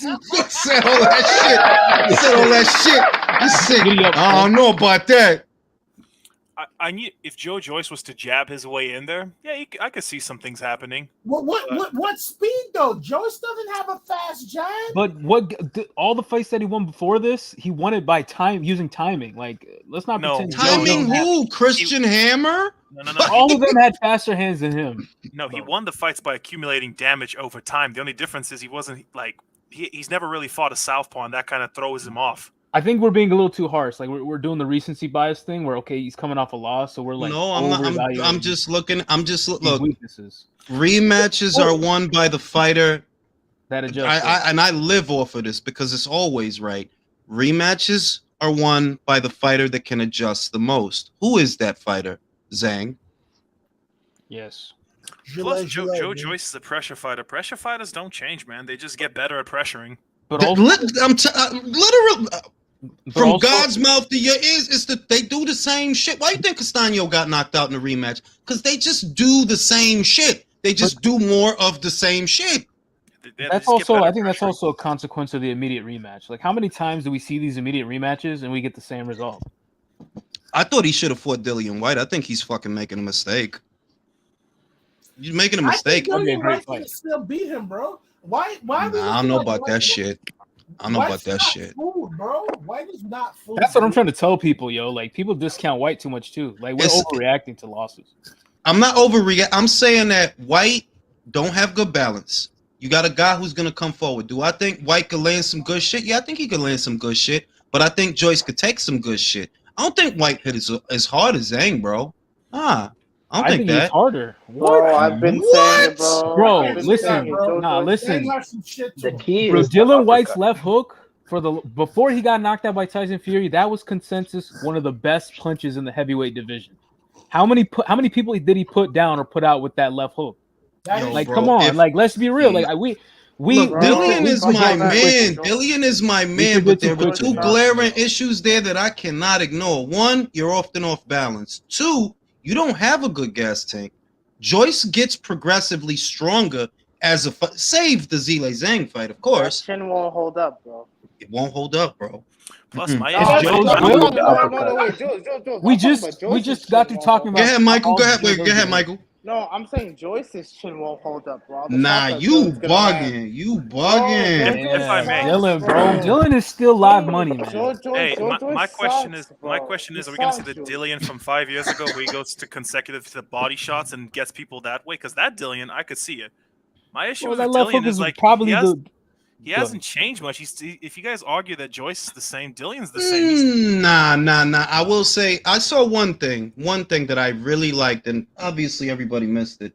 He used a cross guard in the Franklin fight. I like that. Why is that relevant? That cross guard to stop that uppercut. But does Joyce have a good uppercut? But also shows that I've never seen Joyce throw a good left uppercut or good backhand right uppercut at all. So that's why. In the pocket, I could see him throwing one of them slow mojos. If he in the pocket with, if he already there, because he'll jab, big dumb left hook, and then when he on it, I could see him getting a big dumb uppercut in there. Don't do that, bro. He could though. You disrespecting Dillian. He could. I could see he could throw an uppercut. I know he doesn't have one, and I know it's not a signature punch for him. But could I see Joe Joyce shooting an uppercut in the pocket? Yeah, he could do that. Bro, Dillian Whyte, to me, Dillian Whyte is like the male Jessica McCaskill, where this dude has overachieved in his career to the point where we take it for granted, man. Like he's more he's skilled not. than Think the about rest this. of Both them him and Think Joe he'll Joyce. beat Daniel Dubois? I mean, if it was White versus Dubois, I'd go White. Both him and Joe Joyce started late, but Joe Joyce was still an Olympian. Dillian Whyte was a fucking MMA fighter / Muay Thai fighter. This dude, look at his resume. He's literally only fought top guys. Bro, I top 10, respect top you 15 acting guys. like I'm disrespecting him. I'm No, just but I'm saying saying that. like to me that to me that's I would. So favor you him look in a at Joe Joyce Zhang. You look at Zhang rematch as more winnable than White. Yes. You No, bugging. not You What the fuck? Bro, it's bugging. because we haven't. We're being Bugging. it's too much recency bias, bro. Dylan White has way more high level experience than Zhang. That's just a fact. I'm telling you, Al That's Heyman Zhang got facts. fought relative to That's Dylan. facts. Al Heyman got him. Oh, Heyman got him. That's facts. Julio speaking facts. Style wise, he'll beat White. I'm saying that there's an incentive to fighting White. White gets you cash. So even if you lose, you make cash. That's why I'm saying you should fight White. Because if you fight White, maybe you win. I feel like, look, maybe he lose, maybe he win, but he stands a better chance of beating Dillian than Zhang right now. If you go right back in with Zhang, ain't that much gonna change from one fight to the next. Hey, yo, IQ, Yeah, but do you think he wants to make Frank Warren a favor after all the shit they put him through to, boost one of his guys up by Bro, that's why he was there. He was fucking there on the premise that Joe was gonna win. And if he would have Man. won, they was gonna fight. Then Dillian's stupid, bro. Why would you do these idiots a fucking favor, bro? That's you know what I mean. That's why I'm saying that that dude is still there, bro. Like he don't Bro, got they're nothing not that going on right now. Fight that dude. Yeah, he should have just fought Dillian Whyte. I feel like Joyce would have knocked him out. Okay, I want to say this. There are rematch that makes sense and other than doesn't really. For example, the Lara versus the other guy, the English guy, Woodley. Mm-hmm. That rematch makes sense because it was close up until the knockout. It was close. Even when he got knocked the fuck out, but it was close. There is an argument to say maybe he can do better, but I didn't see Joyce being in that fight in any point. He wasn't winning that. No, it wasn't winning that fight. It was getting pummeled by fucking the Chinese guy. So I don't think this is a good idea for Joyce. I don't know why he's doing that. It wasn't this. I know that they had Joe up on the cards, if you can believe that. They did. Frank Warren show. Right? But when you look at the fight, it's like, bro, this was decisive that he busted you up. Like, it's decisive. Like, he was hemming you up and fucking you up. Do we really need to see a second fight? Bro, and I like also violence. I like violence, bro, boxing. so- We don't need all these direct rematches, dog. Like, okay, you lost to another solid guy, go beat another solid guy. Like, you took an L, go bounce back against another solid dude. We don't need to see this shit again all the time. It's like it's a rematch every other fucking day, bro. Like, goddamn, dog. Rematches are lame, bro. Just go beat another top guy. You're right back in the mix. It doesn't have to be. Go Zhang. fight fucking Dillian or fight out over. Well, no, don't fight out over Liam because he's a southpaw too, and apparently you don't do good with them. Or better yet, fight a couple middling level southpaws, make those adjustments, and then try to fight him again later down the line. It favors you better to do that. Fucking Christ. Maloney is winning this fight. Yeah. But the other Maloney gonna get knocked out. He gonna get knocked out. Junto is with the shit. Junto gonna knock him out, bro. Junto with the shit. Yo, he got robbed against Joshua Franco, bro. That was nasty. Yeah. Yo, they fought. Didn't they fight like 3 times? Yeah, that was so nasty though. Just like, yo, bro, I understand the kid is Mexican and you're Mexican, so there may be some bias in that. But I didn't want to say it. But like, yo, come on, don't do that, because ultimately he trained as hard as he possibly could, just like that other Mexican kid trained. And for you to rob him like that on national TV, that's some bullshit, bro. That was nasty, bro. Yo, you remember that Helen Mirren tweeted about the shit? Helen Mirren. Remember? She tweeted about the shit. Helen Mirren and Andrew Maloney. I'm not bullshitting, bro. Bullshit. I'll look it up right now. I swear to God, she tweeted about that shit. That's a fine old bitch. Back in her day, she's 77, but I'll stop the shit on her titty. That's a fine old ass bitch. Back Wait, in her who? day, she probably was getting fucking. Bro, I'm looking at it right bro. now. This is so weird and jarring. Why the fuck is Helen He Mirren he talking thinks I'm lying. Like he really think I'm lying, and I'm dead ass. Yo, she picked the craziest picture of Andrew Maloney with just his face blown up on the screen. I'm about to post this shit right now. I gotta crop it though, but I'm about to post it right now. She was I have no idea why Helen Mirren of all people would care that this dude got robbed. Oh, this is so weird. Do you think I'm maybe she's looking just at like an old old photos of friend? Helen Mirren, bro. He's like an old friend of Bob Arum, and he was like, "Miss Mirren, can you please post about this or some shit? Like, why the fuck is this here?" Y'all about to put in like a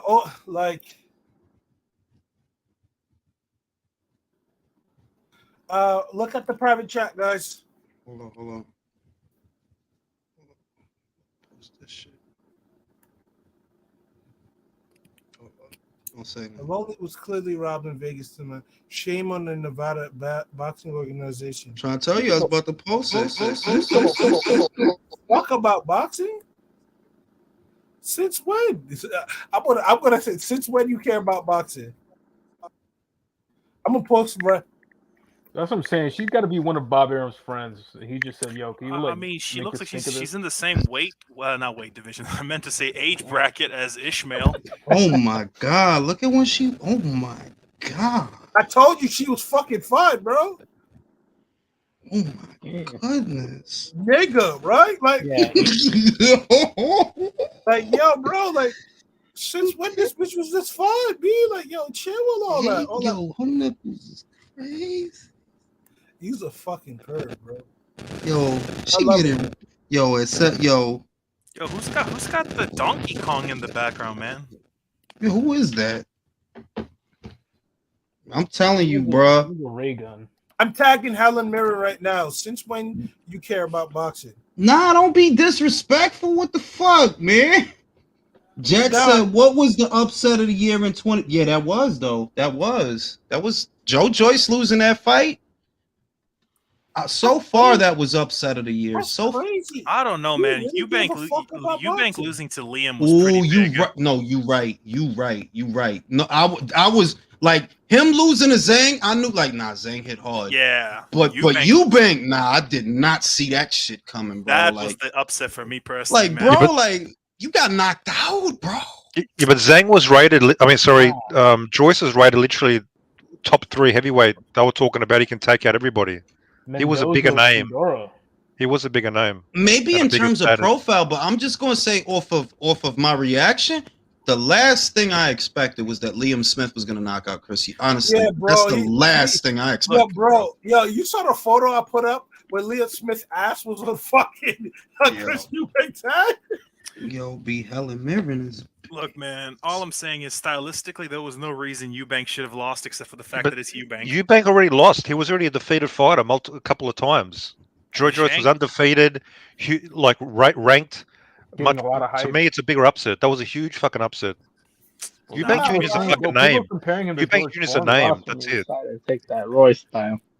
I don't know, man. Oh no, biggest upset. He already got smoked by fucking Groves.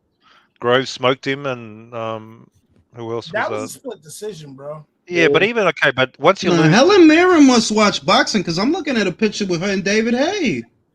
What the fuck has Helen Mirren got to do with boxing? What the fuck? When Andrew Maloney got robbed by Franco, she was pissed, bro. She's tweeting about it. Wow. That's not even cap. I just posted the shit. Yeah, that's strange. Like that's out of left field. Look at the screen. Like, I remember this because the first time, I think it was the first time he fought Franco, he got robbed, and Helen Mirren was tweeting. I'm like, Helen Mirren. All right, I got you for big upset. Makabu losing to what's his name again? The only one upset about that was Makabu. That was an upset, man. Nah, bro. Yeah, Makabu was upset. Yeah. The only one upset about that was Makabu. Yeah. All right, fine. Tony Yoka losing to Calm. That was an upset. That was last year. That was last year. What do you mean? That was this year. That wasn't this year. That was last year. Dude, what are y'all smoking? It was this year. That was this year. That was this. That was this year? That was this year, man. What y'all? All right, Yeah, Pop bro, Pop. Look, getting look, old. All right, Yo, old man. fuck you. Jules, you we gotta mentioned put Jules in the old patience, home man. with Ismael. Nah, Barroso. you know what? That's a good all right, I want to ask you guys, what do you guys think was the more demoralizing beating? Joyce and Zhang or Yoka and Makabu? Makabu. No, Yoka and Bacoli. Yoka and Bacoli. All right, Pop Pop. Yo. But they call the mega Jules film. is aging overnight. Look, Like, you know man. what this shit is? Helen Mirren's titties be like, I'm Nah. It's just Jules showing his dementia. Nah, it's a titty. I'm cause like, yo, y'all gotta see this, man.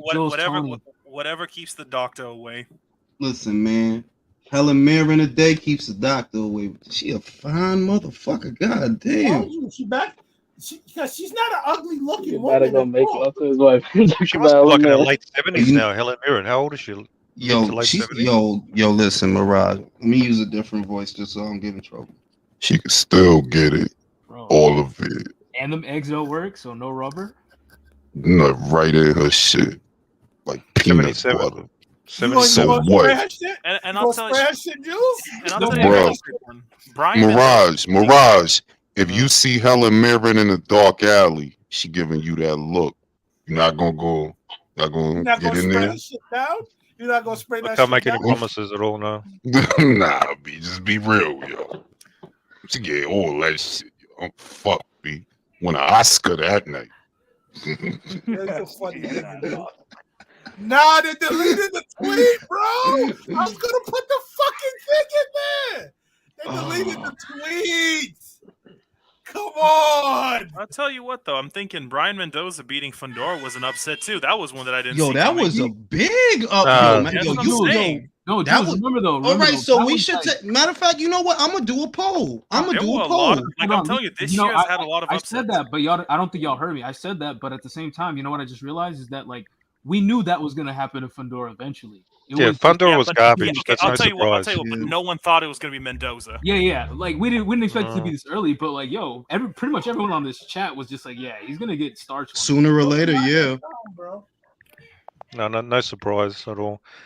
Again, Joyce, he was viewed as elite generally, wasn't he? Like top 3 elite. No, he was overhyped. He was but to Mirage's point, the media jumped all over that shit. Yeah. It's true. They wanted to put him in the top 5. Bro, more more win. than the top 5. He was literally bro.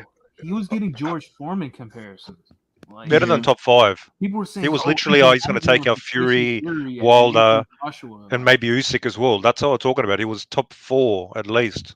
I'm going to say that in terms of reactions, the upset, damn, and I left the fucking shit out. I'm going to say that for me personally, the biggest upset this year was Eubank Smith because that was the last thing I expected. Bro, same. That's what I'm saying. That was my biggest upset of the year, man. Because stylistically, there was no way that Eubank was supposed to lose that fight. There you go. We were all talking about it. How on paper, this is a layup for him. Look, I know Eubank is ass. I just did not see that coming. Bro, and then Liam. Why did you think it's a layup if he's already been defeated twice by even non-elite? Because he fought. Because you know what this shit is. You figured you saw him with Liam Williams, right? This is the thing. You saw him with Liam Williams. He did a better job on Liam Williams than Demetrius Andrade. He was just knocking him down and playing with him. So you figured Liam Smith is not that far a cry from Liam Williams. And you got knocked the fuck out, bro. Like you got knocked. Like I was not expecting that. Yeah. Even in that though, I think we did initially, and I said this before the live. Like we discredit Liam Smith a little bit. He is very good fundamentally. He's a very good fundamental boxer. Very good jab. It's just that. And he's just so small for 160. Like he was small at 154. And so I thought Eubank is he's more athletic. And then Liam Smith is going to be there for him to hit. Of course, the logical pick has to be Eubank. But I think we did discredit Liam Smith a little bit. He has been around top opposition for a long time. He's only lost to Canelo and then Munguia.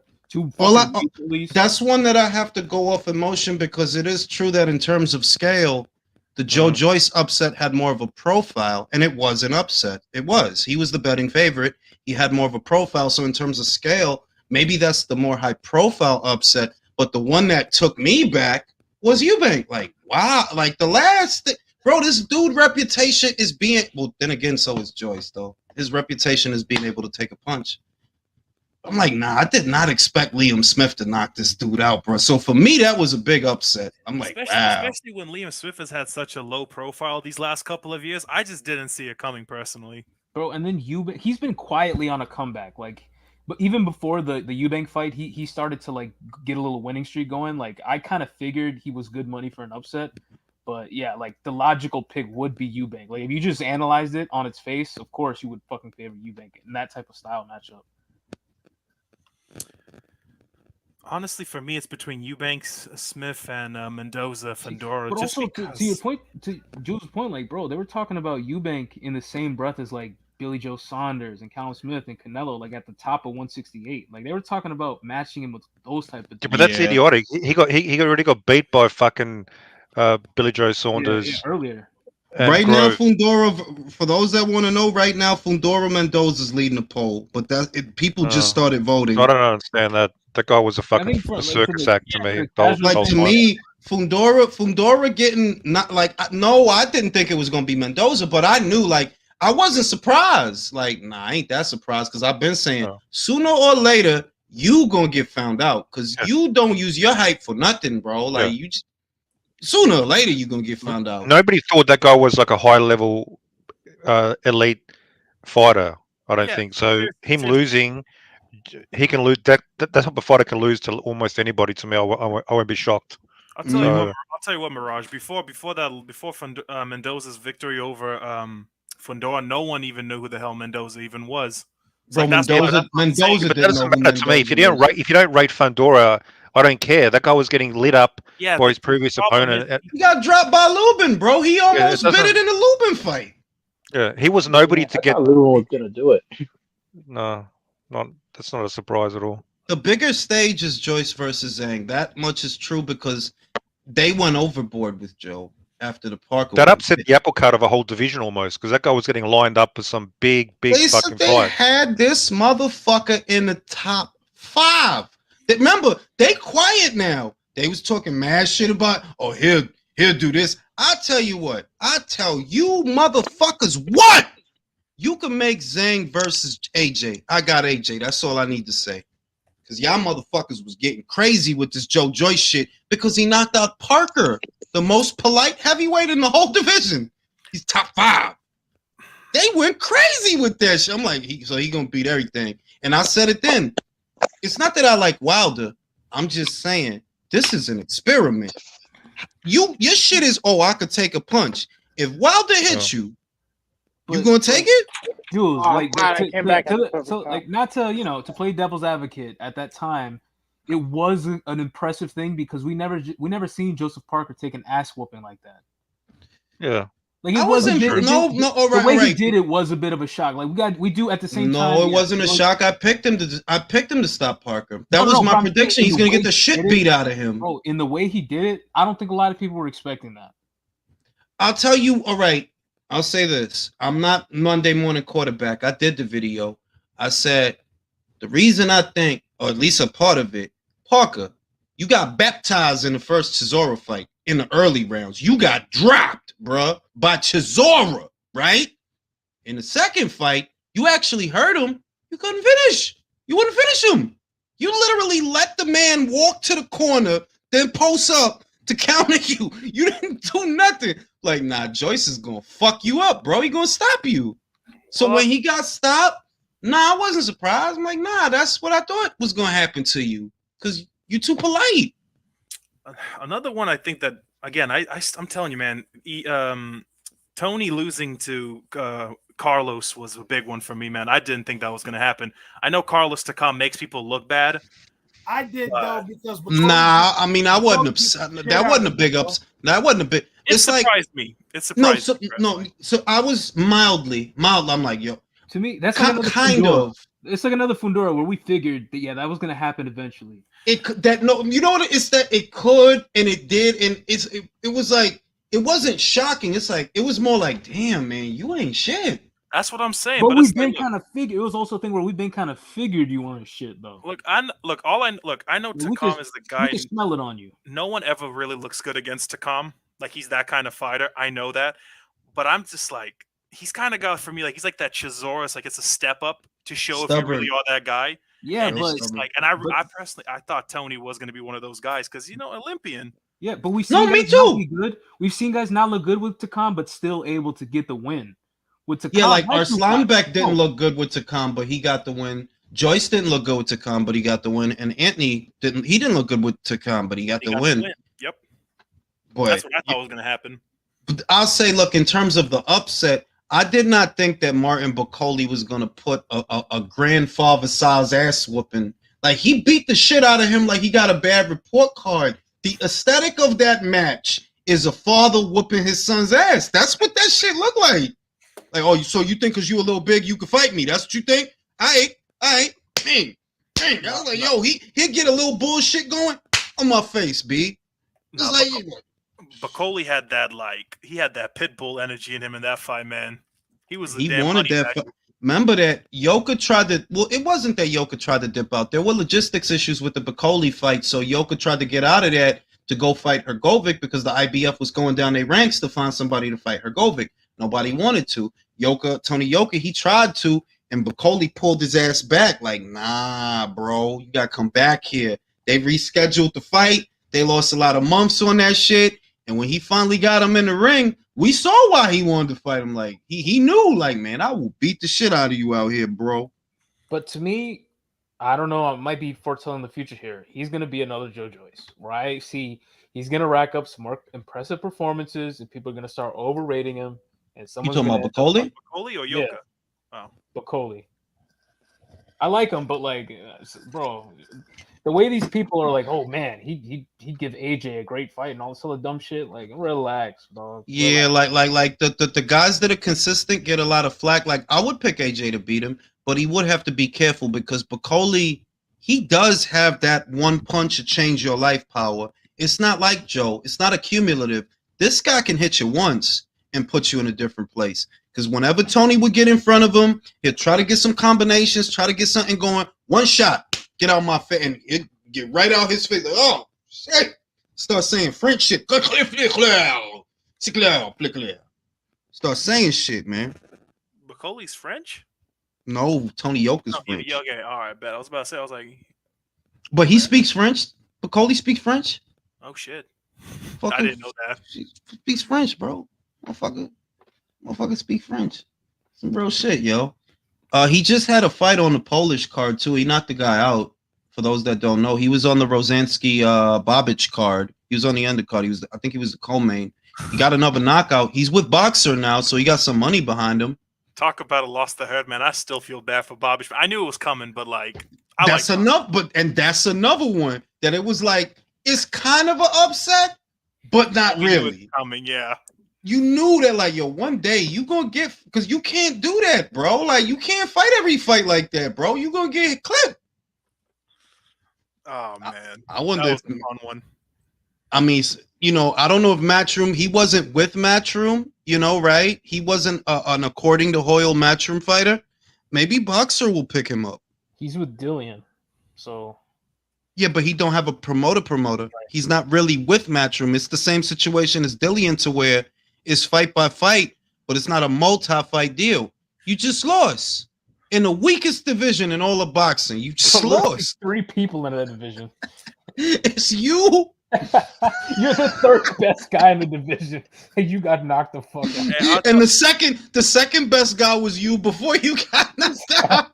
Hey, I'll tell you something that wasn't really an upset, but it was a performance that surprised like all the casuals. It was Boots' performance against Shukatsian, man. Oh yeah.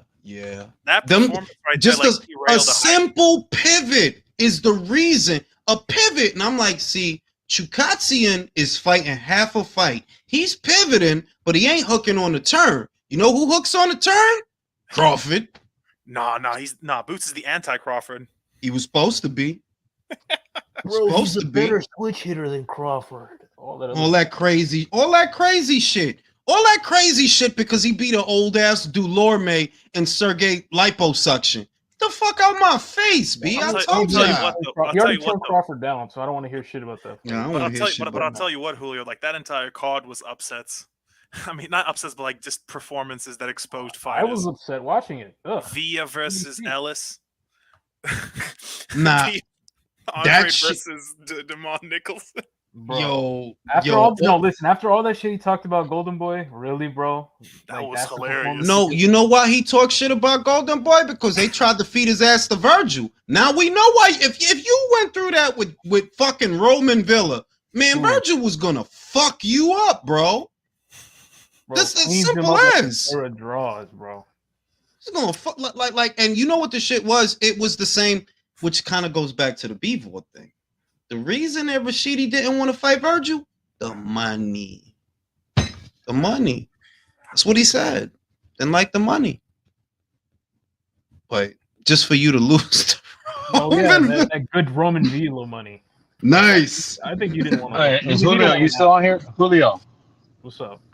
I agree with you, bro. That this Bivol's ducking better BF talk is just bollocks. I agree, man. It's about the context, man. Like and the main reason is one. I talked to Steve, and what about them saying like the money that they didn't even get a chance to talk to the money because there was no way Bob would even consider sending Arthur over there. And second, the WBC is not sanctioning it. No, but see, wait a minute. See, this is the thing. The WBC didn't say that until after those preliminary talks fell apart. That's when they came out and said, nah, we're not going to let Bivol fight for that belt. That was after the fact. Before that, Vadim Konelov said, yo, that money is not, it's not all that. No, but the WBC issued a statement even before that at the start of the war. After like 3-4 months of the start, they said no, there was no Russian title. Remember what they said? Remember what they said? We'll let him petition for a special license to compete as a non-Russian fighter. More recently, they was like, nah, all that is off the table, bro. They don't want him to fight for that belt. Exactly. And I think what you meant by I think you said it in a live a couple months ago, that special privilege is just like, how much more are you willing to pay us, Bivol? For the fight. Because you know it ain't free, Drew. Special permit. What's that, $10,000 more? Cocksucking bastard. Think about it. You paying for the equivalent of a library card with the WBC. So think about this, Jewel. Exactly. It's an undisputed fight. They're going to tax Bivol more than they tax an Artur. So it makes sense why, like, okay, I got to pay all these sanctioning bodies more money just to get the fucking fight, and you offer me peanuts? I don't think they want him to fight for that belt, and I think they're trying to dissuade him from fighting Canelo as well. His whole thing with Canelo is he wants to move down to super middleweight to fight for all the belts. Well, that's one less belt. They won't let you fight for that one. Now, let me ask you this, Jules. Could Canelo be a dick and you know, Gilberto will do whatever he wants? Hey, Gilberto, I want to go up to 75 with this super 68, and I want to become Bivol's mandatory. Can he do that? I mean, if he wanted to, he could wrangle it. He could wrangle it. He's undisputed at 68. That gives him power. He could wrangle it. It's just that Bivol don't got a lot of chips to play, bro. Exactly. That's you don't got a lot of chips to play. Like, you ain't got Artur in the back pocket. You ain't got shit in the back pocket. And it's not like Frank is going to do them any favors and throw Anthony Yard to them. Now, if I'm Eddie Hearns, this is what I do. Yo, Callum, why the fuck would you want to go to Canada to fight this dude for $500,000? Bro, I give you $1.5 million. Fight Bivol, Liverpool. Let's go. The fuck you look like going to Canada, to Montreal, or Quebec to fight for $500,000 against the hardest puncher in the division? And I'll tell you why. Because Eddie listens to the show, and Eddie's in love with 140 right now. He wants to give us Subriel versus Regis at the end of the year. Eddie fell in love with his new toys, yo. He's got Regis, and Regis tweeted out, like we said, Jules. Now you see why I picked, like, everybody was getting on Regis for picking Matchroom, and all I said was, motherfucker, that's the best deal for him and his family. Guaranteed. It's the same shit. Everybody shut the fuck up. It's the same shit I said. Nissan with the Isan. You were talking a lot of stupid fucking shit.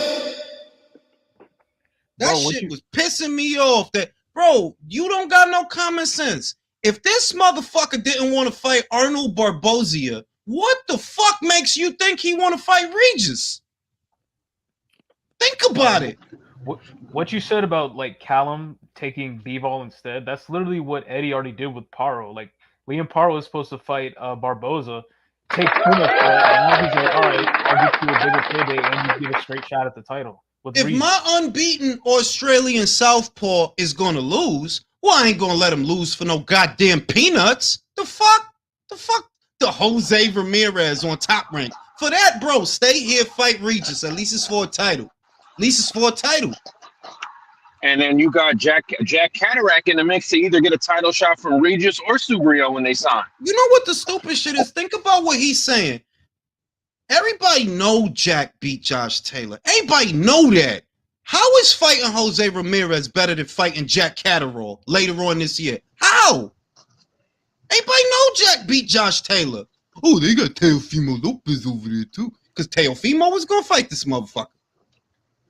His dad already said, nah, man, there ain't nothing over there, man. There ain't no money. There's no money in that fight. There's no money. I need cocaine. There's no money in that fight, bro. There's no money in that fight, bro. I need fights that can buy me cocaine. And that's the problem I have, Jules. Like we have sources. We just relay the information. I just tell everybody what I hear. But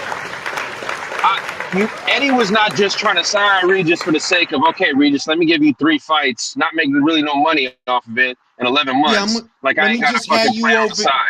Let me just have you over here to have you over here. And see if he gets, and Matias's people, y'all motherfucker, don't fuck it up. Don't fuck it up. You can fuck it up. Don't fuck it up. There's nothing for you at PBC. There's nothing for you. There's no Broner. There's no nothing. There's no fights, all right? Rolly is not going to fight you if he win today. Davis is not going to fight you. None of them are going to fight you. None of them, all right? So get the fuck off the island, go to Matchroom, and you get some fights over there, bro. You get some fights. Maybe we get Yo, what if we get Matias versus Stevia Sparks?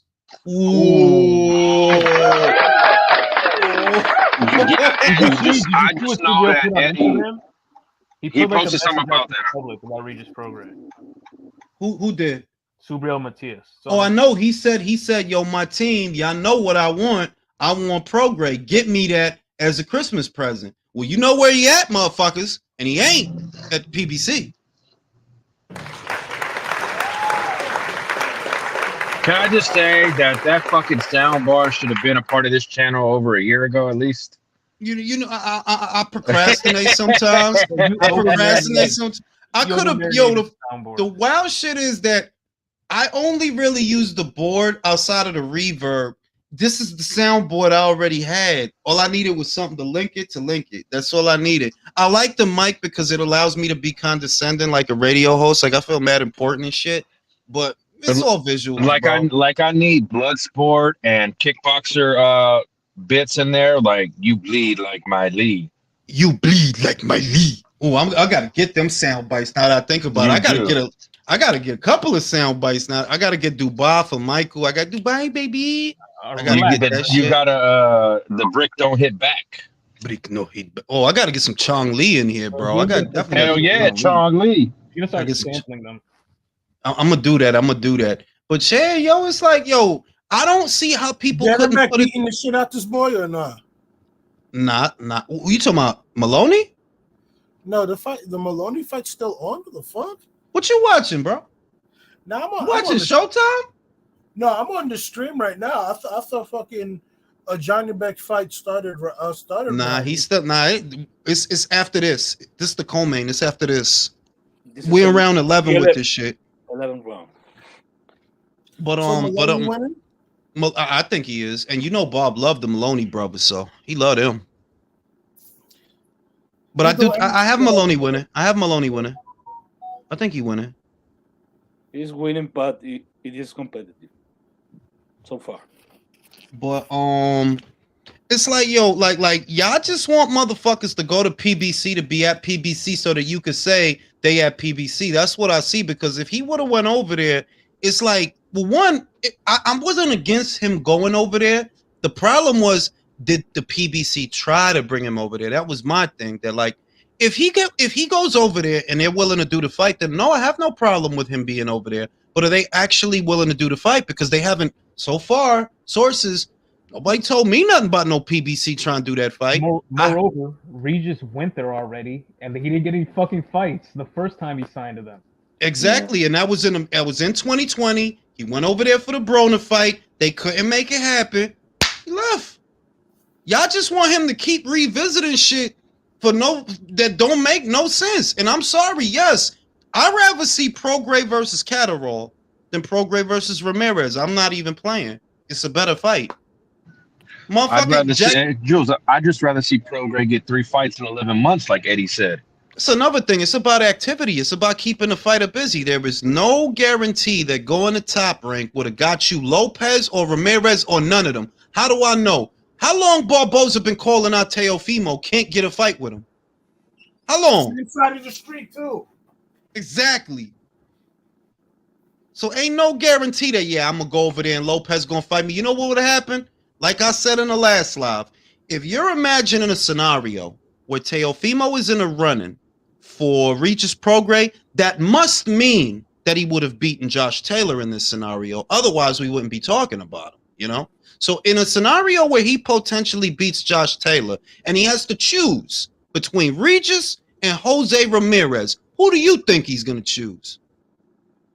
Jose Ramirez. Ooh, he sells more tickets, bro. We'll come back, bro. Common fucking sense, bro. And Jose gonna pick him too. Y'all both gonna duck him by fighting each other. That's what y'all would do. And he'll just be sitting there because what's the real reason Rick Merrigan keep talking about this guy? What's the real reason? Because you trying to get Arnold the title shot and you can't. You were hoping that Regis would go over there so you could get him that shot. It wasn't about making no fucking fight with no Jose Ramirez. Jose was going to fight Teofimo. If Teo win, that's who he would have fought. Or that's who he would fight. He ain't going to pick fucking Lopez over Regis. Regis over Lopez. I gotta ask you something. Why is Jose so adverse from fighting Regis? Let's really keep it a bucket. Because he knows he'll get knocked out. I know that Regis will knock that motherfucker out. Ooh. Out. It's not even that. He knows that Regis will probably end his career. Also, he can't fight southpaws. Right. Why you think he didn't want to fight Zepeda for a second time? I said it in the last live. Before it became what it became, where Regis gets the shot, it was Jose and Zepeda at the top of the WBC ranked standings, and it was supposed to be them. Now Jose gets on some shit. Oh, I want to get married, and all right, go get married then. Do your thing, right? But who was behind you or who was right there with you? Zepeda. You didn't want to run it back with him because a lot of motherfuckers think he beat you already. Let Regis take care of him. Now Regis got his issues. It's like, bro, like what y'all wanted him to do? Keep shaking that tree so that Jose Ramirez will come down? It wasn't gonna happen, bro. This was the move. This is the right move. All right. Now all Matchroom gotta do is get Matias, and we in there. Someone asked, does O'Hara Davies beat Rolly Romero? I think it does. Oh my god, I might have to tune into that shit. And you know who makes me laugh at 140? Gary Antoine Russell. Ridiculous. What's he doing now? Turn into fucking Confucius. All that's over there are fighters that don't want to fight for one reason or another. That is all that is over there. Fighters that don't want to fight. But if you talking about Gary Antoine Russell, Gary Russell, the Charlo brothers, Spence, that whole stable is boxers that don't want to box. In a nutshell. You know, I would post up on IG that I made it to like a Roscoe's Chicken and Waffles, just like any other group, than to admit to people that I work at the PBC. Like that ass. Nah, son. If Rolly get knocked out tonight, motherfucking Fostek said, imagine if Rolly got knocked out tonight. That's what I'm hoping for. That'll be a serious fucking hiccup in the plan if he gets knocked out. That would be very bad. He's not gonna get knocked out though. This dude's probably if he has to take a dive, he'll take a dive. Like the stage is set, bro. They really trying to convince. Fucking heart might give out. Bro, they really trying to convince me and you that this motherfucker is 40 years old, bro. But also, you didn't. I don't think you read Virtuoso's super chat. Hold on, I'm about to read it. This guy's fucking 40, bro. This guy. Jesus. I was on the panel. He looks like something that. This guy's 40, bro. But dude's like you put the 58. video up and I was fucking crying. Yo, when I saw that, yo, go ahead, man. Oh shit. Hold on, I got your chat right here. Hold on. Let me see. It say, the fuck this shit moving so slow for? Hey yo, Jules Biden, Helen Mirren, really?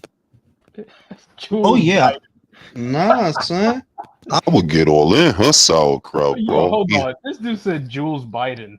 Listen, yo, I don't got fucking dementia, bro. Yo, Jules went live for Ismael Barroso's debut.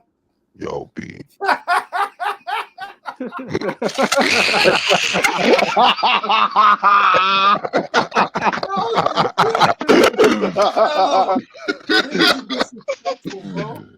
sound mad evil right now. Nah, but I tell you what, like off of them picks, B 77 and all that, get in that sauerkraut. Can I just say, motherfucker. Did you see that picture I tagged you of Elizabeth Olsen? No. Oh my God, all that milk. Oh. Nah, but is she the hottest? Is she the hottest in the game right now? Hottest actress? I'm gonna tell you what. You know what has my attention right now? Everybody is saying now, because Drew sent me the shit from TikTok. It was either TikTok or the Instagram reels. Cameron said it. This other New York cat said it. I said it first. I literally said that shit weeks ago. Like, yo, that's a regular concourse joint, fam. You could walk into any hair salon in either the Bronx or Washington Heights, and you're gonna see a bunch of joints that look just like either Ice Spice or her mother. That's regular. Stop that, bro. Shut up. I'm telling you, I'm not even. It's not even cap, bro. If you in New York, you already know, like, bro. It's not that she's not bad. It's that y'all bugging or for some regular shit. Like that's. I'm not saying she's not bad. I'm saying she's regular. Bro, it's like being excited. Like, imagine you're Irish peasant and you're excited to eat potatoes for dinner. Like, yeah, it's really fucking everywhere. Fucking potatoes everywhere. Why are you so excited? Yeah, it's great, but like, yo, dog. Like, You're a funny motherfucker, bro. You're like men. Funny shit is, yo, when you see like a joint in the Bronx that look like Ice Spice, right? This what they father look like. He be the superintendent of the building and shit, bro. Yo, when I first saw that like that poster, I thought I'm like, yo, who put fucking Bronco Lara to the face tap, man? Like, what the fuck? No, he looks like Luis Ortiz after a weight cut. He literally does look like Laura's dad or some shit. Yo, he really do look like he's Laura's like uncle or some shit. Like, oh man, came down for the holidays and shit. Someone stole a rare artifact out of a pyramid and he rose out of the ground. That's the only way I can describe him. If Lara was to cut weight to fly weight, it will look like that. Yo, that dude, yo, Barroso, he's doing it for all the Incas. He doing that shit for Quetzalcoatl, bro.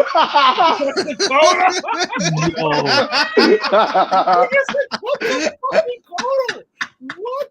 Yo, why are you saying Oh shit.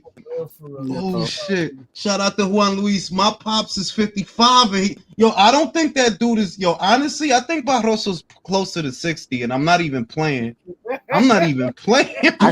Bad for him, bro. I hope he doesn't get hurt tonight. Nah, he'll just take it. Highlight Leon Canteen. Let me see. Easter Island.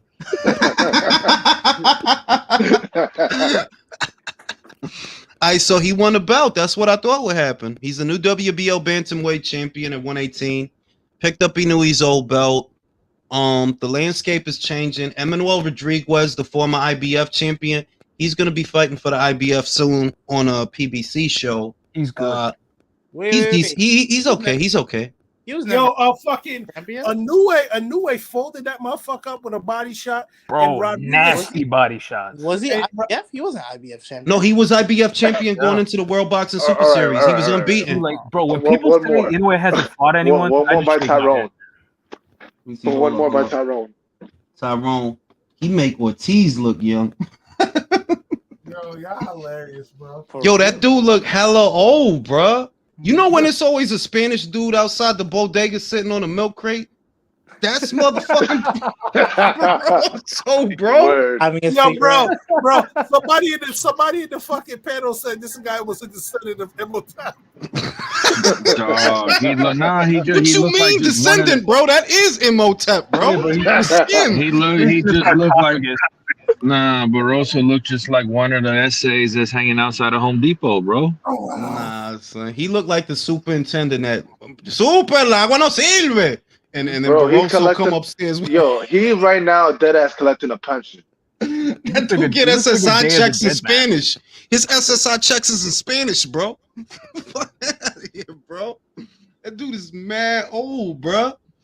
But yo, man. If I was Broly and I wanted to be a dick, I'd walk into the ring with an ice hat on and ice jacket. Nah, but yeah, that's what I was saying. That the shit that caught my attention this week is the shit that Drew sent me. I'm like, is everybody now realizing what I said like 5 weeks ago? That Oh, it's it was not Ice longer than Spice. that.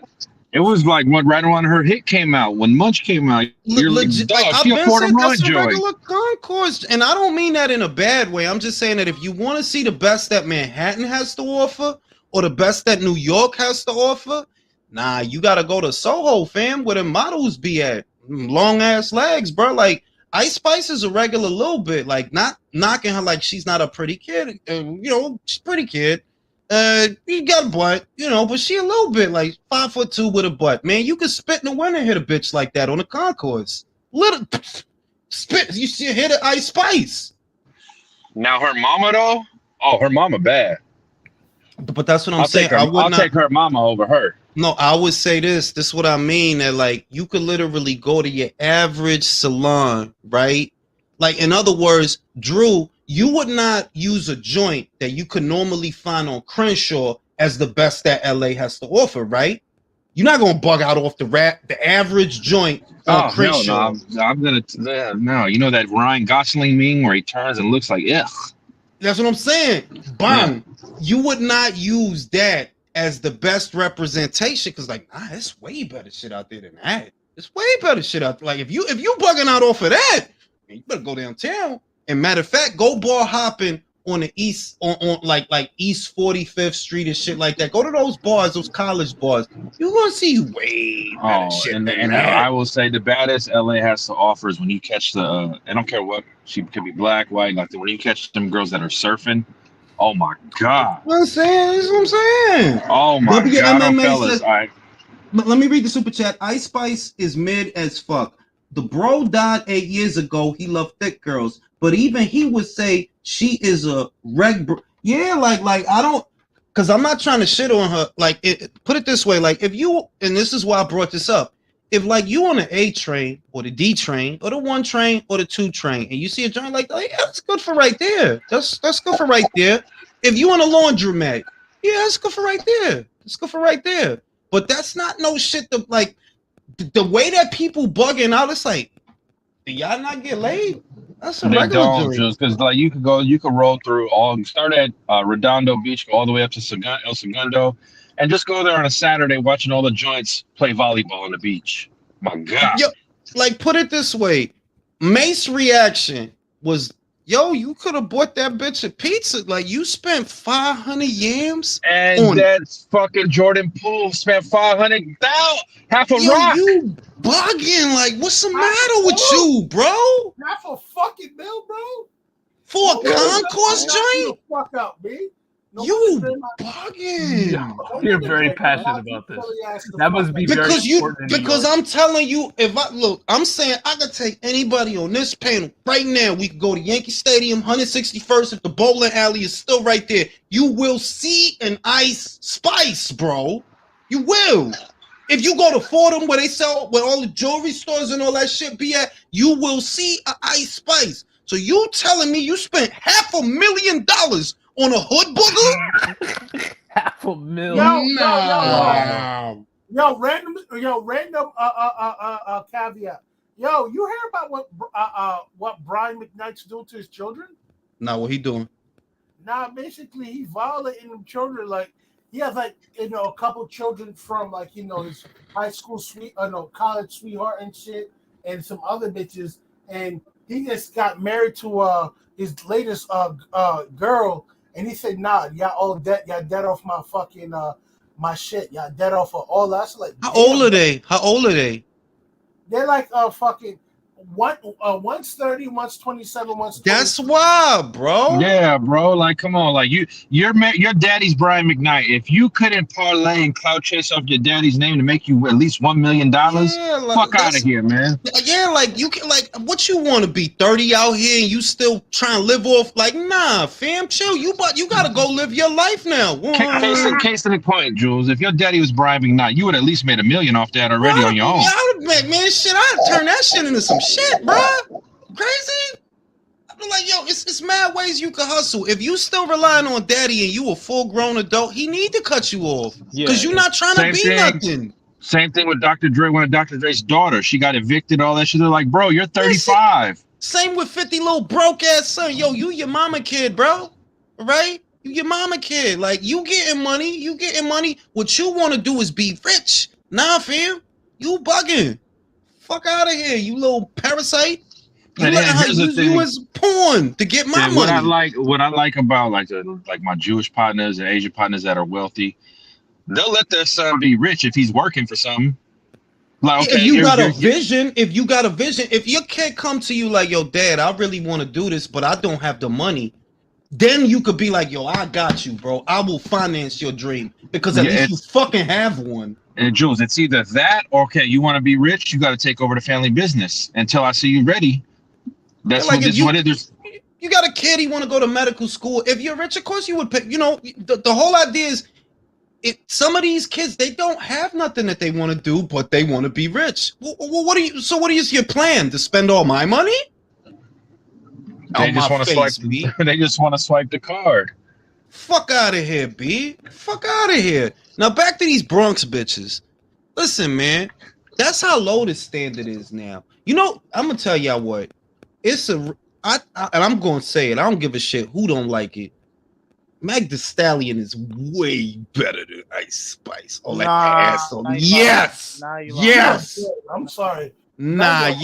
I don't care about the court case, and I don't care about Tory Lanez, fam. When you put them two joints, y'all not using y'all psychic man powers. See, Meg about 5'10", all ass and thighs. Motherfucking Ice Spice look like she's still in high school. If you stood them next to each other, it'd be jarring. Like, nah, you. It's not even that you're not bad. You a little bit. Meg is like, yes. It's not. I don't know. It's not a competition to me, bro. Mm-hmm. It's not a competition to me. I'll pick Meg over Ice Spice. Ice Spice is for the kids, bro. Like, if you still cracking Dutches in the staircase, yeah, you probably like Ice Spice. You still cracking Dutches in the staircase. I'm saying, if you in the juvenile shit, you still cracking Dutches in the staircase and shit, you still eating murder burgers at the chicken spot, yeah, you probably like Ice Spice. You know what I mean? Kennedy Fried Chicken. Caporal, all that. Crown Fried Kennedy, all that. Then you probably. I know it's the same, but which is better, Crown Fried or Kennedy? Kennedy's, bro. Kennedy. I gotta take Kennedy, bro. Kennedy Fried forever, man. Kennedy's is love, bro. I got so many good memories with Kennedy's, man. It's love, bro. It's love. That's love. Bro, that shit saved my ass on so many drunk nights, bro. Like, damn, B, I'm fucking hungry, son, but I don't want to go. I was in Harlem, bro. I just opened that. I was in Harlem drunker for Ray and Nephew. This is years ago. I said, like, yo, there's a Kennedy's open. Yes. Nigga got that fried chicken and shit. Fried to perfection. And the beautiful thing is, look, you're never far away from. It's like Popeyes on 25th is like the North Star. You never really fall away from that shit. What's the problem? It's mad people in that shit, bro. Feel like dealing with all these lines, B. You know what I mean? But Kennedy's, you get seen right away at the Kennedys, bro. Shit, you get seen right away. Like, it's you, two other people, but it's quick. Kennedys saved me on so many nights, bro. Shout out to Kennedys, man. Yo, I'm random story, bro. It's been alleged that this motherfucker Tom Brady is coming back to the New England fucking Patriots. No fucking way, bro. Stop lying. He not gonna stop till he have a stroke. No. Like, He's still retired. But he's just gonna retire Patriot. He's gonna retire Patriot. You know what? Oh yeah, the 1 day contract. Oh, so like he gonna go over there, sweep the floor so he can retire. I dig it. I ain't mad at that. That's a Hall of Fame. Nah, I don't mean it like that, but I mean like it's symbolic more than he gonna get on. They tell him like, yo, you gotta sweep the floor for that 1 day contract. Oh, you haven't fulfilled it. I would smack the shit out of one. See, like, look, I'm gonna say this. Maybe it's because I'm old, but I feel like an uncommon joint that is bad is Rihanna.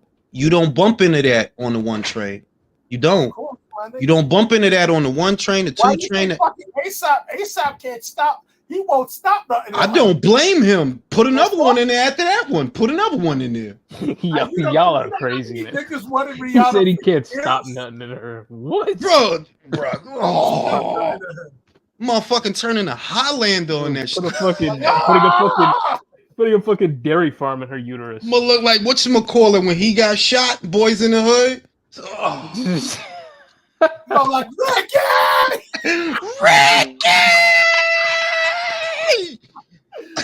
Oh, no. Jules, you're a fucking psychopath. Oh my god. ASAP got the right idea, bro. He did that ASAP. And I'm saying that I guess that's my perspective, that is uncommon. It's uncommon. You don't just bump into joints like that. Whereas Ice Spice, Brody, any old motherfucking June, July, August in Washington Heights, you can see a joint like that. Any old June or July, you can see a joint like that. That shit ain't nothing. The real shit that's bugging y'all out is because she got that curly top with a Kool-Aid packet color in the shit. Because her hair's not even that color. You know what I mean? That's dye. That's what's bugging everybody out. That it's like, oh, this is like a Japanese anime / stripper type looking joint. But if you really there, that's a little bit, bro. That's a 5'2" joint with a bubble. That's it. It's mad joints like that. I ain't gonna hold you. Like, I don't really rock with Meg for some of the foul shit she's done. I don't care, B. When I see her in them white, man, them fucking white pants. Those white pants. Nigga, when I saw that shit, I was like, God damn, that's a bad bitch. Trying to tell you. Goodness. Fight the shit out there. I could turn into Marv Albert out here, bro. Who remember Marv Albert? He's out here. No. He was bugging the fuck out. He should be in jail now. I remember exactly what you're talking about. Get on all four. Yes. Oh, I turned Marv Albert out here. Be like, yo, man. Big old leg. You got big old leg. From downtown. From downtown. You know what I'm saying? Yeah, when fucking Drew said we are the virus on this planet, I fucking we are though, bro. You know what I'm trying to teach the human race? Y'all is the virus. All the creatures on this planet coexist with their habitat. Humans are the only ones that try to change the topography of the planet, not realizing you're killing the fucking planet and you only have one, but you don't stop. Yeah, but Jules, at the end of the day, are tigers gonna put on camera spraying in a bitch face? No. Nah. We're entertainment, bro. We're entertainment. Yeah, but bro. That was probably the most unexpected video I was ever gonna see in my life. Yo, bro, but when he's you know that actually made me sad. Like, I hope the joint really ain't die, because she look like she do a good job, bro. That's nigga, as you can see, nigga, what the fuck?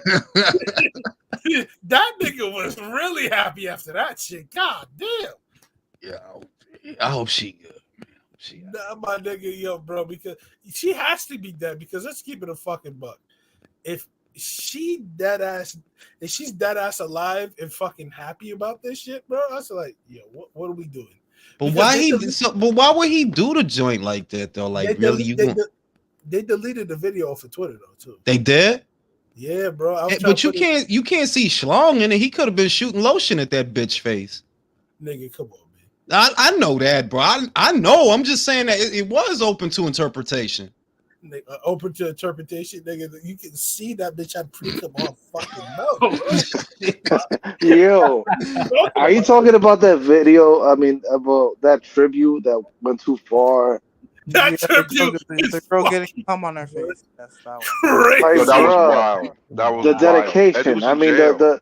the appreciation. I mean, yeah, get you a girl like that.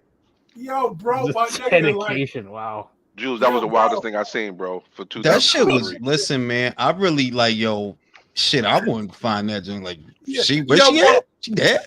Shit. Nah, what stopped me? What stopped me was this. I'm reading this shit out. Was that a cop shot? What? Nigga. Yo, Jules. Yo, cause I didn't really know. I'm like, yo, I read the shit, and then when I looked at the camera, you know, the shit move. I'm like, yo, wait a minute, that a cum shot? When I heard that, I read that shit. I said, yo, can't be. I see. Sure enough, it's what Jules thought it was. I said, Cum shot, bro. I That said, shit man, crazy. God, I never. That was so unexpected. Did they ever like come up with an excuse about it? Or like Now they took it down. He said they took it down. Yeah, they Wow. took it So, down. so they never tried to explain it, like, oh, you know, I had a tuna sandwich earlier, or Yo, they didn't try to fuck explain out the of real here. truth. You could have said, nah, that was lotion, bro. That was Jergens. Fuck you, me. That was. There was nothing jerkins about that. How do you First edit of all- that first of while all, he's eating a locked up. fucking He's tuna locked sandwich? up right now. That person's What? locked up. How they letting you have like maybe I'm old. They letting motherfuckers tweet while they locked up now.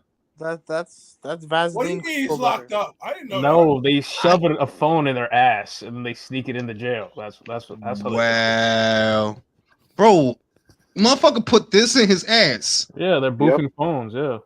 Impressive, bro. This Yeah. in their ass. Yeah, Yep. they get Pause. fucked, nigga. Pause. The fuck did you think? The fuck? That's just how big that fucking phone. Where else are they How, supposed to bro? have- Where else are they gonna How? sneak you? Hey, Jules, Nah, you can't fit this in your ass, bro. Nigga, do you Practice- see how practice big that makes shit is, perfect. bro? I've got same case for a Yeah, smaller no, phone, like bro. I'm What under the fuck? suspicion some of these prisoners are gay. Like, if you can Nigga. fit a phone in your ass, like, just admit it, bro. Come on, man. Oh, You know what it is. You know what time it is. The fuck? Oh boy. They purposely try to get the biggest phone. Nah, like apparently they use like they boof shoes and shit. Like, bro, if you're boofing like a pair of Timbs, in a Nah, you jail- do not have a fucking pair of Timbs in your ass, Bro, that's bro. what I'm saying. Like, Nah, come you're, on you're now. just be gay. What the fuck is this? There goes Steve Butler. Yeah, For he the about first to get knocked execution. out. But I'll be surprised if he make it out the first round because he the dude. He step up to get knocked out. That's what he do. Whenever he step up, it's to get knocked out. Yo, I'm looking at Barroso right now. Let me go to Showtime on my phone in case some the stupid fight shit start? happen. I mean, they talking to him. Lower the Did volume. a nurse lead him up to the ring? Walker. With a walker. So any of y'all watching the Rolly fight then? I'm about to look at it right now.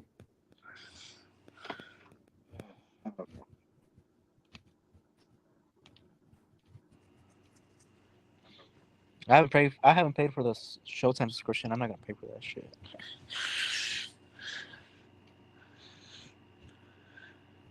I still got this shit. I look like Rancis Bartholomew fight ended.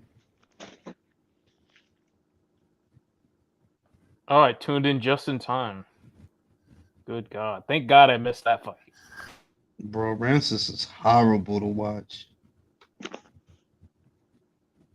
Should be Rancid Bartholomew because he be stinking out the joint, bro. That dude is boring. You showed him. Rancid Bartholomew. Sarcastic motherfucker. Wow. Oh shit. But nah, yeah, Butler gonna get knocked the fuck out, bro. That dude is gonna get knocked out. I was about to get up and smoke a cigarette. Now, matter of fact, let me get up now and smoke a cigarette. Yeah. 'Cause by the time I come back, he been done got knocked out already. Let me He'll be getting smoked too. Double the smoke, baby. Hey, That was, gentlemen, while Jules is yeah. having a bogey, I want to ask you guys a question. How do y'all feel about Spence's tweet saying he feel like he's being played, and then there's the rumors that the Saudis offered $30 million, and he didn't even know about it, and Al rejected it. I think maybe that it's think either that makes sense.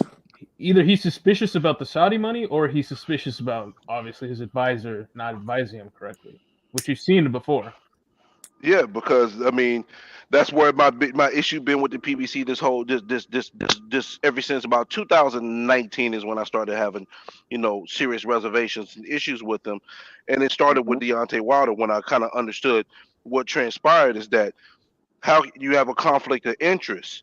You're an advisor to this fighter, but you're also the de facto promotion company, even though you got Tom Brown as the facilitator of the front man, and you got these situations where it would have been better for Wilder to take that deal with DAZN without Eddie Hearn, straight through Matchroom, $100 million, 3 fights.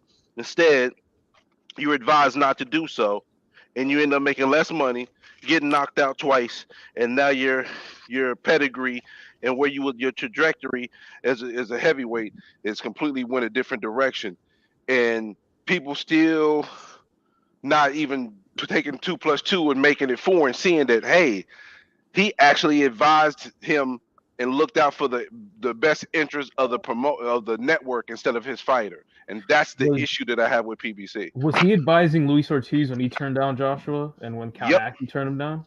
Yep. Wow. So yeah, this is his MO.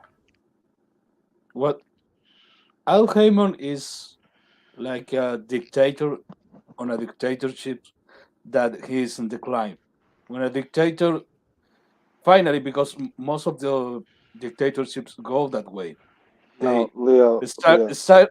Let me finish. Go ahead. They start to stop to listen to anyone.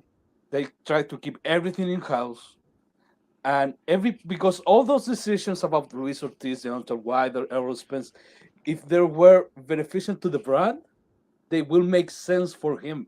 But we cannot say that anymore. You don't have the numbers.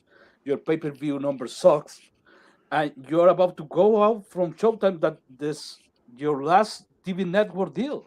So at this point, Al Heyman is just a delusional guy that's trying to die with his boots on. Yeah, what he is just a middleman. Like Danny Jacobs fucking left this guy. Who else am I missing? Other fighters have left him, and it's like they've gone on to make better money, and gone on to have better fights, more significant fights than these people that just have no fucking business savvy. They're like that. That's what I think that's the problem. Look at They're like Artur. they have no. Artur, he left the PBC and he became a unified champion as soon as he got over the top rank. 2 fights. They have no match. business relationship outside of Al Heyman. It doesn't look like it. Well, it looks like Keith Connolly has been funneling the fighters that he had on PBC, because remember Richardson Hitchens was over there, but they had him on the shelf. Mm-hmm. And Adam Kopnowski, he took him long enough, but he got him over there. Yeah. So I mean, eventually, go ahead. I'm sorry. I was saying people are assuming. I mean, we're reading into that tweet, but I mean, with that news coming out that obviously Saudis was interested in the fight, and $30 million was on the table, and Al Heyman said no, and Errol Spence didn't even know about it. I mean, I don't know where. First, I would need to hear from the head of boxing, a dude that Drew spoke to on a plane. I would want to hear it from him. Then I would know, because I heard that rumor that they had money, but Al fucked it up. I seen that last like 2 days ago or a day ago, but I don't know where that came from though. It came from Fred. He was on the. Remember, I don't know about Fred. He was on the Boxing Voice, Amir.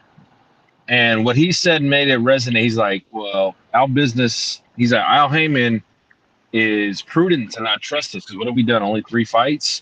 But he also, and how he worded it, Jules, it let it be known that, like, well, he didn't do his due diligence anyways to even see if it was real.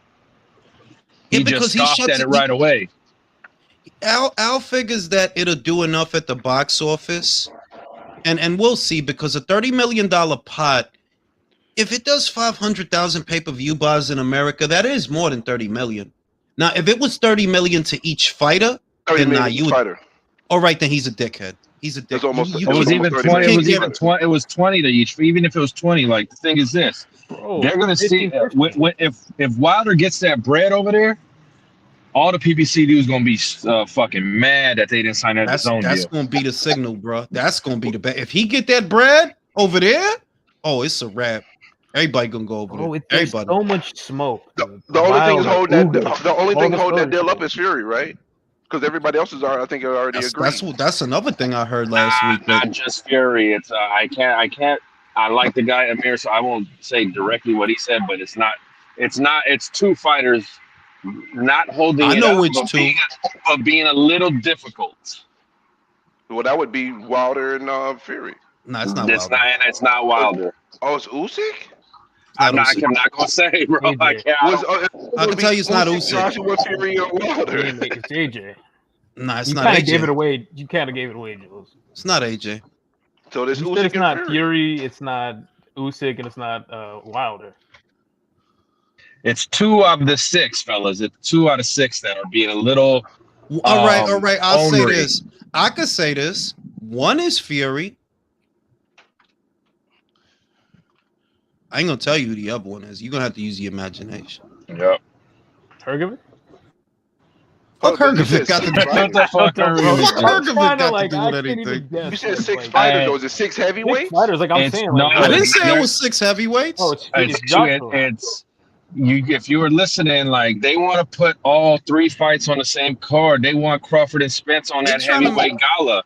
They trying to make They trying to make the greatest card that postmodern boxing has ever seen, and I didn't know that. I thought it was a $30 million pot. I didn't realize that it was 30 million to each fighter or 20 million to each fighter.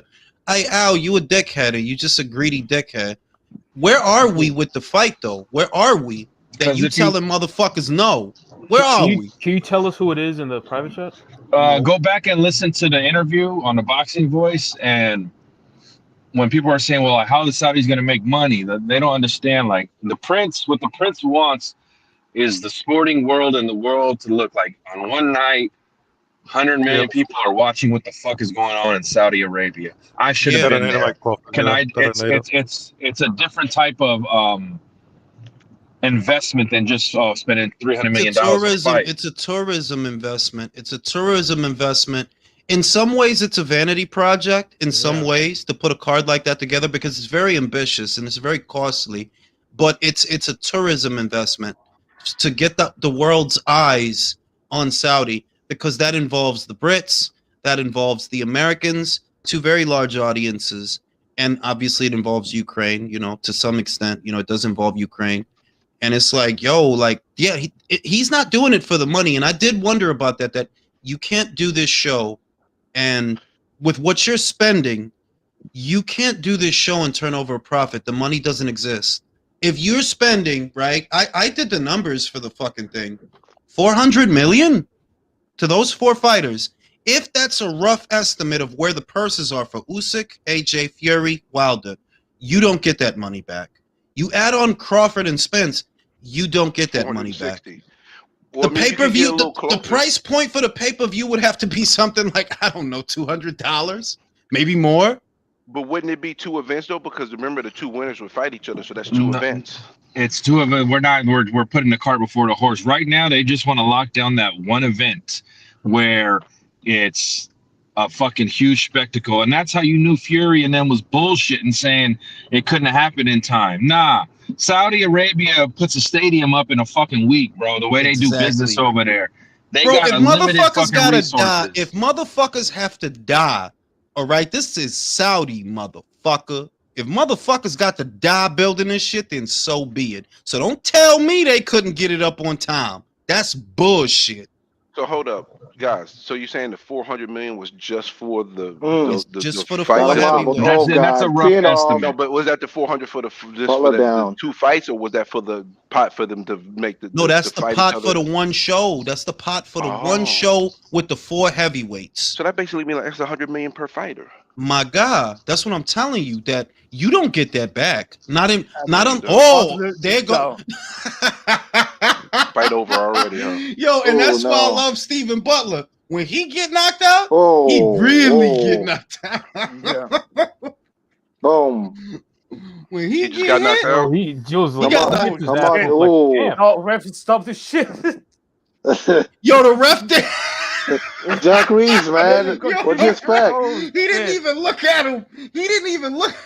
He just pushed him. No, stop. Oh shit. Go ahead, let him bleed, Reed. He fighting. He threw a punch. Let it go. He threw a punch. Oh my God. It's no knockdown. He's not knocked out. No, Come on, let him get hit some more. For let him the get hit love some of more. God. Yo, look at him. 1 minute. Yo, Jack acting stupid. He acting like he don't know that this dude is. You ain't shit, Jack. You ain't shit. You know that dude is knocked out, bro. You come on. What happened? Johnny Bro, Jack had him on the parlay. Johnny Beck Yo, come on. Jack know damn good and well that dude. This fight is over. He know that. What happened? He Johnny Beck slumped him? Johnny Beck already dropped him 2 times in a second round.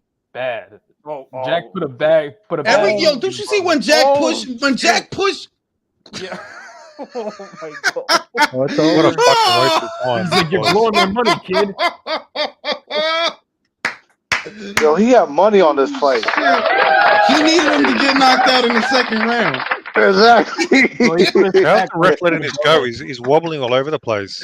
Yo, but you notice he did his smart Mirage. He'll push him and then look over there like the referee. I gotta see that again. Off the ropes. He put a stack on Stephen He will literally push. He will push Butler, and Butler wouldn't. He'll lay right. Yo, Tessitory was like, look at his leg. He's flopping like a fish. Fuck David Benavidez. Oh my God, that was priceless. Yo, like dude, he did it so slick. Don't get me started, bro. Come on, don't start with that shit. He did it so slick. He will push him, and before he push him, he'll look away every time. Go back and watch it. He'll push him and then look away, like, "Hey, I'm working here." Perfect time for the Romero fight. They're going to start now. So yeah, let me go over to that bullshit. This fight is over. Go over that bullshit. Is Janibek going to fight somebody worth anything soon or what? Well, I think that look, after this, and I said it in the video I did, that the best fight that is attainable for Janibek at this point is the Brazilian Esquiva Falcao. And all they really have to do now is set up the IBF title fight, which is what they're in the process of doing. The IBF title is vacant because Gennady gave it up. So they just got to do that fight, put that belt in Falcao's hands, and then perhaps later on this year, we get Janibek versus Falcao for the IBF and WBO titles. That's the play, because Falcao is a top-ranked fighter. So they just got to get him in there. They got to find him somebody to fight, because he was supposed to fight Zarafa, but Zarafa decided to go with Lara, who's not even fighting him, because he just paid him to step aside so he could fight Danny Garcia. Oh, Maloney won? Yeah, Maloney won. He WBO. He got the WBO at Bantam now. Congratulations to Maloney. I knew he was gonna do that, but his brother gonna get fucked up. His brother fight tonight, right? Not tonight. He gonna fight on the undercard of Lomachenko versus Haney. He gonna get knocked out though. He is gonna get fucked up. Junto don't play that shit. At least Janibek did what you said he had to do, Jules. He had to get him out of there quick. Yeah, and he did. When you get Stephen Butler, when you get him, that's what you get him for. If you want to knock a motherfucker out and get a highlight reel knockout, call Stephen Butler. When he get knocked out, he really get knocked out. Like, and what is and I feel bad for Adames because they got him on the shelf waiting to see what fucking Dumb and Dumber are gonna do. Top Rank shouldn't have cut him. I'll put that on Top Rank. Y'all shouldn't have cut him, man. Y'all cut him too fast. Y'all got Gabe Flores out here. Y'all could have Well, kept him. Top Rank love cutting the Dominicans right away. Yeah, they word though. They don't like Dominicans over there, bro. Elvis Rodriguez, Carlos Adames, all these Dominicans. You got Dominicans washing up on PBC Island like seashells, bro. Just Dominican fighters washing up on the beach.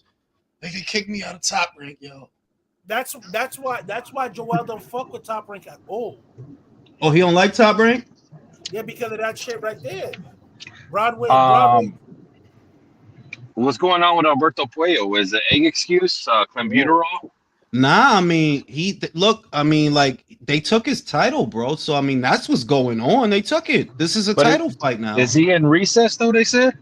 No, they took it. They took this shit, it bro. was in recess, but they Can took I it. just say though, them Canelo, clenbuterol, carne asada tacos in Guadalajara, fucking amazing though. Man, he motherfucking Puello don't know nothing about them joints though. Do y'all think Elvis Rodriguez is gonna do anything at 140? No. No. Nah, he gonna be enough. He just gonna be a Dominican Bartholomew. Yo, I can't believe I'm actually seeing this shit. When they Romero saw looks like 20 pounds heavier.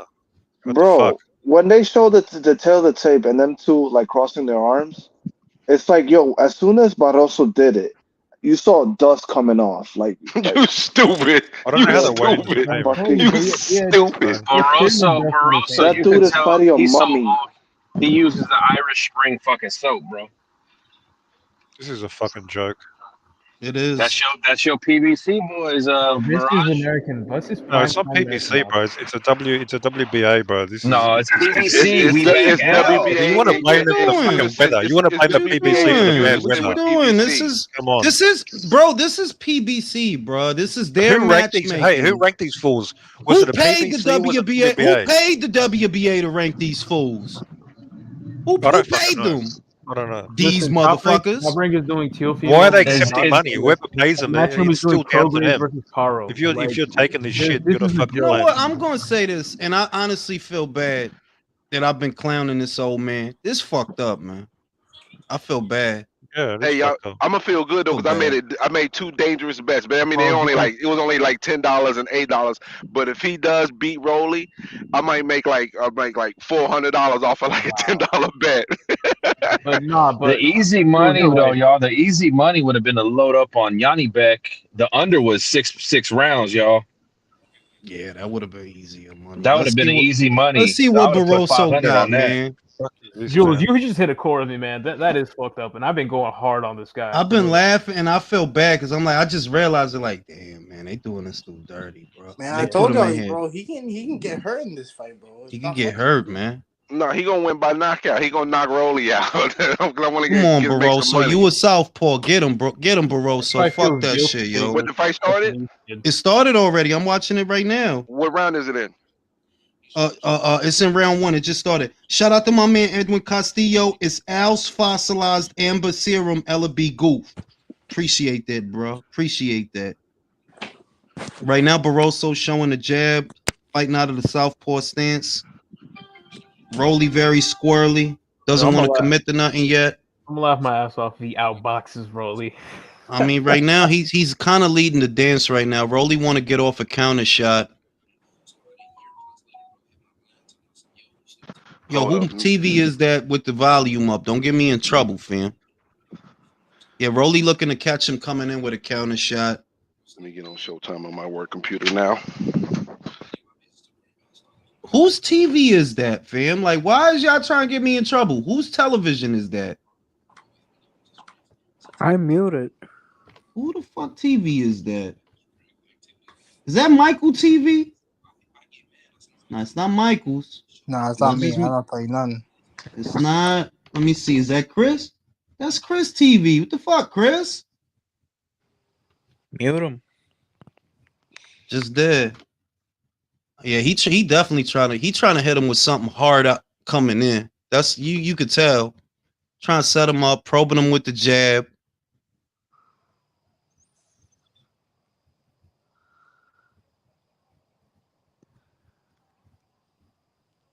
Why does Rolly move like that? Like so Bro, clunky? his face gets on my fucking nerves. Bro, Rolly, like I said, he fights like if someone threw ice down his back. Like someone threw ice down. You his know how shirt. we was talking to joints earlier. Have y'all seen? You know who be some bad joints? Water polo chicks.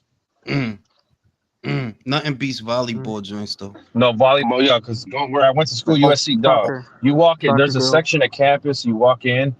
The beach volleyball pit is right outside in the front for everybody to see. Oh, I would just watch them practice some days. I love me some big booty bitches. Listen, Barroso so far is leading the charge. He's backing Rolly under the ropes. He's targeting his body a lot. Good body shots. When he does get to touch him, it's been mostly body shots. Rolly using a shell guard. Oh no. Rolly's using. I want to see Rolly do the shoulder roll. That's what he's about to do. That's what he's Dinner roll. Footwork is When Rolly terrible. do it, is the dinner roll. When Rolly does it, the fan. Did they patch up that bald spot he had? Because I know Rolly balding. Oh, he was balding bad in one interview. I know he balding. So I'm trying to see what they did with that bald spot because I don't see it. To me, that's PB use. Did he use the? Yeah, I see it. I see it. Man, when he go bald, he better shave that shit because he is a funny looking motherfucker. You better shave that shit, bro. Like, stop playing. Who's this coach? Saint Nick? Same coach as always. Bullet. Nah. I'm talking about Barroso coach. Look, he got a Puerto Rican Santa Claus. This is coach. Probably. The Ray Arceau. So I think they're gonna try to do pro game Matias for Christmas. That would be dope. December as well. That would be dope. So you think they give Matias Catterall? I think they give Matias either Catterall or Estevia Sparks. Catterall would get fucked up by Matias in my opinion. Him and Sparks Probably would though.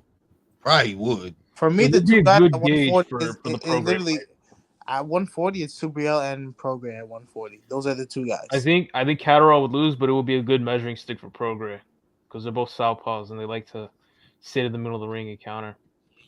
I'm not gonna lie. I can see Prograis winning that fight kind of easily, bro. This how the backup for a Pitbull rematch. Yep, that's exactly what I think.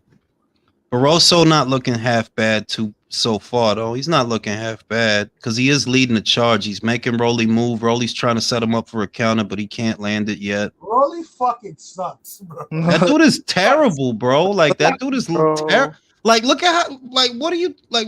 He doesn't even have his back heel up. Look at his back heel. It's not even up. I don't even know why he moving. Like what are you doing? Not even fully. Like oh my god. Like he just shuffling right now. Dude, there are guys in the amateurs that would. Yo, he literally tripped. You seen that shit? You tripped him, bro. This dude with his karate kicks and judo shit. Wrong sport, motherfucker. Now, apparently he was like a nationally ranked judo player. I bet you he was, because he damn sure ain't no boxer.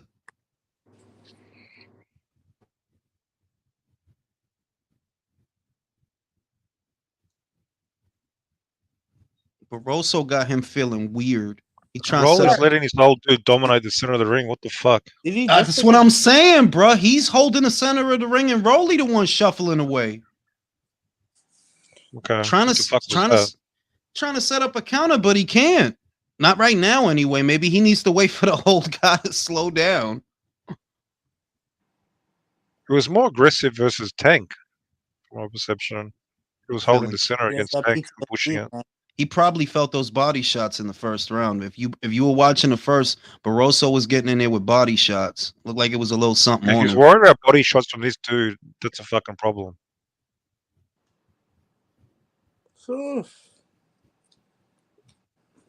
See, he doesn't want to trade with him. As soon as he steps into his punches, Rolly gets out of the pocket. Doesn't want to trade with him. You know they gave those first 2 rounds to Rolly. Of course. If this goes to the cards, you and I both know what's gonna happen. Yeah. Well, I already know like what the idiots on Boxing are saying. Whoa, Rolly's boxing his ass off. Whoa, Rolly did the lateral movement, pivot, junction, turn. He did the Mayweather shoulder roll. The shoulder dinner roll. Barroso turned out to be a warrior, guys. I can't. It's disgusting how much I know a lot of these dudes on boxing Twitter really are just fanooks and boxer groupies that would fucking want to be yellow beezy. Bro, Rachel said it on the live the other day. Like, some of these guys are literally getting paid to say this shit. Oh, and I know which ones. I have a list. I know Fannin. Bro. I know him. I know Ooh, Ego. Dante's Boxing Nation. How is this confirmed? Yeah. What confirmed? What is confirmed? Like, who is like the people? Like, okay, we know like for sure they're getting paid. I have a guy at Interpol. I have a guy at Interpol that shows me the wire transfer. I don't. Julius doesn't have to confirm this, but I know certain independent channels that aren't on that shit have been approached. I'm just relaying that information. They have been approached to be another arm of promotion for certain promotional outfits. And motherfuckers will pay they'll pay these guys and be like, oh, you can come hang out with the fighter as form of payment too. And bro, they paid him in Leo Santa Cruz tickets, bro. You want to come watch Leo? Bro, Ellie Archbacks just gets paid to watch Javante change. They pay him in fruit snacks. Welch's fruit snacks. You know the packets that you can put in the lunch? He be peeping through the locker room as Javante be changing and shit. Like, you get to put sunscreen on Javante if you say nice things about Javante. That's what they pay Rolly in. I mean, fucking Rolly. He has news. Reporting. Reporting. I hate that guy, bro. I hate that guy the most out of everybody. Because they trying to make it cool for you to eat mad dick and act like a fucking groupie. Bro, like an Ellie interview, he's practically giving a rim job on screen. He's practically just licking another man's ass. He doesn't ask any questions. Like, he just says shit to get them to talk to him. You know what I mean? He just fucking strokes their ego. When he's not stroking their meat, he stroked their ego. He just says a whole bunch of bullshit. Did he really thought he knocked him down? He did. Oh, yeah, he tripped him off, and he pointed at like, look, I knocked him down. He don't like those body shots, which is why he don't want to stay. Ooh, good left hook. Good left. Ooh. Okay, Barroso. Okay, Papa. Barroso getting busy out here. He's getting busy out here, yo. Sugar Ray Barroso. I don't want to stay for this. You just call him Papa, man. You call him Papa. Jules, I came with you. He's fighting. He's fighting. He fighting. And Rolly doesn't like the main thing I see Barroso doing is he's making a conscious effort to go to his body. Every time he lets his hands go, he goes to his body. Who's shitting? Somebody took a big old shit just now. Who's shitting, bro? Come on, guys. Did he knock him down? Oh, that was knockdown. He knocked Rolly down. He knocked Rolly down. Wait, hold on. No way. Yo, he getting counted. Yo.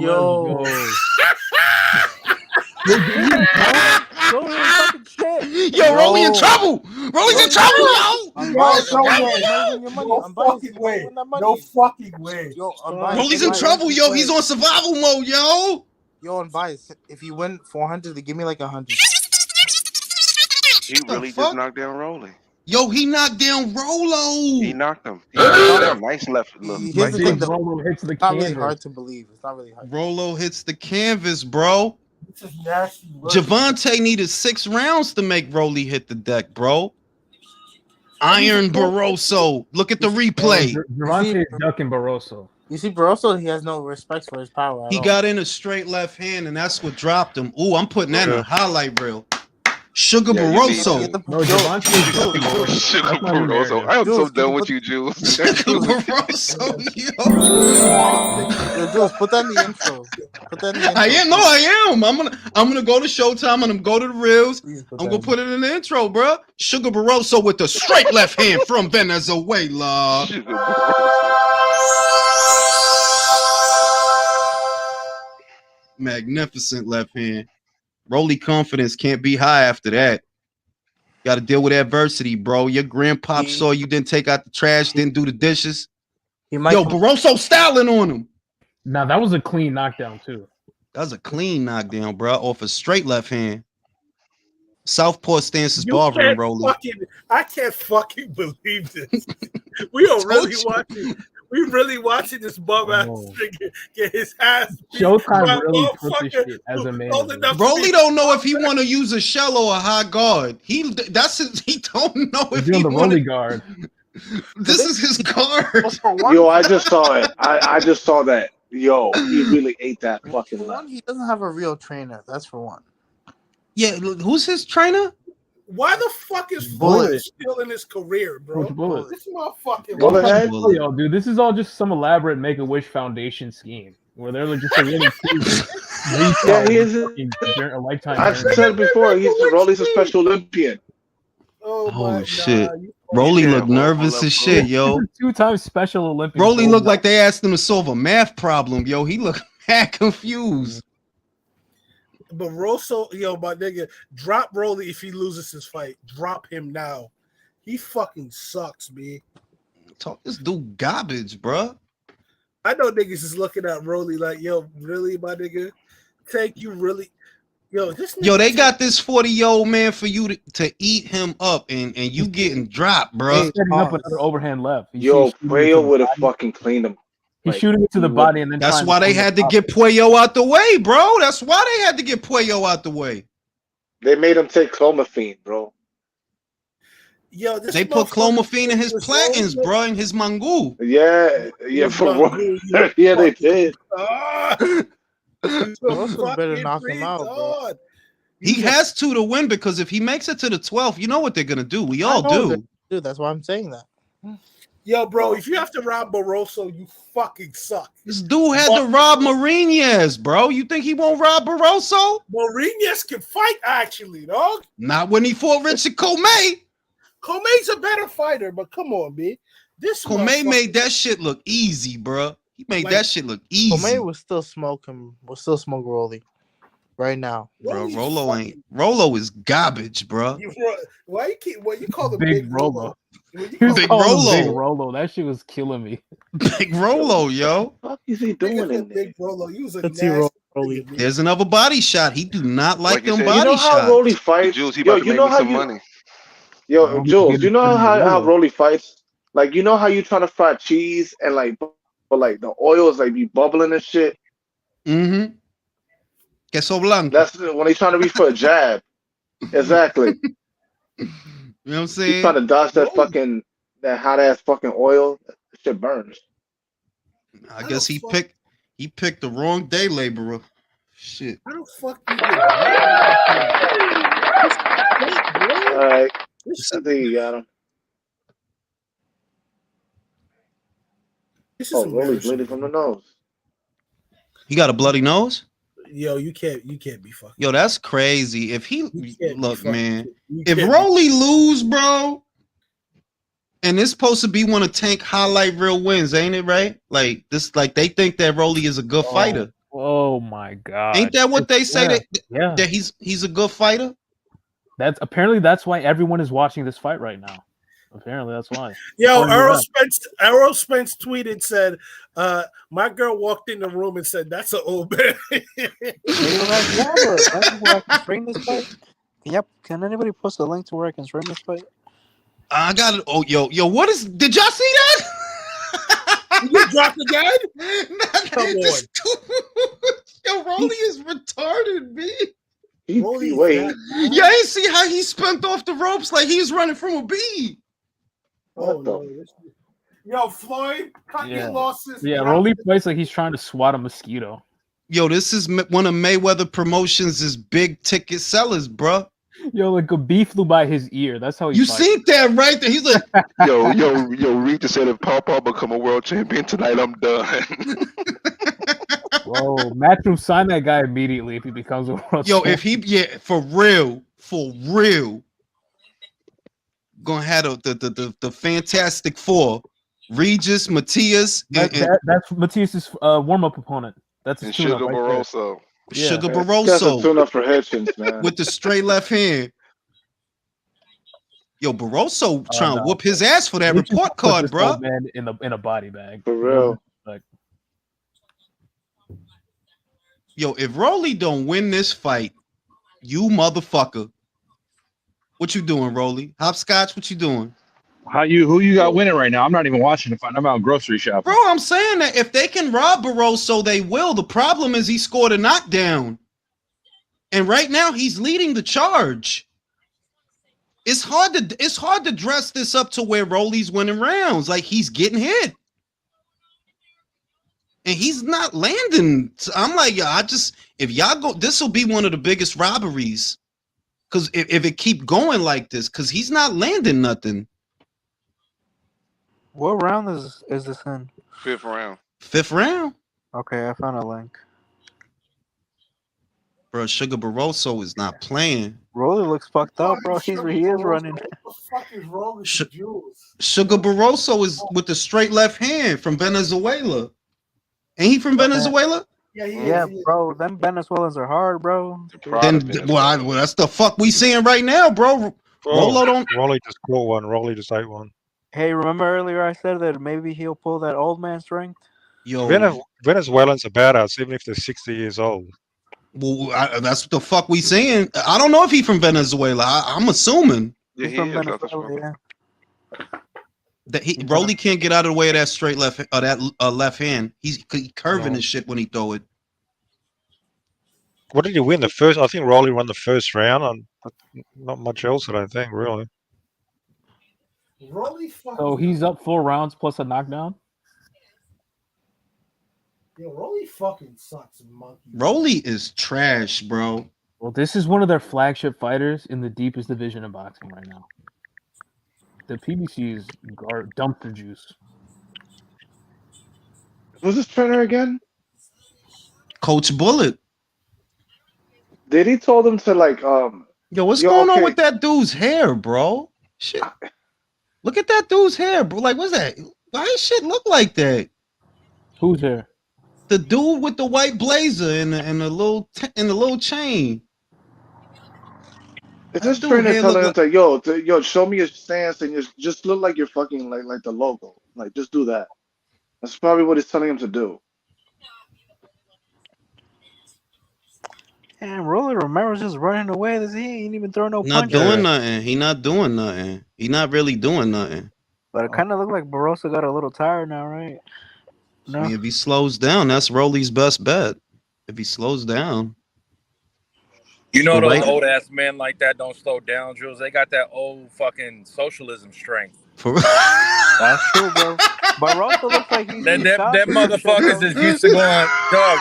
They used to going weeks without food, yo. Yo, he Waiting said, in line for yo, I fucking water never and bread. heard that in my life. Socialism straight. Bro, look at Barroso's face, bro. He looks like he's gone through some shit. Like, Dog, they had to wait in line for fucking water and bread out there, bro. Venezuela ain't got shit. Shit, bro. I'm using that. Got that socialism strength. Gervonta versus Barroso. Imagine telling Barroso, like, nah, motherfucker, I'm from Baltimore, man. We get down over here in Baltimore. Like, get the fuck out of here, bro. Y'all got running water and toilets. Barroso? Sugar Barroso is jabbing his Yo, way in. the actor from fucking Last of the Mohicans is lasting with Rolly, man. I can't believe this shit. This not the dude from Mohicans. This the dude from Apocalypto. Yes, it is. What study? Look him up.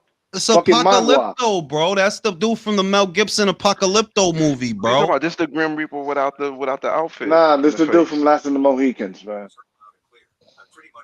Romero Fucking old legit ass. won more rounds versus Tank than this dude at the moment. Fellas, as I pull up, evil my dude neighbor from is Apocalypto. fucking hot, yo. She's like fucking fine. Whoever got their volume up, turn that shit down, please. I don't want to get in trouble.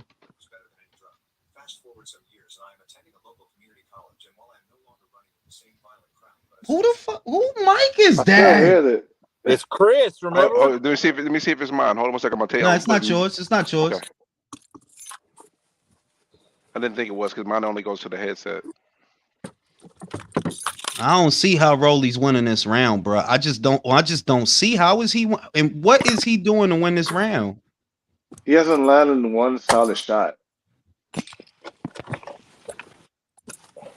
But you know, if they can give it to him, they will. You know, if they can give it to him, they will. How do you I have just the don't score see right how now, you could. Deuce? Bro, I have Rolly possibly winning the first round, and it's been all Sugar Barroso since then, since the second round. I just don't see how anyone could reconcile Rolly winning a round after the first round. I just don't see how you could. He's not landing nothing. Look, he just took another left hand. This dude went to the Caleb Plant School of Shoulder Roll. Bro. It's His a shit dinner is roll. Garbage.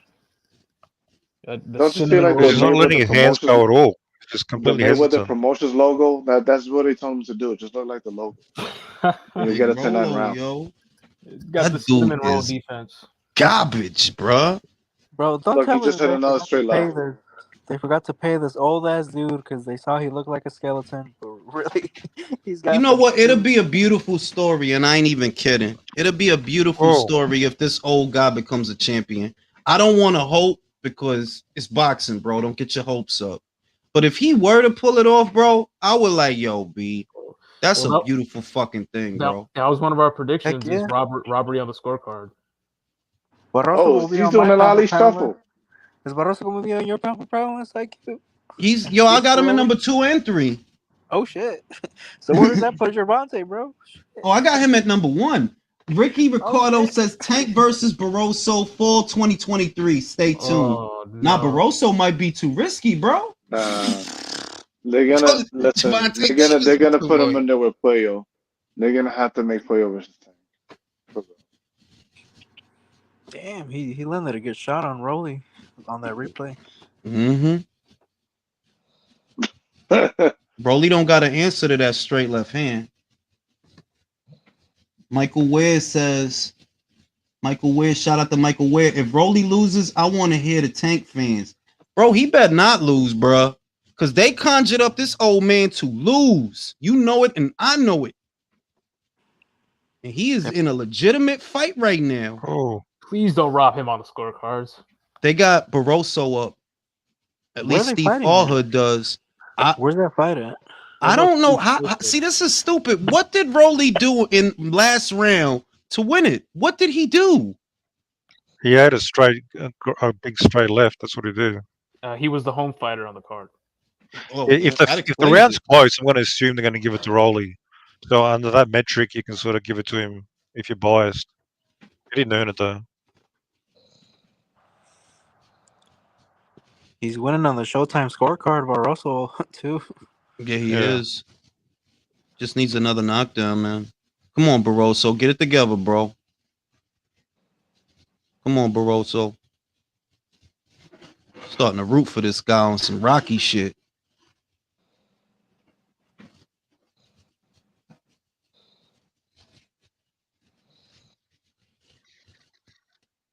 I feel like Venezuela is like the Poland of North American boxing. They always It's got like Poland. Yeah, like they always got tough contenders. They You know, do. we might not know, but when they show up on a card, and then occasionally they'll produce like a Jorge Linares. True. Yo, Barroso's doing a shit in there, bro. He fucking handling himself, bro. Rolly ain't really landing anything solid. But that's what I'm saying. How could Steve Farhood reconcile giving Rolly that last round when he didn't land nothing? He got hit with a straight left hand. They probably, slipped him a little note, tell him, hey, y'all making this guy look too stupid than what he is, so y'all better give him a round or some Bro, shit, you know? according to CompuBox, he landed 6 punches in the first 3 rounds. Oh shit! He probably can't even count a 6.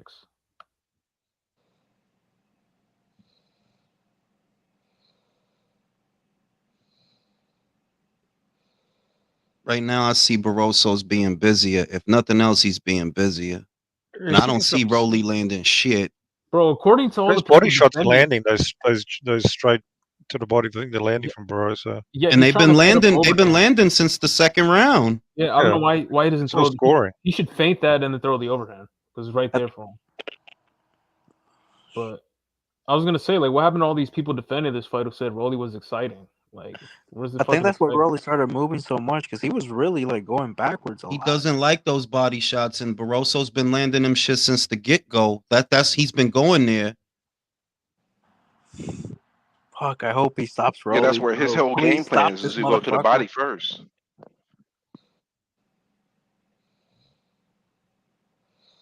If this dude's got a gas tank, man, he should win this fight.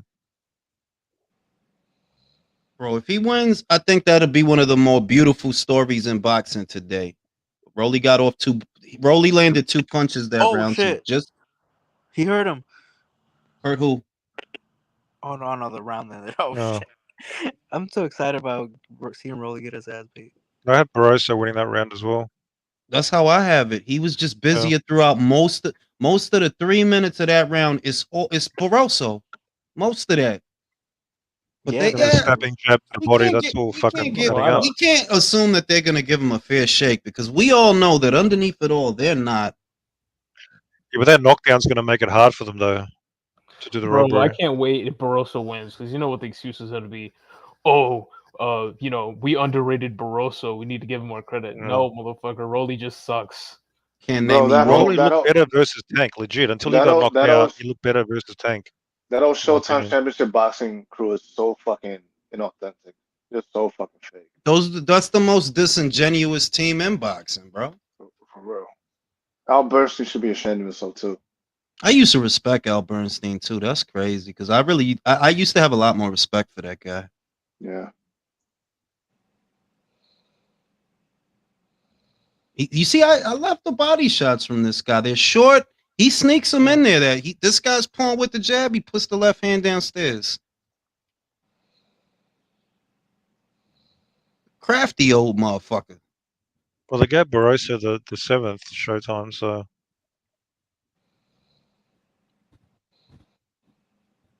Broly trying for them uppercuts. Hitting nothing but air.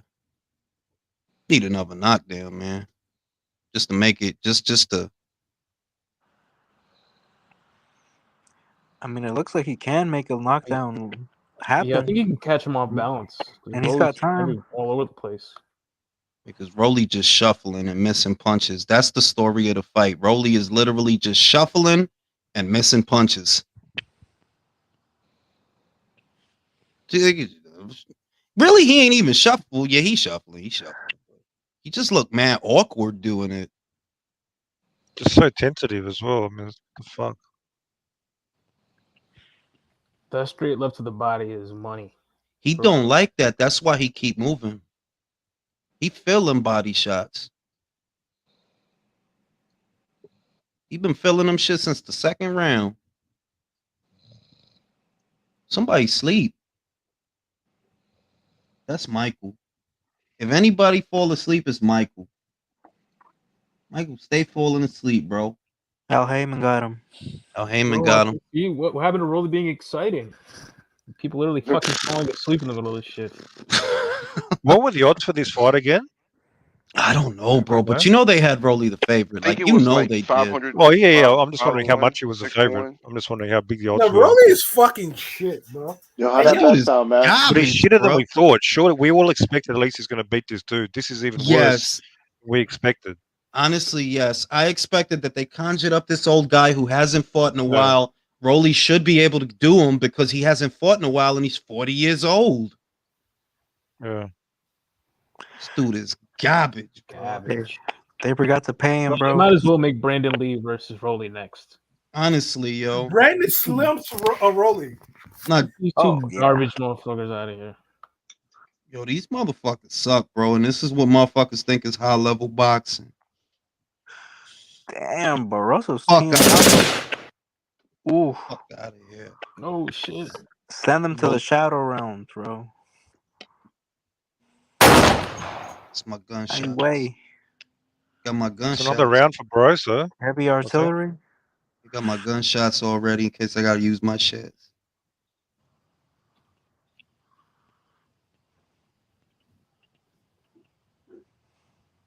Big Rolo. Okay, Rolly was 9-1 favorite. Was he really?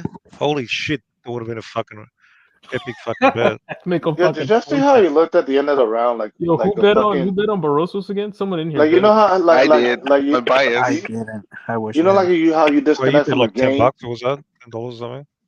and the character just stays there. Mm-hmm. Yeah, that's what it really looks like. You just disconnected the controller and like it just sits there. Except his brain is disconnected from reality. Yeah. So you see Stormlord Emotep coming in here with the Check it out. force I of got Hitting God. him with the calligraphy punches, bro. The calligraphy hieroglyphic punches, bro. Right, I'm Oh, telling you, Hey man. guys, It's hey hilarious, guys, bro. I got a $6 He bet has on him pyramid winning by dust on decision his gloves. and a $10 bet on him getting knocked out. What happened? This is beautiful. Slandered the left hand of ooh. Nah, that's not a knockdown, my guy. Yeah, they gonna rule it a knockdown. Watch, they're gonna rule it a knockdown. He pushed him down, but come on, Barroso. Come on, bro. Don't let it slip away, my guy. Dude, he's 70 years old. Leave him alone. Oh my God. This is beautiful. Now they both got knockdowns now. Now, that was a push down, bro. That was jujitsu right It was a push down. I know. See, look. Now he maybe- bugging. Now he bugging out on his judo shit. Yo, Rolly is garbage. I don't give a fuck. That dude is garbage. Come on, Barroso. Counter That left was a hand. fucking push down. I know it was, but Tony Weeks ruled it a knockdown. Tony Weeks must be Literally threw him code down. for What the fuck? Tony Weeks must be code for Whoa. Stevie Sparks, man. He can't see shite. Barroso made it look like a knockdown. He took a Stevie lot of- Wonder Yeah, Weeks. took a dive. Damn, don't tell me you're gonna take a dive, bro. Bro, the fans Nah. win. Yo, you know how much of a degenerate boxing fan you have to be on To a be Saturday watching this night shit. to watch this bullshit? Really? Look, this is a competitive fight. Yeah, this is, And Rolly's But excited. it wasn't supposed to be. I feel like Barrosos has been winning most of the rounds. Yeah, honestly, but they got 2 knockdowns apiece now, though. I got Barroso 5-1 personally. I had him at least. What you mean? You mean one knockdown apiece? Yeah, 1 knockdown apiece. One Yeah. knockdown apiece. Yeah, and he still won most of the rounds anyway, so he should still be clearly ahead. Bro, it's a PBC card now. Come on, bro. these niggas suck. Barroso, you don't suck. Bro, You just I wonder if those tickets are comp. They robbed him, yo. Bro, how did you? Yo, I can't fuck with these dumbass. He wasn't even getting hit. What happened? Tony Weeks stopped the fight. What the fuck? He had to. The fuck? Bro, What? nah, this is He had to. What the fuck? Nigga, that was, you know boxing politics.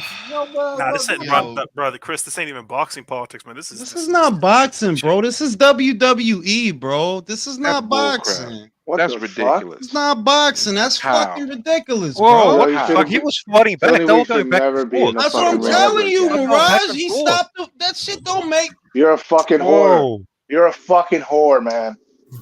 What the fuck? what a Yeah, I just saw it. What the Wow. fuck? God damn, you Whoa, sold that's out fucking- badly, bro. That's Bro. fucked up. Just get rid of Showtime boxing already. This shit is a Bruh. fucking joke, dude. It's a fucking joke. Look, man. Look, the doctor's even looking at fucking Rolly. You don't want to get fucking sparked? Look, Rolly man, fucking I trash. don't want no one to ever lose their job, but I can't stand this damn platform.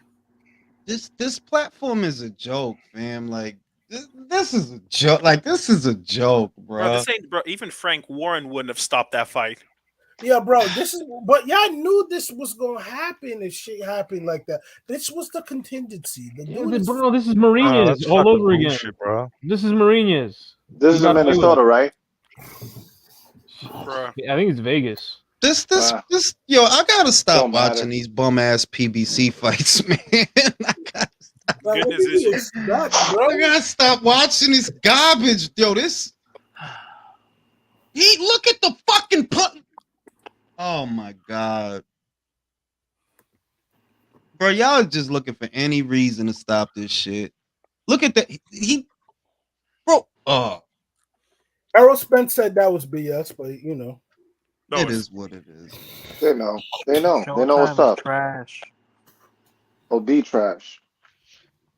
Why the fuck is Floyd in this man's career, bro? Like, This is wild to I me, hope bro. Ohio Davis knocks him into another universe. He's not fighting O'Hara Davies, bro. They're gonna pay him to step aside, and he gonna fight Javante, bro. Hey, I pray to God that I hope that O'Hara does not step aside.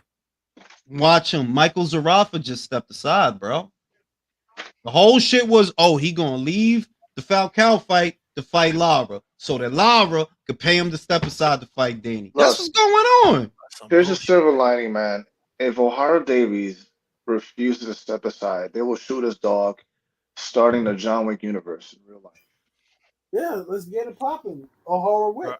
Bro, I can't stand this retarded motherfucking Popeye looking ass. These old motherfucking old school refs that stick around, bro. They're on the fucking. Bro, they're getting it's the not because fucking he's an paycheck, old bro. school ref. It's because you know exactly what it was. They was looking for any reason to give Rolly the fight, bro. In order to stay relevant in the sport, you got to be corrupted in some way. Rolly gave him the craziest head of his life. You know what's funny? This ain't even like the crazy shit. But this reminds me of the Daniel Dubois fight, man, because he got stopped just by pushing, like breathing on that guy. Yeah, This that was shit a is dodgy one. wild to me, bro. I got to stop Stoppage is watching. in. Nah, but That's one of the worst stoppages, literally, like in a long real. fucking time. I gotta stop watching these PBC fights because I know what the fuck I'm getting. I know it's gonna be some bullshit. I be knowing ahead of time it's gonna be some bullshit. I mean, it's just, but Yo, you're gonna bro, get, you guarantee you're gonna get a laugh. I'm watching the stoppage right now. Nothing clean landed. He didn't even land any punches. Like the last three know. punches missed. I know that's what I'm like. What you stopping it for? Because you looking for this dude want yo. I You know can't what? believe I don't this. blame. You know what? I don't blame the ref anyway because it was a fucking shit fight. What? Anyway. He should have ended it early. You know, fuck it. No, It I was blame bullshit the ref. anyway. I blame the ref because that was bullshit. What are you talking American about, bro? boxing's in the mud. Bro, this is a clown show, bro. This is a straight clown show. He know he That needs to be investigated, man. You can't just let this shit get away with this fucking bullshit. Justice for Barrosos. Mark Williams says replay shows not one punch can. I know, bro. I Yeah, know. literally. He stopped the fight because Rolly was missing punches. Yep. Bro, You know what's funny? Yo, it's fucked up though, but Leonard Allaby was right. We were still gonna watch this bullshit. Oh man. Yo, I only watched it because Janibek dispatched.